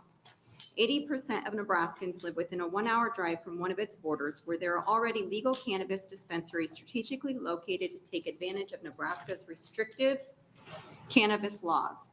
Additionally, the state will not be able to enforce e-commerce retailers selling federally legal hemp products to Nebraskans online. Passing LB 999 will also create a burgeoning illicit market for unregulated and unsafe hemp-derived products, posing public health risks and undermining legitimate businesses. The black market has no age requirements nor certificates of analysis to ensure the safety of the products being sold. Whereas our business is self-regulating, imposing minimum age requirements, packaging and labeling restrictions, and proper testing. I care about the health and safety of Nebraskans, which is why I support reasonable regulations on these products and even reached out to several state senators last year with offers to collaborate on a regulatory bill. Rather than an all-out ban on these products, I kindly request that you oppose this bill and allow us to work with legislators on positive regulations that ensure the safety of consumers while maintaining the revenue, jobs, wages, and taxes derived from the hemp industry in the state. Voting no on LB 999 will allow Nebraskans the freedom to continue to choose what is best for their own health, maintain jobs, and save local small businesses. Thank you for your time. Thank you very much. Are there questions? Senator McKinney. Thank you. When the Attorney General was up speaking, he was saying that Delta 8 is already illegal. Has anyone ever told you that it's illegal or that you shouldn't sell it? To be honest, when the lawsuits were filed and stores were raided, I questioned it myself because I had read the law and that is not how I interpreted it. So I hired and consulted with attorneys who told me that that is not the case. Additionally, there's articles and legal opinion letters all over the place saying that that is not the case. Delta 8 is federally legal and Nebraska adopted the federal Farm Bill. All right, thank you. No problem. Thank you, Senator McKinney. Any other questions from the committee? I have one question for you. Sure. You mentioned online. Can you tell me a little bit more about that? So can you order some of these Delta 8 products online? 100%, because they are federally legal products. So they can be sold in e-commerce just as easy as someone can buy Tide laundry detergent. I do believe that these products should be regulated to ensure their safety. And I believe that, the Attorney General Hilgers mentioned many different issues with these products, and I believe that we can answer every single one of those issues to protect consumers with regulation. Okay, let's see if it generated any other questions. Thank you for your time. Thank you. Next opponent.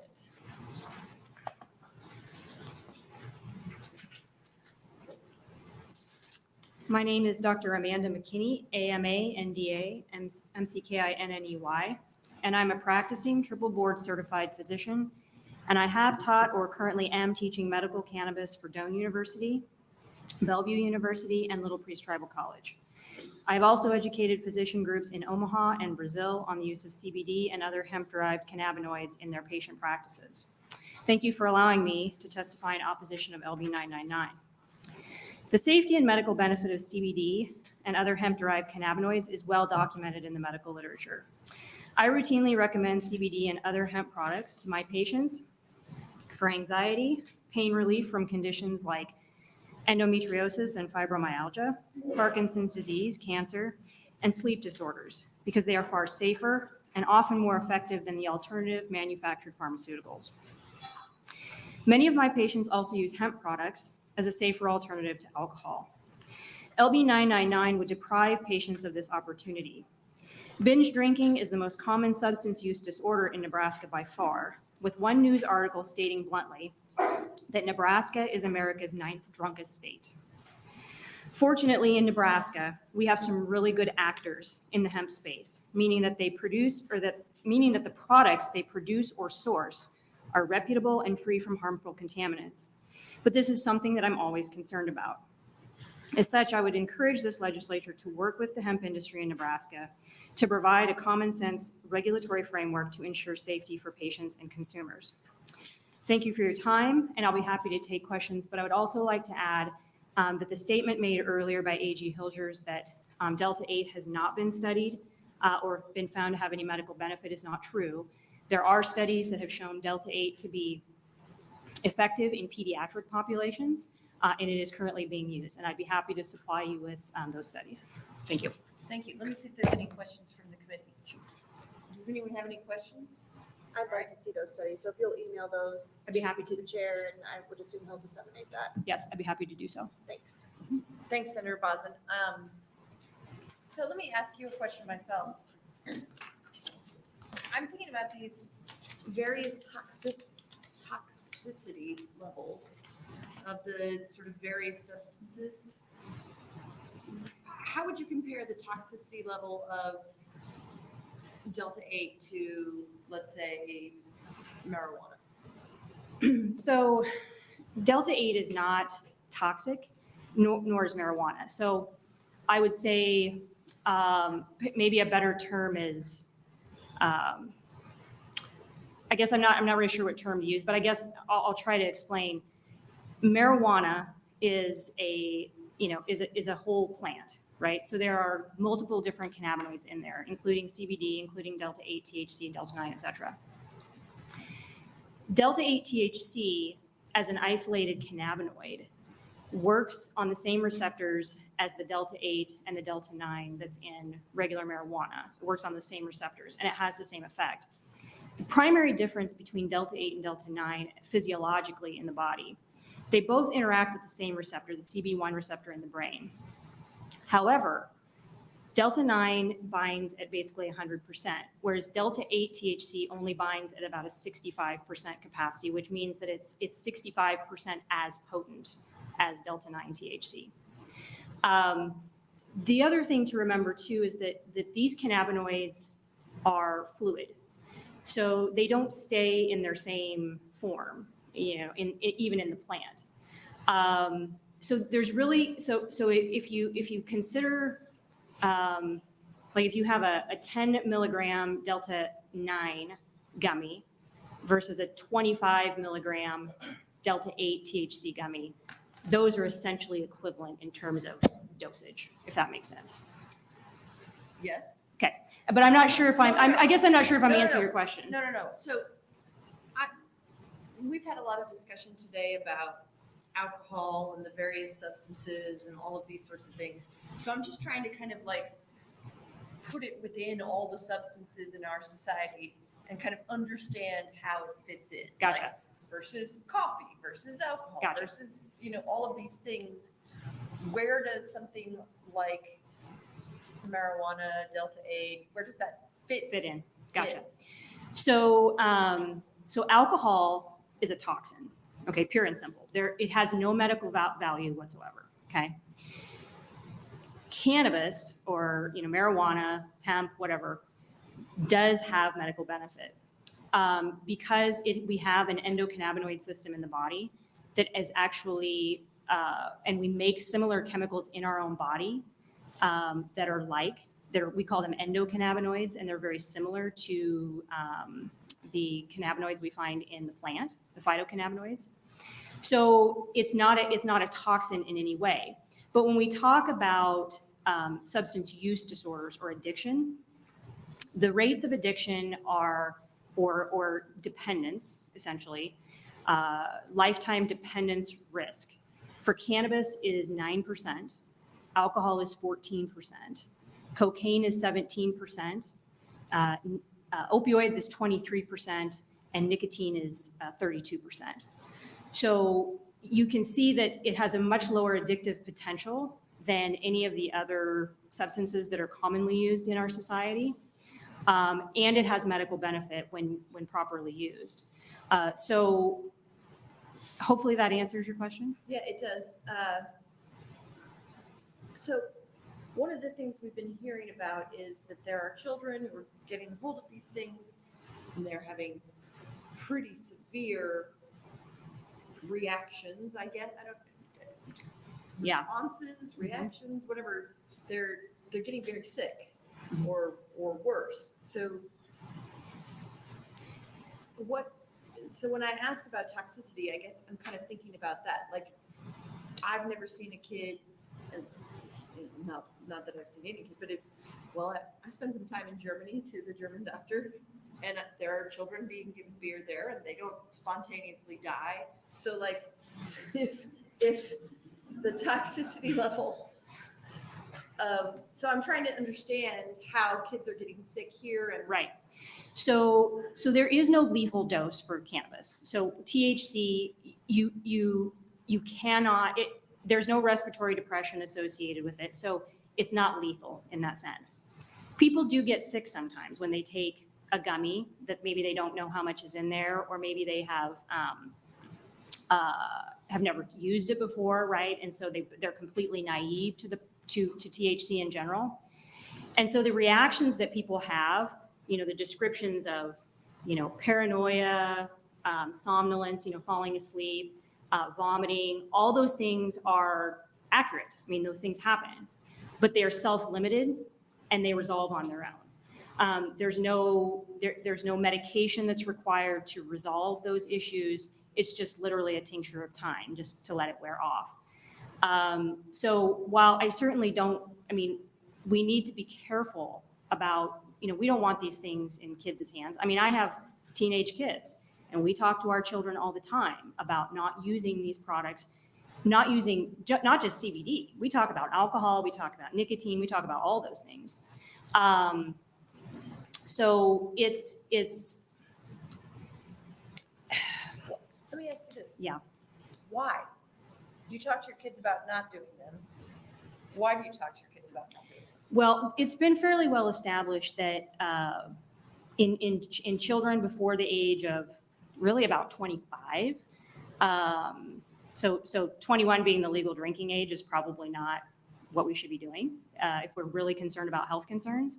But using any of these substances before the age of 25 has the potential to alter their brain chemistry in the sense that it can alter their brain or their white and gray matter formation in the brain and have some negative consequences. Now, we know lots of young people that have consumed alcohol fairly regularly as teenagers who go on to be totally functioning normal adults, right? And maybe even high functioning adults. But as a physician, knowing what I know about substances and medications and drugs, I discourage my children from using anything until they are, they've completed their full development. So then, if there are reports, and I think I've heard that there have been reports of children that have been quite adversely affected by these Delta 8 products, how does that fit in? Like, can a kid have some serious, and I think, I'm trying to remember, maybe a heart attack or some kind of serious health incident as a result of consuming these? I'm not aware of any serious long-term effects from children consuming Delta 8. Now, I don't claim to know everything, but I'm not aware of any of those reports. Okay. Are there any other questions? I just have a couple of clarifications. So is there a difference between when it's naturally occurring versus when it's been synthetically modified? No. Okay, so there's no difference in psychosis or the heightened potency or toxicity of any of those substances? No. Okay, thank you. You're welcome. Any other questions? Thank you for being here. We'll take our next opponent testifier. She asked me a question.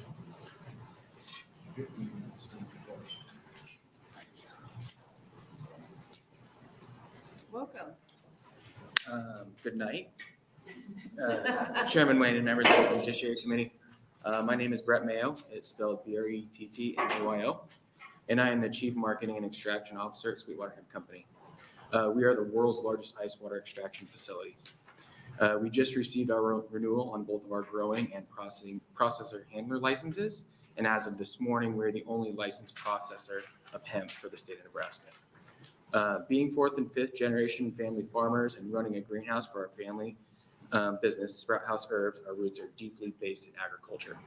We wanted to expand our family business and start something new and exciting to move us into the future. We opened Sweetwater Hemp Company in January of 2020 and invested about $4 million into our dream. We set out to be an example of how a CBD company could and should operate and focus on customer education and making sure each customer is getting the right product for their individual needs. After years of research, we chose ice water extraction because how innovative and safe it is for both employees and customers. We are one of the only companies in the country using this groundbreaking technology. We use only ice and water in the extraction process. The ice has two jobs in the process. It freezes the trichome and acts as the hammer to knock the trichome off the plant. The water then rinses and filters the trichome from the plant matter. We preserve most minor cannabinoids, terpenes, and flavonoids, which extraction methods using solvents damage or completely destroy. Preserving these other parts of the hemp plant makes our products the fullest full spectrum products on the market today. All hemp used in our retail products are grown in Nebraska, processed at Sweetwater, and all but one of them are made at our facility. Our individual oils and rosins have full panel tests listed on our website. Those tests include cannabinoids, terpenes, heavy metals, pesticides, and mycotoxins. Many of our products are intended for medical use, so we put a lot of care into our packaging to reflect that and not mislead people by imitating other non-CBD brands. We include warnings, supplemental facts, and dosage recommendations for all of our products. We also use a QR code, so finding out more about the product is easily accessible. Eliminating processors in the state of Nebraska would reduce the number of farmers growing hemp because they would have to leave the state and find a new company to trust their commodity. It would be very detrimental to my family's growth and hurt us very much financially. We've made great effort to do the right things the right way, and we are more than happy to open our doors to anything. We are CGMP certified, kosher certified, and registered with the FDA. We want to be able to make the state of Nebraska a great example and be a leader in the CBD industry. Education is fundamental to what we are trying to accomplish at Sweetwater Henry. I also invite you to come to our facility, see what we're all about, and the investment we have made in creating a CBD brand in the state of Nebraska. Thank you so much for your time, and I'd be happy to answer any of your questions. Thank you very much for being here. Senator Kay has a question for you. Thank you, Senator DeBoer. When you're going through your extraction process and stuff, what happens to the waste product or byproduct of your process? Where's that disposed at? So we actually don't have to dispose of anything. Since it's just ice and water, we have 3 byproducts, and they can be used in the growing process, or they can just be spread out just as fertilizer or anything on the corner of the field. Using only ice and water, no solvents, there's no harsh things at the end of the process. All right, thank you. Thank you, Senator Kay. Other questions? I don't see any. Thank you so much for being here. Thank you. We're going to have our next opponent testifier.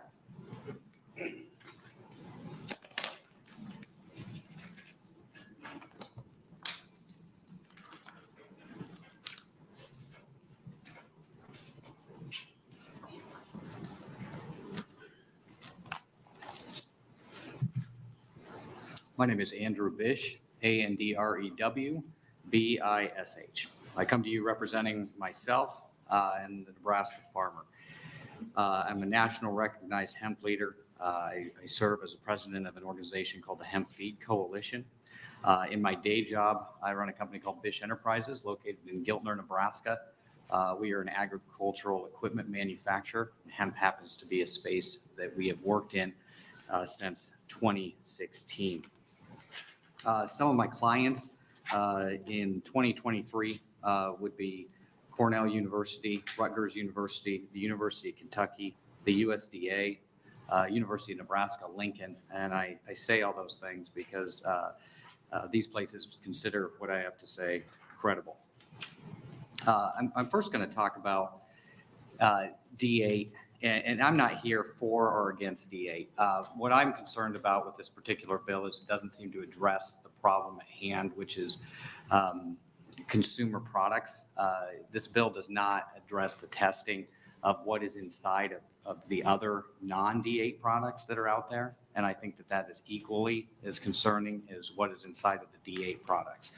So I'm not going to speak for or against D8 itself, but say that we need to have regulation on these products in general so that people are getting what they think that they're getting, whether it's CBD or CBG or CBN. Or whatever it is, I would like to see some sort of regulation put in place. I would turn to the Nebraska Hemp Commission and those that are serving on that as they have worked through some ideas on that as already. I'm going to move to an opportunity that Nebraska has, and it has nothing to do with D8. I sent before you some information about chickens. Like I said, I'm the president of the Hemp Feed Coalition, and we recently achieved approval through AFCO to legalize hemp seed meal as an animal feed ingredient. What that means is that we'll need about 685,000 acres of hemp cultivation just to satisfy 5% of the chickens in the United States. Nebraska has a huge opportunity to grow the hemp industry and help our farmers. What I'm concerned about with bills like this is that we don't necessarily create a pathway for farmers. I also don't think that it helps when we talk about criminalizing some of the hemp industry. That doesn't make it interesting for the farmers. Now, finally, I do agree we do need to move the program over to the USDA, but it is more loosely. The reason the USDA regulations are looser is because the Nebraska Legislature has been apathetic to the hemp industry over the past couple of years and has not taken the steps that it needs to align itself with federal farm bill and the final rule. Thank you. Thank you very much. Are there questions for this testifier? I will say I appreciate you addressing the issue of whether or not it should be moved over, because that's something I'm also curious about. We haven't had a lot of testimony on, so thank you for addressing that issue. I don't see anything else, so thank you very much for being here. We'll have our next opponent testifier.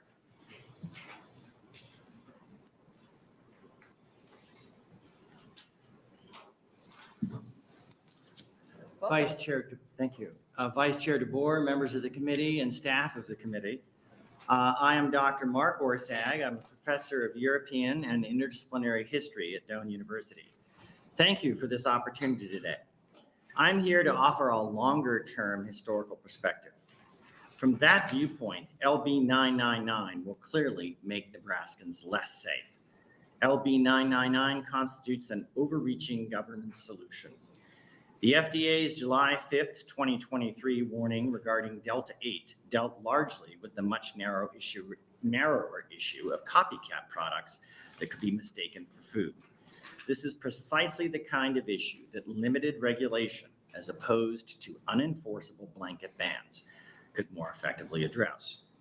There is, of course, and it's been mentioned several times today, another elephant in the room.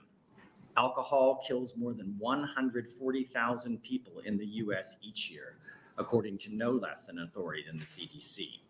Right here in Nebraska, according to the Lincoln Journal-Star, an average of 1 in 8 recent deaths among people 20 to 64 years old was related to alcohol, including the deaths of a number of children. Yet, no one proposes to ban alcohol. The why of this discrepancy is obvious. History, lessons from Prohibition. During that impractical era, organized crime and cartels proliferated. Average citizens were turned into criminals. Violence was widespread. The safety of products and people was disregarded. Police were overwhelmed, and yet the number of people drinking alcohol actually increased. Recent polling shows that between 65% and 82% of Nebraskans want cannabis to be legal for recreational or medicinal purposes. The analogy is exact. This law cannot be enforced when the majority of Nebraskans do not want it enforced. On an even vaster scale than Prohibition, the 100-year war on drugs likewise wasted billions of taxpayer dollars, turned law-abiding citizens as criminals, filled jails with nonviolent offenders, and increased the reach and power of drug cartels. That gargantuan effort also decreased the safety of cannabis products, which were, of course, used anyway. Despite all these downsides, the war on drugs has utterly failed to stop cannabis use. If implemented, this law will also fail, just as the war on drugs had and Prohibition did. Thank you very much for your attention, and I would welcome any questions. Are there any questions from the committee? Thank you so much for being here. I love having a historian here to talk to us. Right up my alley. She's going next. Next proponent. Opponent, sorry. For the record, opponent. Next opponent. Hi, my name is Mandy Rody, and it's MandyRody. I've been recently diagnosed with stage 4 diffuse large B-cell lymphoma, and it's a very aggressive form of cancer, and it has overtaken my entire body, with the exception of my brain, my heart, and my lungs. I'm in constant pain, and it's to the point where literally walking is a chore. It's in my bone marrow, so the bones hurt just walking, sitting, doing anything. I'm on a lot of pain meds. I have 9 new prescriptions at home. Oxycodone is one of them to relieve my pain. When I'm on Oxy, I can't function, I can't work, I can't take care of my children or my grandchildren or anything like that. I use Delta 8 for pain. Delta 8 takes away the pain that the Oxy can't. And on Delta 8, I'm not high. I don't know where these people get off saying stuff like this. I'm not high. I'm comfortable. And if no one's been through chemo, don't tell me. Don't tell me it don't work. And you said that the consumers of Delta 8 are victims. No, I'm not a victim. I'm a victim of cancer. And the fact that you are trying to make my cancer worse and more unbearable is quite offensive. And I do not appreciate that, nor do any other cancer patients. That is ridiculous. How dare you? So I'm just saying it has helped me sleep. It has helped me deal with my pain on a daily basis. It has helped me be more of a normal person. especially going through chemo, especially going through everything that, unless you've been through it, you have no idea. And I doubt you've been through it, you know what I'm going through. So if there's anything I can answer, I'd be more than happy to do so. You have my testimony in front of you. Thank you very much for testifying. Are there any questions? I don't see any at this time. Thank you so much for being here. Thank you.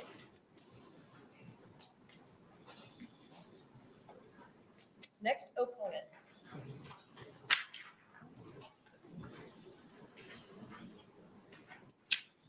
Chairman Wayne and members of the committee, my name is John Redden, John-R-E-D-D-E-N. I am an Iraqi war veteran and I have PTSD from that deployment. I do not sleep very well at night, but when I do, it's broken from thrashing wildly and night terrors. When I have nights like this, I wake up in pools of sweat and I wake up in a lot of pain from pulled muscles and being tense.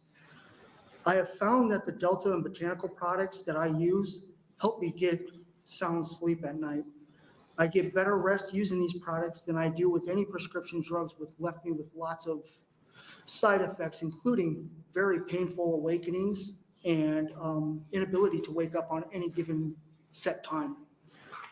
I do not have side effects from these like I do with the prescriptions. The Deltas that I use and the botanicals I use, I get no side effects like I do from prescriptions. I use edible gummies, syrups, and at times the vape disposable devices.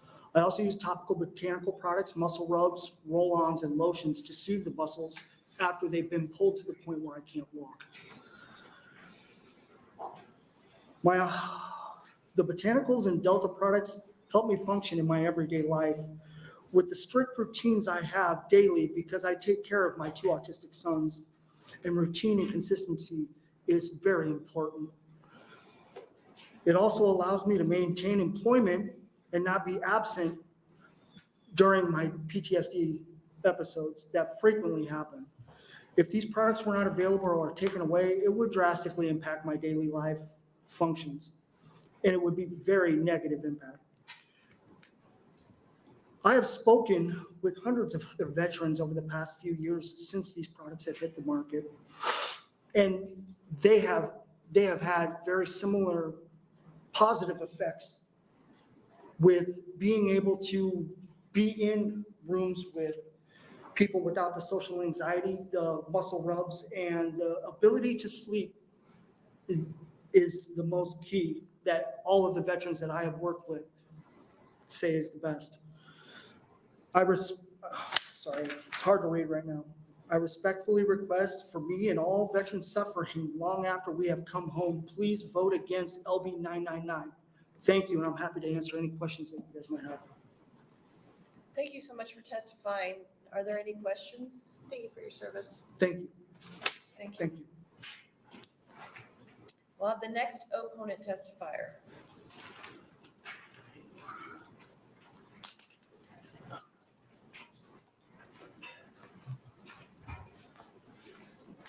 Welcome. Hey, welcome. JC Todd, JCYTODD. My wife and I have a shop in Grand Island, Urban Pulse. About 4.5 years. We're a service disabled vet owned business. So I first would like to address that, what a difference 5 years makes from passing the hemp bill. It said, let's return Nebraska to the forefront of the hemp history. What are we doing here today? This is not, propelling anybody into the forefront. And yeah, Nebraska has a lot of history on hemp. 3 farmers in 1887 came down from Illinois and landed in Fremont and came up with the hemp out of the Fremont twine factory. So we have a lot of history here in Nebraska. And I think I'm going to address the elephant in the room of the FDA. Nobody wants to really come out and say, why isn't the FDA looking at this cannabis or hemp? Well, it's just one simple rule of the FDA. It's called the LD50 rule. Anybody know what the LD50 rule is? It's a lethal dose amount that kills 50% of the people. Cannabis has killed 0 people, so it'll never, ever, ever be legalized under the current rules of the FDA. So that's why the FDA is not looking at it, not because it's a black eye or any other reason. So, and a matter of fact, we've been dealing with hemp since 2015. LB 390 talks all about doing studies on cannabis. A pilot program, some of you might remember that. The pilot program, $500,000 of taxpayers' money went to go support this program. And all it was to get Epidiolex, the one drug that CBD is in, to get it FDA approved. So then one might ask, well, what's the lethal ingredient then in that Epidiolex? Because again, CBD has killed 0 people. Well, the lethal ingredient is ethanol alcohol, and that was approved up here at UNMC. Ethanol alcohol, and we know that it's formulated for 2-year-olds on up. So that's the FDA. You know, the real reason why cannabis is the FDA is not looking at cannabis. So then back to Attorney General Hilgers, he said that 17 states are banned Delta 8. Well, let's not forget that those 17 states have medical cannabis in them. So we do have that in those 17 states.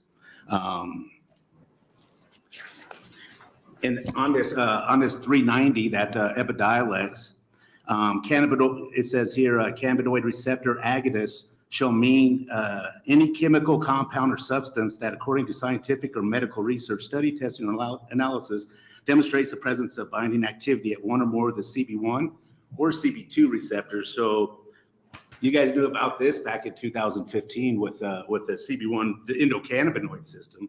So it's it's a travesty, that you guys are thinking about taking this off LB 999. So I oppose it. Any questions? Thank you so much. Are there any questions from the committee? I don't see any. Thank you so much for being here. Thank you. We'll have our next opponent testifier. Next opponent.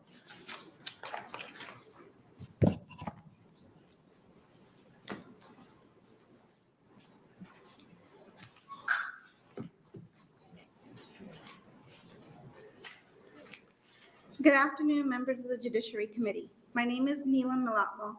That's NELAMMILLATMAL. And I appear in opposition to LB 999. I work for the Cannabis Factory. We're a Nebraska-based business, and we have fortunate to be able to succeed in the last several years.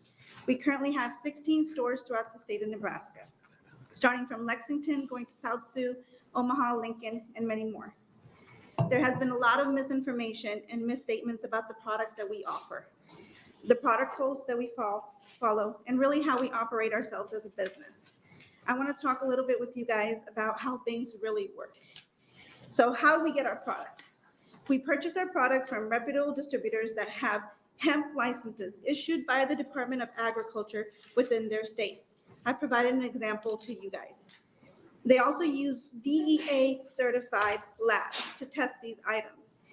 And all items are delivered with a COA, which is a certificate of analysis, that not only tests to make sure that these meet potency requirements, but also tests for heavy metals, pesticides, and anything else that can be harmful, which in turn ensures purchase legal and safe products that we provide to our consumers. I've provided a copy of our COA as well for you. To further make sure our products are safe and compliant with the Hemp Farm Bill, the bank we do business with and our credit card processing company requires that we provide these COAs to them and validate them as well before we can sell these products within our stores. The Nebraska Regional Poison Center has provided me with the report. In 2023, in the state of Nebraska, there was only 60 calls made to the Poison Center that were related to Delta 8 THC. Of those, 46 were non-emergency, and only 0 resulted in death. And mind you, since 2016, there has been 0 deaths related to Delta 8 THC in the state of Nebraska. How we market and sell our products. You might wonder who our products are sold to. We have over 101,590 customers that are belong to our loyalty program. The median age for our loyalty customers is 40 years old. They include, but not limited to, retired military personnel, teachers, chemo patients, law enforcement officers, all of whom find benefits from health concerns with our products. We do not sell to any items to people under 18 years of age. Our employees are trained on a strict protocol of age verification. I provided our policy that all of our employees have to sign to you as well. Our employees are directed not to allow anyone under 18 years of age to even enter our stores. How will we contribute to our society? We currently employ 69 people in our stores alone. We pay our employees well above minimum wage, starting at 15 to 18 per hour. That's not even including tips that our employees receive. Some of our employees have been with us since we first opened. We pay nearly $500,000 in sales tax in 2023, and we're expecting to be paying over $1 million in 2024. If LB 999 becomes law in its current form, it will destroy our business. We're willing to work with our senators to come to a way where we can amend and regulate and hopefully provide government oversight without eliminating our business. Thank you very much. Are there questions for this testifier? I don't see any. Thank you so much for being. Thank you. Oh, wait. Oh, you got one. Last minute, Senator Kay. I had to jump in last minute. Sure. When did you start your business? I did see it in your testimony. Sure, we started back in 2022. All right, thank you. Yep, of course. Thank you. Thank you. Next opponent testifier.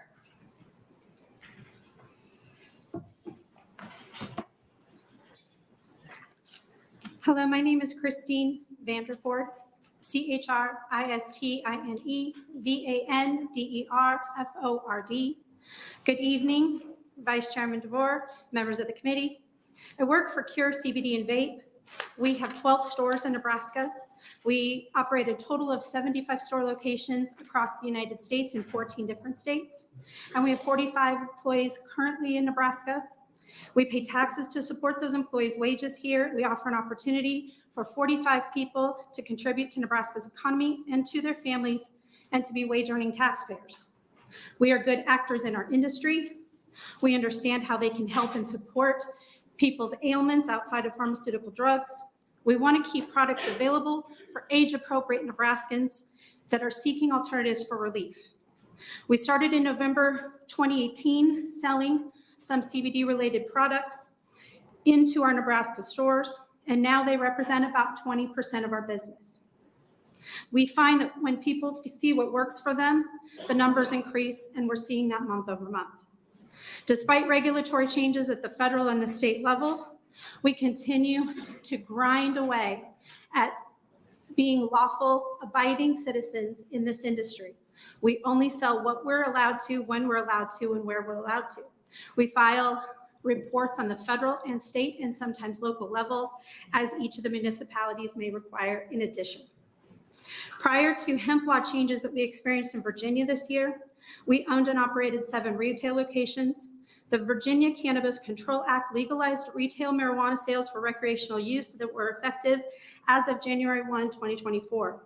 Between July 1st, 2023 and January 1, 2024, we closed 6 of our locations, and we saw hemp shops, head shops pop up on almost every corner, and they continue to sell hemp and Delta products without any regulations to make them any more effective. They don't care. They operate in the black market. They're waiting for people to enforce it.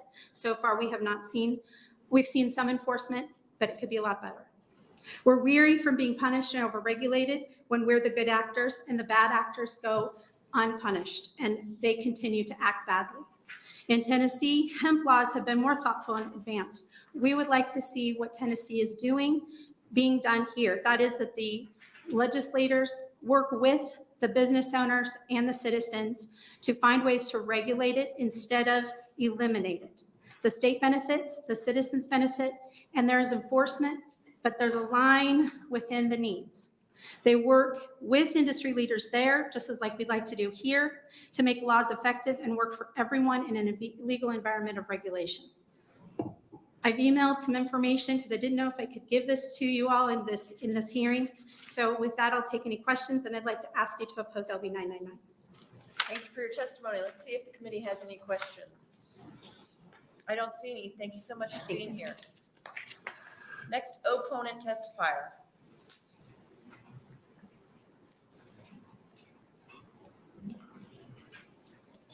Thank you. Welcome. Thank you, representatives, for allowing me time to speak. My name is Nicholas Heiner, Nicholas, H-I-N-E-R. I was born and raised in Omaha, Nebraska, graduated from Millard South High School. and went to college at Metropolitan Community College. Currently, I'm employed at the cannabis factory.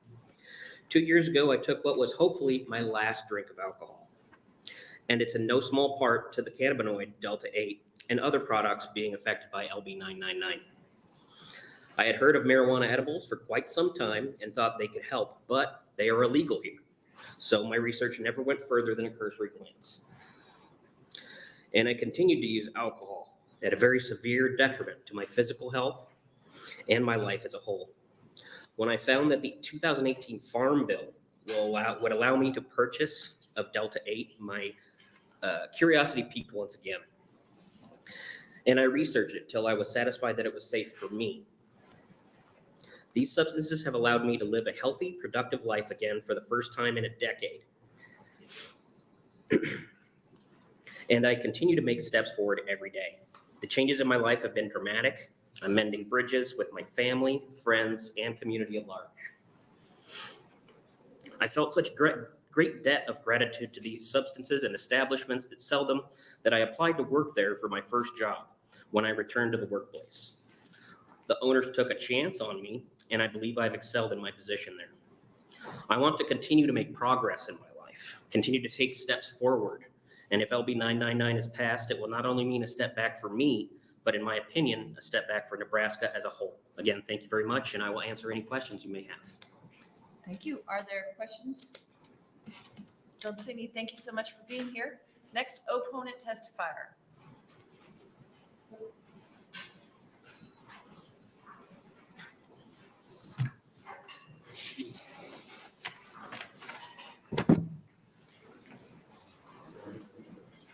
Welcome. Now, good evening, Chairman Wayne and members of the Judiciary Committee. My name is Dr. Erin Sutliff, spelled ARINSUTLIEF. I am the Senior Lab Technician at Sweetwater Hemp Company and an adjunct professor at Doane University and Little Priest Tribal College. I am testifying today in opposition of LB 999. After 4 years in business, Sweetwater Hemp Company's marketing strategy still focuses mostly on education. This is due to the lack of understanding about hemp that the general public still has today, along with our more unique method for extracting molecules like cannabinoids and terpenes from the plant. Being in the classroom is not my chosen career, but I am an educator. I have been trained to be able to explain and spread the news of science and my work. I was introduced to hemp while completing my postdoctoral research at Doane University, and the more I learned, the more fascinated I became with the whole industry. Since then, I have enjoyed introducing many, including the general public, customers, and students, to the exciting rabbit hole of hemp education. I am a co-author on a 2-volume textbook series for hemp education. I have created and taught multiple hemp education courses. I find it to be a subject that once you start learning about it, you don't want to stop. But this industry is ever evolving, so this education is an ongoing process for us all. I helped establish the first hemp testing lab in Nebraska as the laboratory director. This required an ISO 17025 certification. At Sweetwater Hemp Company, I oversee the GMP process, and I am responsible for preparation of our annual recertification. So I'm well-versed in good laboratory and manufacturing practices required for quality product development and testing. I am also the product formulator. I work hard to develop innovative products that bring benefits of hemp and other quality ingredients together for our customers. By this point today, you may have already heard a number of terms and phrases that you are either hearing for the first time or you still don't understand. Maybe we've passed on a little knowledge today, but I am sure you would by no means call yourself experts in hemp. I believe what I and the rest of us here today are trying to say is that we have experts in Nebraska that you can count on. We are ready to help you establish a great system to regulate hemp and it coming in and in Nebraska already. We are ready to have lawmakers mold the hemp industry into what we need it to be, but education and expertise are needed to keep this industry growing. It's a brand new industry that is complex in many ways. We need it to be safe, and we need to establish definitions and regulations. This development begins with the people that make the laws. Don't be afraid to ask for help. Thank you. Thank you so much for your testimony. Are there questions from the committee? I don't see any right now. Thank you for being here. Next opponent testifier.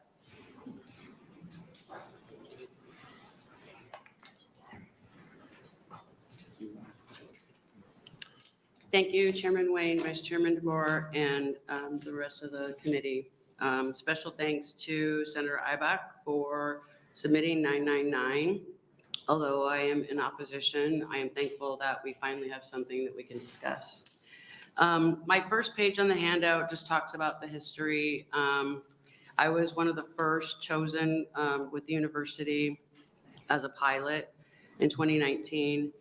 I also found it interesting, I was going back through my notes that in 2020, I believe Senator Wayne had proposed 1219, which would restrict similar to where we are today. And at that time, I testified that we should provide tracking, regulation, and permitting hemp food establishments that would allow business, but also put regulations in place. The next part shows from 2021, 2022, all of the committees I've presented to, the emails I've sent to policy officers, I've presented to Governor Ricketts, I've presented to Governor Pillen. And again, I'm glad that we're here. I will say that I wish the Hemp Commission would have been involved in the writing of LB 999, but I hope that moving forward, a compromise can be made that addresses and satisfies the concerns and needs of everyone. My more focus here today is to talk about a proposal and change to the existing bill. My alternative solution is to introduce a consumable hemp program similar to what Iowa has, establish the regulation and enforcement for consumer safety, create the policies that will provide revenue, impose a $500 manufacturer fee, a $500 retailer fee, establish testing, packaging, and labeling requirements, and impose age restrictions. An additional thing I would like to add is propose a 10 to 15% sales and excise tax for consumable hemp-derived products, propose a CBD grower levy fee similar to what we have for seed and grain, and propose retailer background checks similar to liquor license rules for people that will be selling the product. I would also like for us to allow animal pet products and consider prohibiting synthetic or semi-synthetic. The alternative solution gives you the opportunity of what the income could be. If we add a 10 to 15% sales tax, we could be looking at $10 to $15 million additional tax on top of the property tax. It could be split for property taxes as well as law enforcement. I don't know how many of you are aware, but the Nebraska Crime Lab can only test flour. Today, they do not have protocols or equipment to test anything else. So edibles, the tinctures, any of the stuff that comes in. And I believe the AG mentioned that things have to be sent out. Several of you may not know, but a few years ago, we had a testing lab here, Kennebec Lab. The owner and I felt so strongly that we did go undercover prior to the AG's office, found the test results and send them to people in the state to begin communicating. So again, I offer a compromise. I know they've talked about the amount of property tax and so on. It was also brought up in 2019, the legislature appropriated $500,000 to UNMC for Epidiolex, which is the only USDA approved drug. We would be walking away from all that money that we have invested. And we know that the Med Center can do amazing things. We're walking away from USDA grants, hemp farming grants. I'm gonna have to cut you off there. Any questions from the committee? Can you spell your name for the record? ANNETTEWILES. Do you have a written testimony anywhere? Can you email the rest of your? You got it. Okay, thank you. Oh, I got it. Okay. Any questions from the committee? Seeing none, thank you for being here. Next opponent.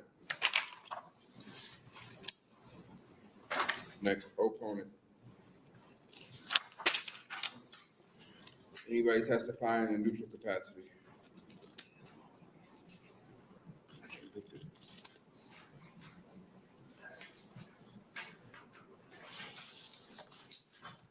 Thank you.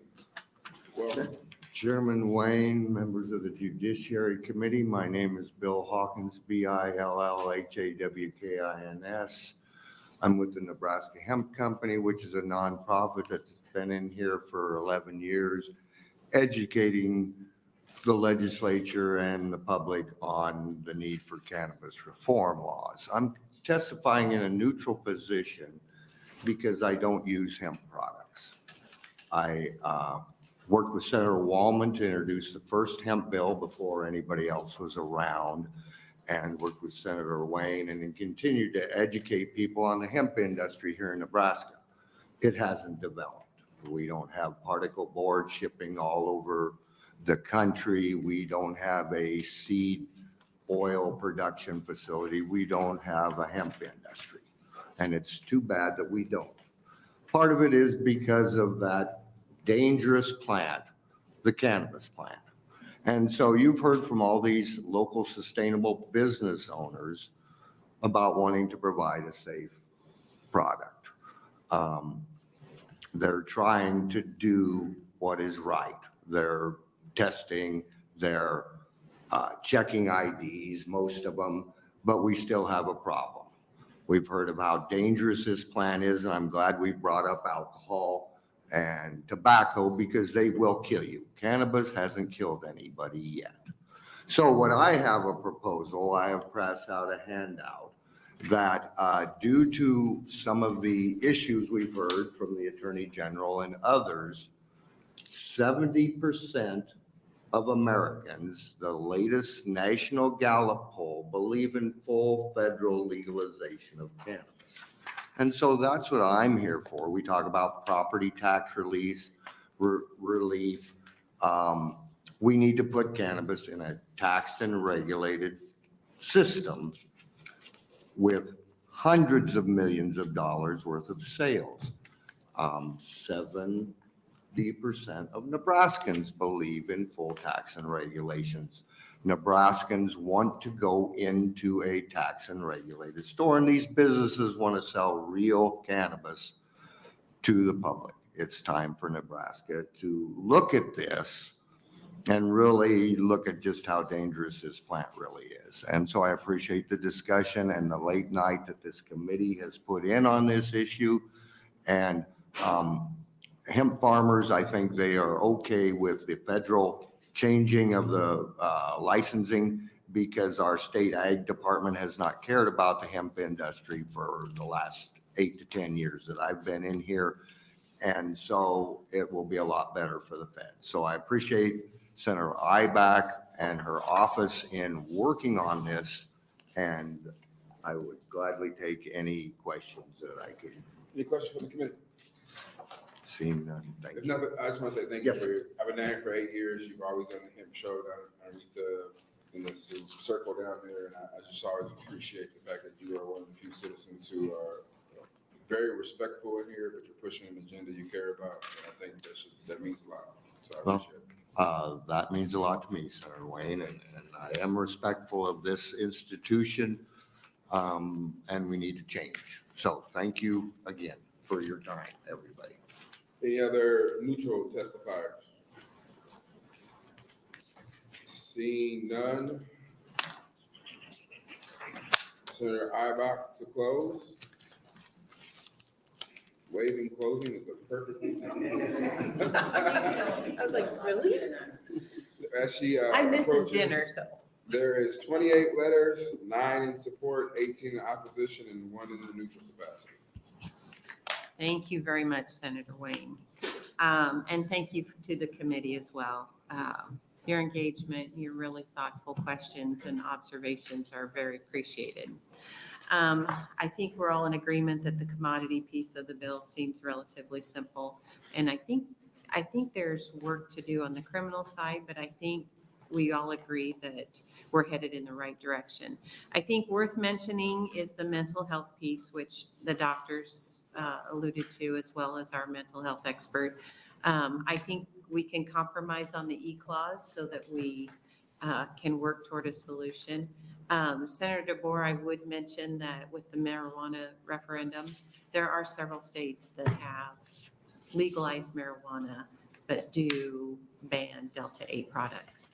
So as one of the gentlemen said, that's doable. The fiscal note I would just point to reflects refunds to the collected fees that the growers have already submitted. The annual year at Nebraska Department of Agriculture is December 1st through November 30th. So we would have to refund some of those fees, and they would in turn register with USDA. One thing that I heard over and over in the testimony, and I would remind the committee that we're really talking about synthetic Delta 8. We are not talking about the naturally occurring Delta 8 that occurs naturally in such minute amounts that it takes so much of the hemp plant produced down to make the Delta 8 product. And those the synthetic Delta 8 does go through the process of adding in the carcinogens that are bad. I appreciate the testimony that the OBGYN presented, but when she stated that there is not a difference between Delta 8 and naturally occurring Delta 8, there definitely is. And it does alter brain chemistry, as she alluded to, before age 25. And in my opinion, that's exactly what we're discussing today. So I would just say thank you. AG Hilgers was very helpful in clarifying a lot of the legal terms. I appreciate Maggie Ballard sticking around with her expertise. Sheriff Davis, as always, shared his firsthand experiences with us and his 50 years in the force, and I appreciate and salute him for his service. And then Annette Wiles, always last year when we had some hemp discussion in Agriculture Committee, she was very, very helpful. And so I appreciate her approach, and will take a lot of her very thoughtful input to heart. And then Bill Hawkins, as you stated, Senator Wayne, he is just a champion for the hemp industry and is always on hand to answer questions, has a very thoughtful approach, and he is very, very respectful. So I appreciate their engagement and their comments tonight. With that, I will say thank you. If anybody has any final questions, Senator Bosn says, please don't ask for questions. Any questions, Senator Bosn? You're all right.